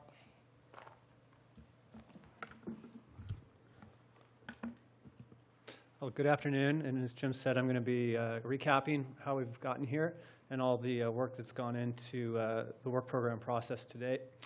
So this is just a summary of our schedule, and as you can see, the dashed circle box there at the very bottom indicating that we are in the final step of putting together the recommended work program or the work program that we carried forward for the general plan update, and meeting with you today to discuss that and hopefully get confirmation that we're heading in the right direction. A lot has gone into this process. It's been relatively short, roughly since we were involved, 6 or 7 months, beginning in April. But we produced several different documents. Some of those include summaries from public outreach that we did, and those dates are listed below that, as well as different options that the county has for how it could approach its general plan update. As far as the meetings go, in addition to holding a joint study session with your board and the commission and follow-up board meetings on the recommendations, we also conducted stakeholder interviews with over 60 individuals, both elected representatives as well as key individuals across a whole variety of topical areas here within the county. And we held 3 workshops in communities, including Thousand Oaks, the city of Ventura, and the community of Oakview. So as you recall, back in late June, and as part of the joint study session, we had an initial report that provided recommendations for different options the county had for its general plan update. I'm just going to quickly cover what that included. It was for a comprehensive general plan update, and it included all of the various pieces of a general plan update that are typical for a county, including existing conditions information, conducting a robust community outreach program, identifying issues and opportunities, developing a vision, evaluating different types of growth alternatives and policy options, addressing current policy issues or planning issues, both locally as well as that are required by state law, and then preparing the general plan itself as a new contemporary planning document that would guide future growth and development within the county. We also identified how the area plans would be addressed within that, as well as the environmental document that would be prepared for the updated general plan. There were also several options that we recommended for conducting the public outreach program, and those are listed here, but they roughly fell into 3 categories of educating and informing the public, interacting with the public and engaging them in the process, and then validating the public input in the direction of the update with the Planning Commission and the board.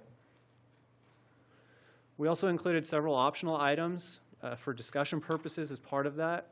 And one of the main options was a technical update, which would be more similar to what the county had done in the past in updating specific sections or parts of the general plan, essentially to bring it into compliance with state law and ensure that all the elements were internally consistent without conducting a comprehensive general plan update.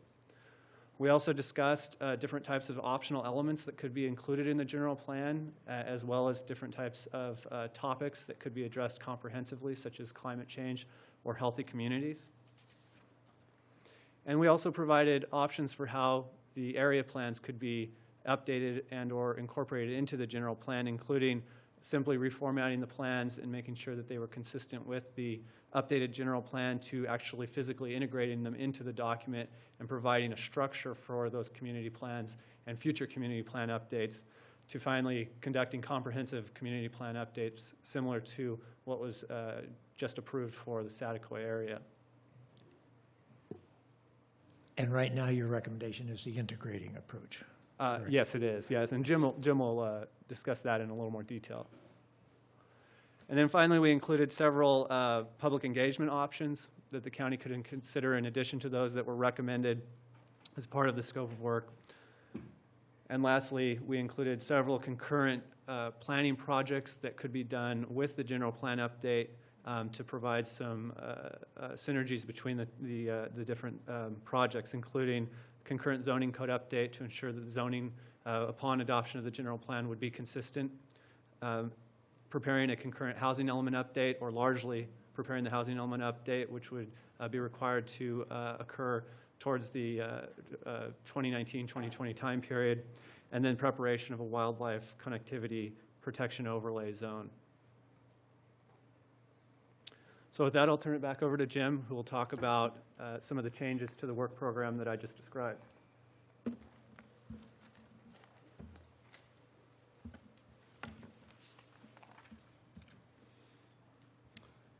Thanks, Ted. Based on the direction that we have received to date from the board, we've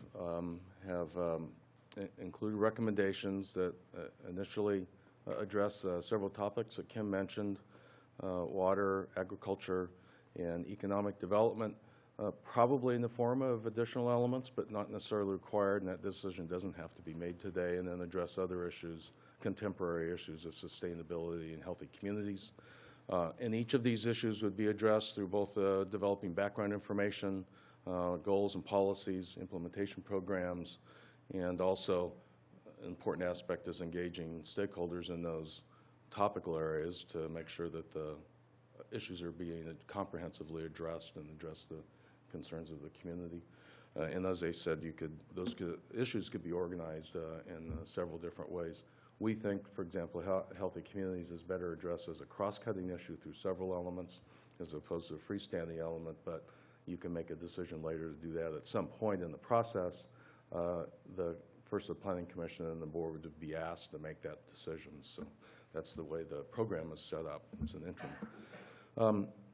As Ted had mentioned, our recommendation for community plans is to integrate the community plans into the general plan, revise the policies for consistency with the plan, and then set essentially a standard for the updates of any future community plans.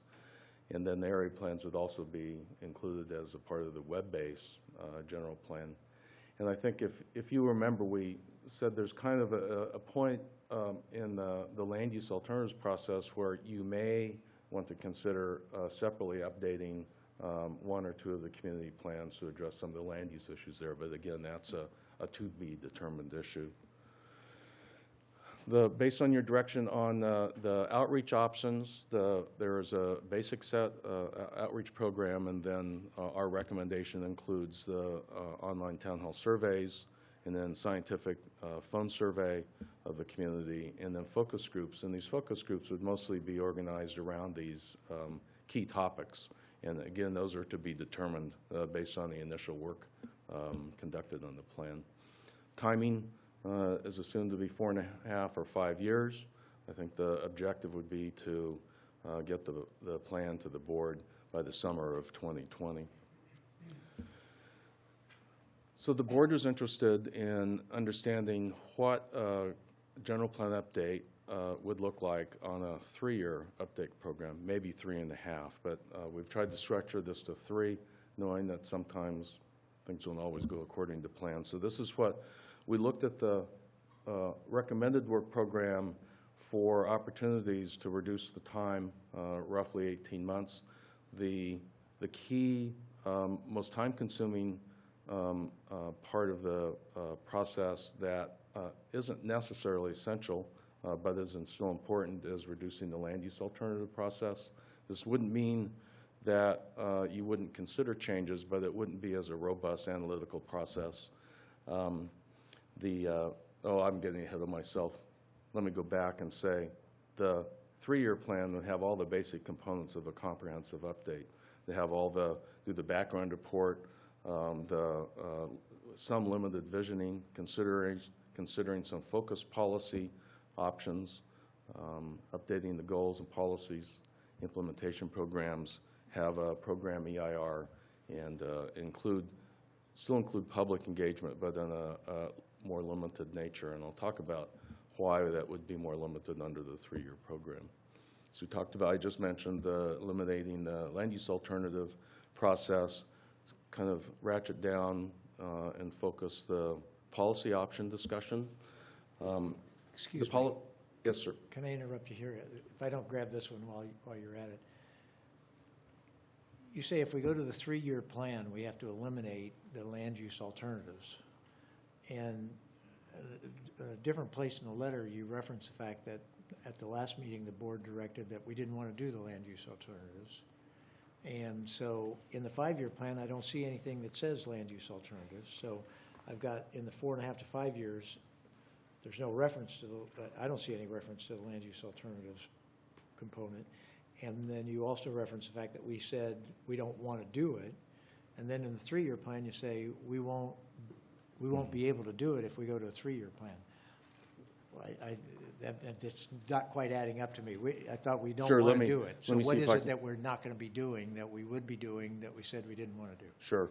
It's a good question. Let me see if I can clarify that. What we understood from the board's discussion at the last meeting was that you didn't want a really comprehensive land use alternative analysis.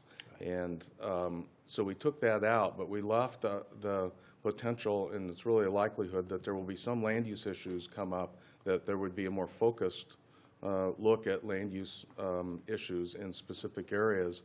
We haven't identified those yet, but that would be identified as during the front end of the process, a background report. So there is a component in the recommended work program for focused land use rather than comprehensive analysis. Land use, a focused land use. Yes, a focused land use. And you're saying that would disappear in the 3-year? That would disappear in the 3-year program, yes, sir. Then, just by the nature of that, the policy document effort would be reduced to some extent, just simply because it's unlikely that the land use diagram and things associated with that would change terribly much. So there would be a more limited focus on that.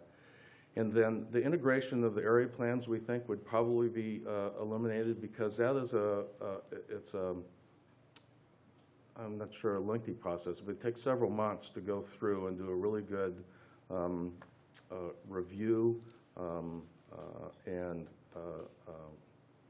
kind of reduction of the area plans, and work with the communities that are affected by the area plans to really talk through the kind of changes that might occur in their area plans. So that's a portion of this outreach that I was referring to earlier that would be more limited, because you wouldn't have the need to go into, have discussions with the communities on those issues. So the plans would still be revised on more of a technical basis to assure that they're consistent with the general plan, but not integrated. The community outreach requirements would be reduced, and we're just estimating for cost purposes reduced from 21 to 6 meetings. There would be fewer board meetings and planning commission meetings required. It's a shorter time period. We wouldn't need to come to the commission and the board as often, and we think that we would eliminate the focus groups as well. That would save time. In the board letter, you refer to it as from 21 to 9 meetings, and when this says 6, and it's yeah, it is 9. You're right. So 9. This is I still couldn't figure out what would be the 9 meetings. Would that be going to each MAC one time, and the planning commission twice? No, these are in addition to the planning commission meetings. So we're community workshops separate from going to the. That's correct. Yes. This is under the 3-year plan. Pardon? If it's 9. It's under the 3-year plan. Yes. Right. Correct. So even though we said that we want to use our existing structure, our MACs and our planning commission, as the primary vehicle for these hearings, you'd still anticipate, if we went with the 4.5 to 5-year plan, 21 of those separate community hearings, or 9 if we go with the shorter plan. That's correct. In addition to that. How would those be different from going to the MACs and going to the planning commission?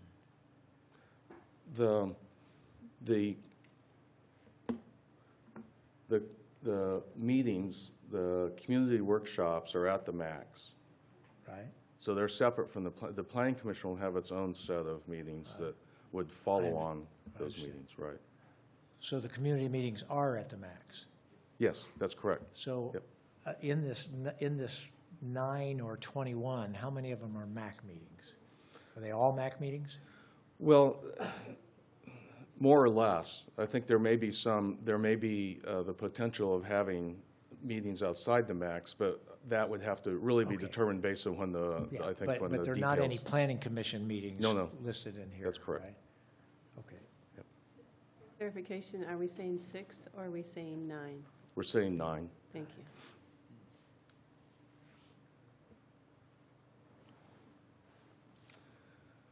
So there are the 3 general plan related tasks that are included in the recommended scope.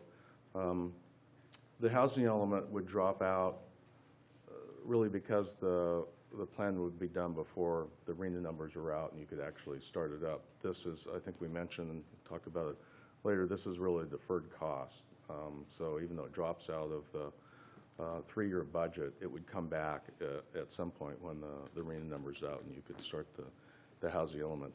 The Wildlife Corridor Connectivity Protection Overlay Zone project would, again, that's a deferred project, but it would drop out, we think it would drop out of the general plan update because the potential for the length of time it would take to get that done may surpass the time that the general plan the policy portion of the discussion. If you think about a 3-year general plan update, it's really the first 2 years that the substantive discussions are occurring, policies developed, and then the EIR starts up. So that and once the EIR begins, then you have to have it's essentially the general plan project description in place. And we think that this study may not have been able to progress far enough to be able to be included in that. Could I ask a question? Yep. Are you aware that staff has drafted language in the past on this, that there's already a map out there that designates where the corridors are? So both the mapping and the wording is out there, so where do you see it taking a long time to do? Well, in our discussions with staff, we understood that there was going to be a fairly extensive amount of public outreach and a lot of discussion and dialogue with various interest groups in the community, and that may just take a long time. And then third, zoning code update would be kind of bifurcated, and the current inconsistencies, zoning inconsistencies with the general plan would be addressed, but that the general plan, the consistency analysis with the newly adopted general plan would likely wait until the plan was done and be done as an implementation program.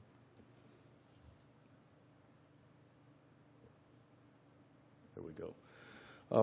Other changes that affect the budget, there would be a reduced project management requirement, and that's really a function of the period of time the project takes. There could be a change in the distribution of the workload between the consultants and staff. A 3-year work program may require the staff to have the consultants do more of the work, just given the workload and the turnaround times. And the 2 kind of other issues going on outside the county, the VCTC traffic model update, would, on the 5-year program, we think that the update would be available for the staff and the consultants to use either in policy development or at least in the CEQA analysis. It's not likely that it'll be ready in time for the CEQA analysis for the 3-year program. We don't know because the RFP actually hasn't been issued for this, so we don't know when it's going to start up, but it seems to us like it may not be done in time. So we're recommending a contingency in the budget to kind of plan for that potential. And then the other issue is how rapid the analysis and work goes, technical work goes on the SIGMA, groundwater sustainability work. We're in the recommended work program, we're anticipating that we can depend on the technical analysis, both for background analysis and policy development, may not be available, so it may either require more funding for this work itself, or it may truncate the kind of the breadth of the policy development, just depending on knowledge. So this is a potential. We just don't know, but we wanted to raise this as an issue of concern. So looking at the 3-year program and the schedule and budget implications, I think it assumes little or no controversy. As you know, controversial issues can contribute to lengthening out a process substantially, and I've had a lot of experience with that. It assumes kind of a normal program EIR process with very little challenge, no additional public meetings. And I just talked about the contingency for the groundwater and traffic. And then we talked about the deferred general plan related work programs. So let me talk about the budget implications. We have the two budgets. At some point, we will have the two budgets side by side. There you go. And just let me point out what I think are the key differences. The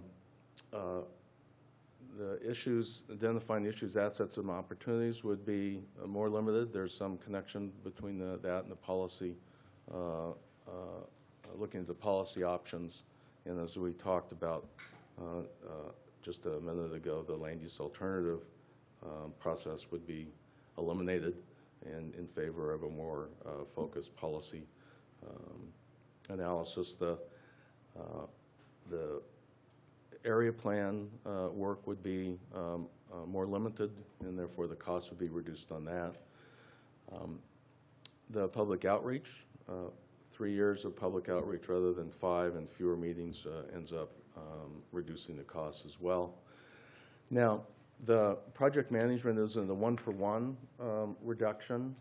We thought that the 3-year program may require some increased level of project management, and this is consistent with my experience on more aggressive schedules on projects. You have to have more conference calls and more meetings, so we assumed a little bit more project management that you might have in terms of a month-to-month basis on a 5-year program. The contingency we think should be bigger in the 3-year program for these items we talked about in terms of the traffic modeling and the groundwater, just in case there's some information that the 5-year program is depending on that is not ready for the CEQA analysis, that there would be some budget for that.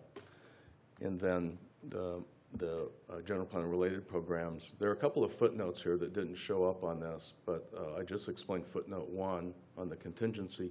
Footnote 2 indicates that, well, the general plan related programs wouldn't necessarily be done as a part of the general plan update. They would eventually be done, and so they're just deferred costs that don't show up here.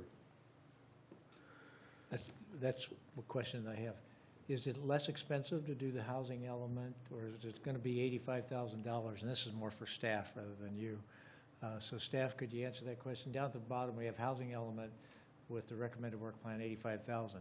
If we finish the whole general plan and then we go back to do the housing element, because we'll have to have that ready by 2021, will it be the same, or are there economies of scale doing this, or will it be $85,000?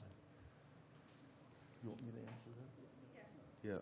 I don't think there's economy of scale. I think that would be that's a fair price. $85,000 either way. Thank you. Yep. So that's the budget. And do you want to have questions about this, or we want to stop and talk about any of the budget No, sure. implications? This is almost the end, so yeah, it is. This is where I think there will be questions in making the decisions to move forward on which work plan. So, okay. What questions? So do you want to stay on the budget, or do you want to go to the recommendation, and we'll have the recommendations are our last slide? Sure. That's the recommendation. Yeah. Which is actually the recommendation is to authorize the staff to prepare an RFP right. for a 4.5 to 5 year comprehensive general plan update program. And this just kind of summarizes the points that we just made. Right. Okay, are there questions on this? I don't see how the recommendation necessarily flows with what you've been saying. For example, you are incorporating the housing element in here, And yet, if we're looking at trying to, is this the current recommendation that you have before us? Yeah, the recommendation is the first part of that paragraph, and then I think the rest of the discussion is talking about the relationship between that and the 3-year program. Okay, because if the housing element can be done for the same amount and it isn't due until 2021 or something like that, it is something that doesn't necessarily need to be in this, correct? And still be able to do the 3-year plan. And when you say this, do you mean I'm sorry, I'm just saying, if you're looking at a 3-year, and you're saying, or you're saying, let's do 4.5 to 5 years, I'm just saying, why incorporate the housing element when you're seeing that we're looking at trying to do it in a sooner time frame? Well, we couldn't do it in the 3-year time frame because it would be too soon. The RENA numbers wouldn't be available. Right. So we're suggesting it be in the 5-year time frame because they would pretty much match up at that point. And it would make, there would be some utility in doing it at the same time. There's not any real cost savings, but there would be some. Well, I was kind of looking at it from the board, saying, how can we do this in a sooner fashion? Can we do it in 3? Can we do it in 3.5 years? So that's where I'm looking at. And I really appreciate the fact that you kind of broke out what needs to be done, like the consistency thing that needs to be done. And so it's good to be able to have that broken out, but I'm looking at it from a shorter time frame than I think what your recommendation is looking at. And so that shorter time frame doesn't lose us anything by doing the housing element separately, is what I thought you said. That's correct. Okay. Yes. Yes. Madam Chair, the question I had was if we go with the 3.5 as opposed to the recommendation, do we have any concerns from the stakeholders, from the public, that the time is too short and they don't have enough time to comment on the different elements of the general plan? That's possible. And I think I talked about this at the last meeting, that we have done city general plans in 2.5 or 3 years, but we've never done a county general plan in less than 5 years. And I think the kind of one of the fundamental differences is you have a large geographic area with a diverse population that you have to spend more time dealing with. You have a much broader range of resource issues to deal with, but you still have to deal with all of the urban-related issues as well. So it's hard to say, but just given the amount of interest and input we heard during the stakeholder interviews and the community workshops, I suspect that you have a citizenry that's interested in a pretty robust outreach program. And then we still have to wait for VCTC and also for the Sigma projects that Yeah, we're guessing we do. They haven't been able to tell us exactly what their timing is, but these things take quite a while, and they don't even have a consultant on board yet. So I'm guessing that we would have to move under the shorter work program, move the general plan forward without the updated model, which means that the traffic consultants on the general plan program would have to take the existing model and tweak it to fit the needs of the general plan update. And on the contingency from 10 to 15% is because of those components that have to be brought in later on. Is that correct? Yeah, this is just our gut reaction to having a little bit more uncertainty about these couple of issues, and just saying it makes sense to have a little more cushion in case there needs to be some additional technical analysis that might otherwise flow from the work that these other outside agencies are doing. Thank you. If I might speak for a minute first. One, I appreciate the walkthrough on this and the very thorough board letter.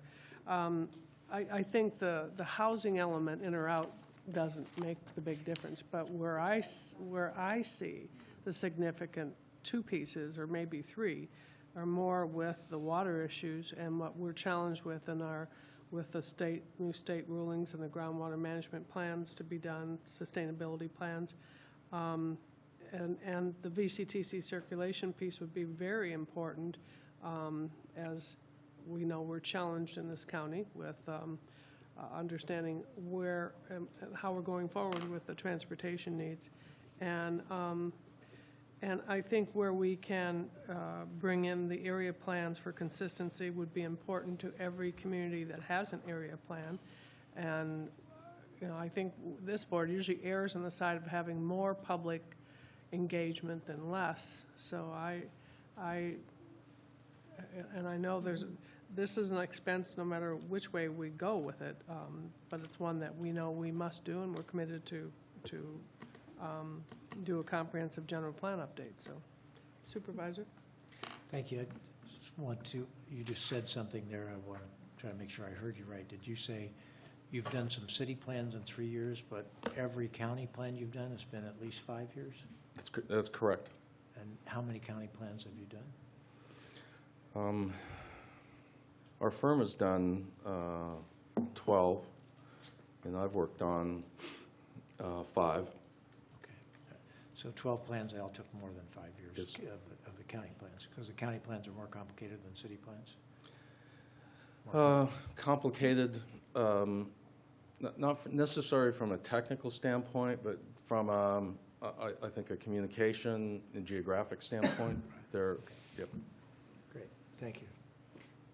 I just wanted to comment on the VCTC traffic model data, which we've been waiting for over a decade, and VCTC hasn't moved on it. And so all the, for example, development along the corridor, the 101 corridor, Camarillo, Oxnard, everyone's been doing the same thing, which is tweaking. And I don't, because they've taken so long and there hasn't really been a fire on under them to move forward on this, I wouldn't link this to their ability to complete it, quite frankly. Could you please go to your next slide, one with your recommendations? So with your recommendation, these are the issues that I want to bring up. On the one hand, you talk about having the plan come in by the summer of 2020. And you had expressed before that if we make it clear we really want something by a certain time, you guys will stay on schedule. You've seen people stay on schedule.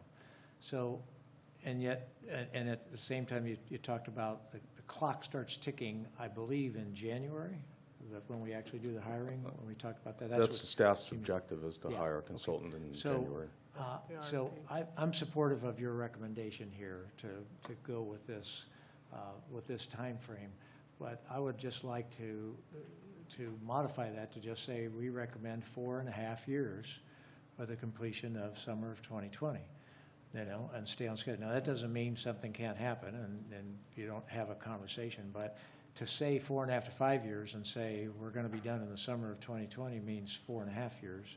So let's say 4.5 years is what I would recommend. It's not a big deal. It's maybe a little bit of semantics, but I don't want somebody to look back and say, well, we said it was going to take 5 years. I want to just acknowledge we're not meeting our goal. If we don't do it by then, we're not meeting our goal, so that we have that sense of, you want to have a sense of urgency, but you don't want to be at a flat-out dead run where you don't feel like you can, if you, like you said, things came up, you have things that you want to do. So I want to try to capture the spirit of what you had talked about before. You be clear, and, we can get there. I think at the same time, you make a reasonable case with a number of your points that even if we take the housing element out, which we may have to take the housing element out even in this plan, depending on what RENA does. But so housing, if you take housing out, to the timing to address water, circulation, the wildlife corridors, it just, you're really jamming. We're jamming a lot if we want to do all. If we don't want to drop those things, that's a tremendous amount to try to jam into the 3 to 3.5 year time frame. I think that point 2 is one of the ones that I am particularly interested in. I thought it was very valuable for us to have Bruce Smith stand up here and say, you guys asked how did this happen last time? I'll tell you how it happened. I did it, right? And Bruce Smith wasn't a consultant that flew in, did our report, took off, and we don't have that institutional memory. We have a community that is pretty passionate about the county's general plan, about what we're doing, and having our staff be the ones that are really having the primary experiential knowledge of this plan, I think is valuable.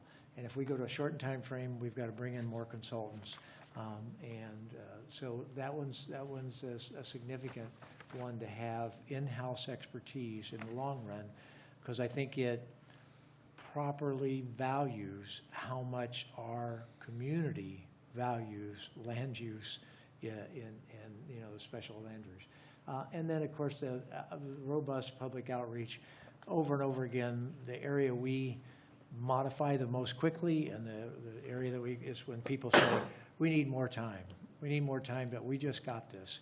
And if you're at the 3.5 year time frame, that's just going to come up. It's not going to feel very good. But this would give us more time. I mean, 21 meetings versus 9. And so limited flexibility to address potential unknowns. I think we want to try to, the balance is to try to say we've got a timeline, and we actually want to come in before that timeline so that we use, I'd like to use some of this to say we're actually going to be done before then, so that if the unknowns come up, we can still make it by that point in time. The area plans, I think we all thought it was pretty cool to have the area plans actually integrated into the document, instead of having people have to go to a separate document, and particularly with all of the online and everything else, that to have it integrated into the document properly makes a lot of sense, and we wouldn't be able to do that. So you make a number of good points in terms of doing that. I can appreciate that some people would want to move fast, but I don't see the compelling reason to move fast, and I see some good reasons to I guess stay one at of this the time schedule. reasons I would like to move fast with some of these, for example, the wildlife corridors, if we wait 5 years, it may be moot. And that other things, that aren't as time sensitive, but I do see that one. I know Kim had mentioned the, other options for dealing with that, and maybe you could give us your suggestions. Sure. Thanks, Supervisor Parks. Just a couple of things. I want to just bring your attention to the goal that we already have in the general plan about the wildlife migration corridors. And it says that we need to preserve and protect significant biological resources in Ventura County from incompatible land uses and development. And what is meant by that is migration corridors, coastal habitats, and wetland habitats. So we already have a goal, the overarching goal, that we need to protect wildlife migration corridors. And then the policies come into effect, and the policies only apply to discretionary development.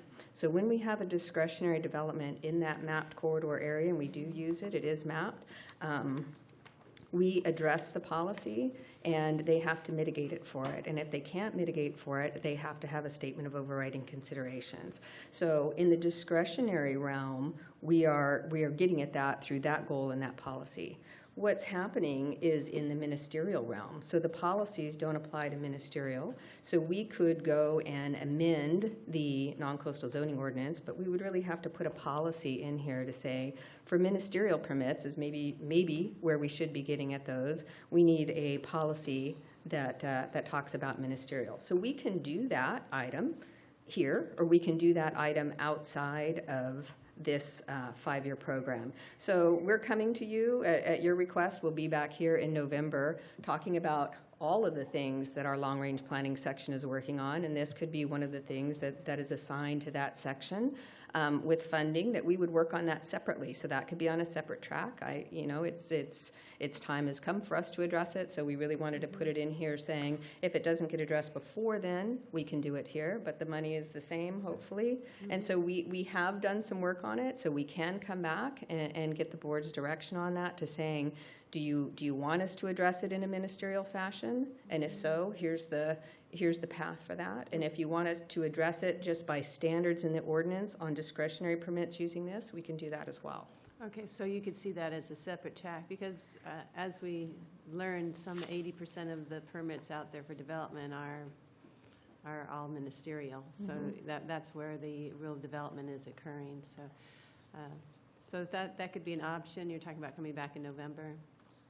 Yeah, we're coming back in November, and we're giving the board the list of everything we're doing. We're putting some prioritization to it, but then we'd also want the board's input on that. And this could be one item that's moved from this column onto that one, and we can talk about it in greater detail in November. Okay, that certainly would at least address the long-range plan that we're looking at here. Thank you. Okay. Madam Chair? Yes. If I could ask you, besides the wildlife corridor, is there any other reason to go to 3 years? I would love to be here for it, but that's not, that's a personal thing, and I don't know if I will be, but what I would like to see is the wildlife corridor. But you're not termed out, right? So you could be here if you wanted to continue to stay. I mean, seriously, you're not, term limits doesn't apply, right? So you guys could, you could be here if you choose to. I'd like to look at it the positive thing. If we can get that wildlife corridor, you won't have to see me. So Supervisor Parks, if I could also just address the issue with the VCTC traffic study. So we did meet with Steve DeGeorge, but they did say that it is budgeted in their budget, and they plan on going out for an RFP in January. That's the latest that we heard. We did meet specifically and ask them where they would be with that traffic model. Yeah, because I've been asking about it for over a decade, and they just have not moved, so I'm glad that they're looking at it now. Kim, how far are they going out, you said? In the traffic model? I mean, 2040, yeah. 2040? Yeah. So we're using a 20-year on ours too? Is that kind of where we're going to go? I know Well, we talked longer, but I think it got a little hazy out there if you go too far. Yeah, it does get harder the farther you go out, so I think that would be a predictable place to look at it, but that's one of the things that we can look at in the early stages.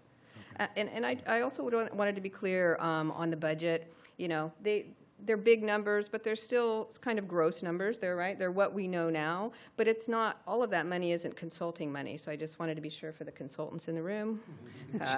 That is like the big picture. You know, we really tried to take into account staffing needs as well for most of the county that would be reviewing it. Mm-hmm. And Kim, you're going to have enough staff to help us out in the 4.5 year. You're going to have enough staff to do so. We are hiring staff. Based on what we hear today, we might be hiring more.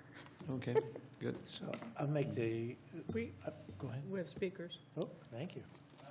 And from Mr. Power's standpoint, I guess you're planning this in your budgets and everything else anyway, right? Yeah, we do have it in one-time designated funds, yes. For this, okay. But these numbers. Right. Great. Okay, we have speakers on this, and invite up first Lynn Jensen.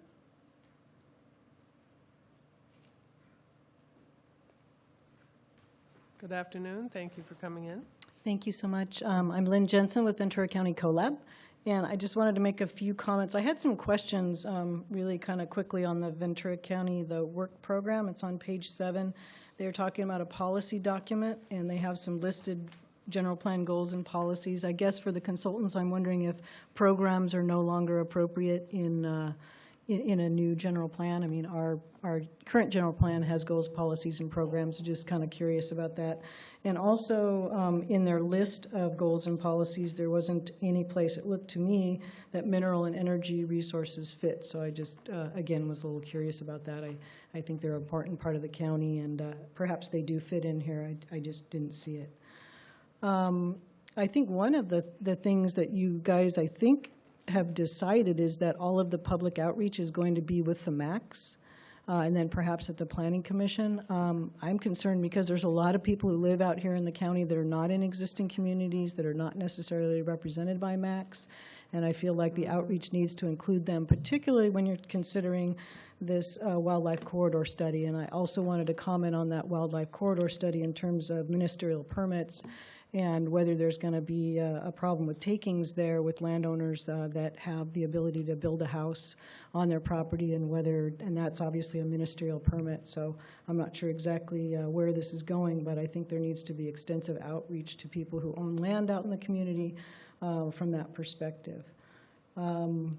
And in terms of the cost savings or the cost differences between the two alternatives, it doesn't seem like there's much difference. The work's still going to be done. Either it'll be done in the general plan, or if it doesn't make the time frame, it'll be done afterwards or at some other period of time. So, but anyway, those are my questions and my comments. And thank you very much for and everything we talked today. And Ms. Jensen, the way I understand it is for the wildlife corridor, it's things like no night lighting, you know, things into the corridor area, not to have a chain link fence across it. It's not you can't build your house. They're trying to get a setback from creeks, which we do anyway. Okay, I hadn't But heard any of that discussion, so I just think that the folks that live out there really should be part of the discussion, because a lot of things sound good, but when you try to implement them in these places where, you know, somebody owns 200 acres and they're living in a small place there, I just would really like them to be able to comment on those kinds of things. I know when the scenic resource protection overlay zone came over, it was very much opposed by a lot of the farmers and ranchers in Ojai, and it was because of the difficulty not being able to have fences and all these things that sound really great, unless you're trying to protect yourself and your livestock and your animals and those kinds of things. So I'm not sure that those kinds of discussions would really work in a MAC setting. So just saying it would be nice to have some bigger community meetings perhaps on those kinds of issues. So I recall those points being raised before. Thank you. So thank you. Thank you. David Magny?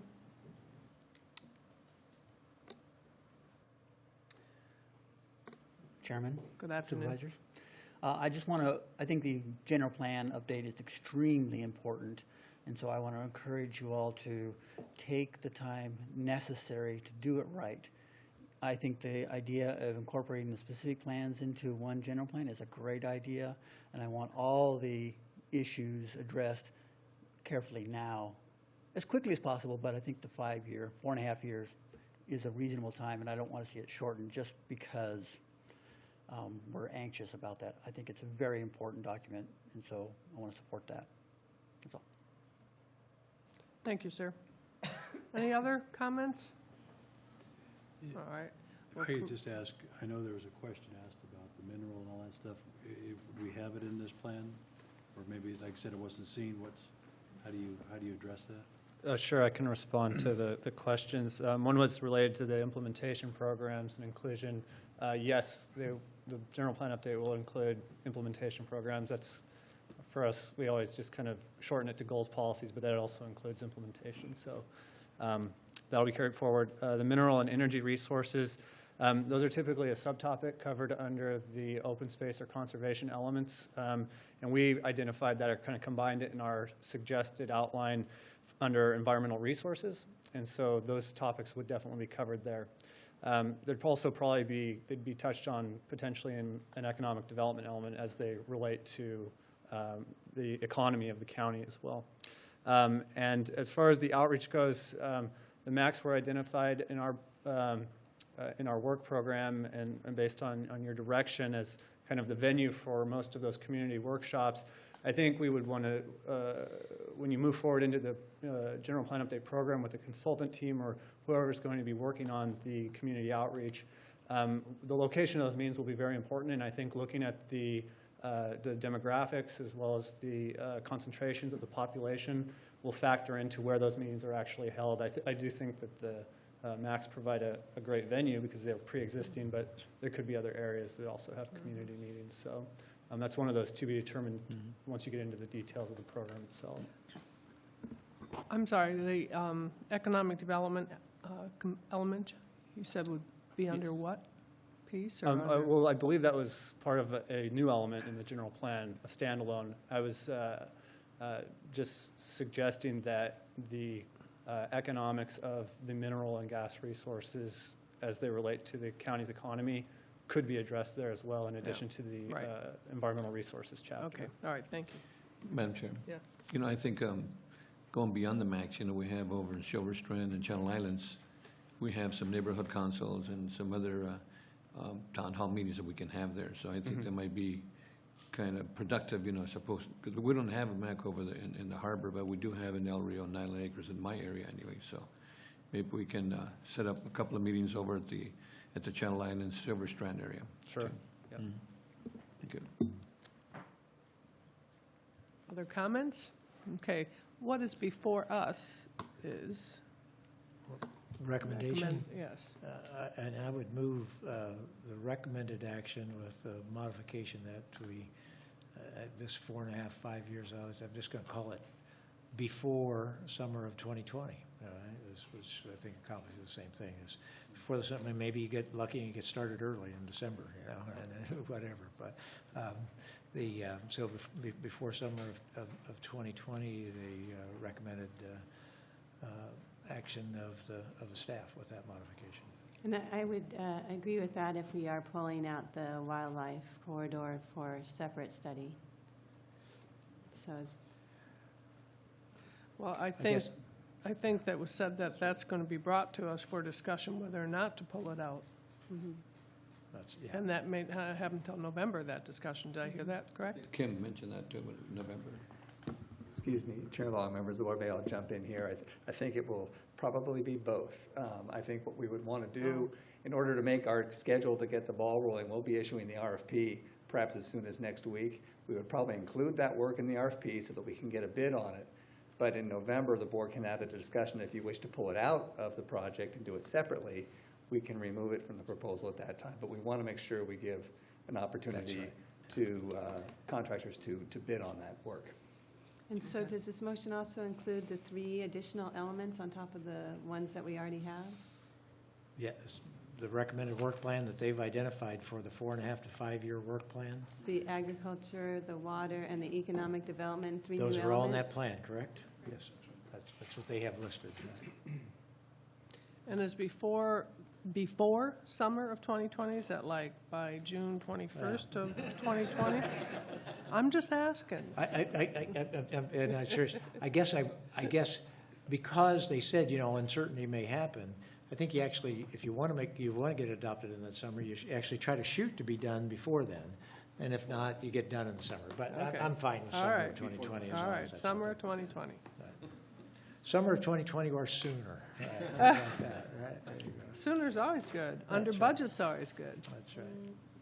Right, Mr. CEO? That's right. All right, we have a motion and a second. Please vote. And that's unanimous. And as always, staff, great work.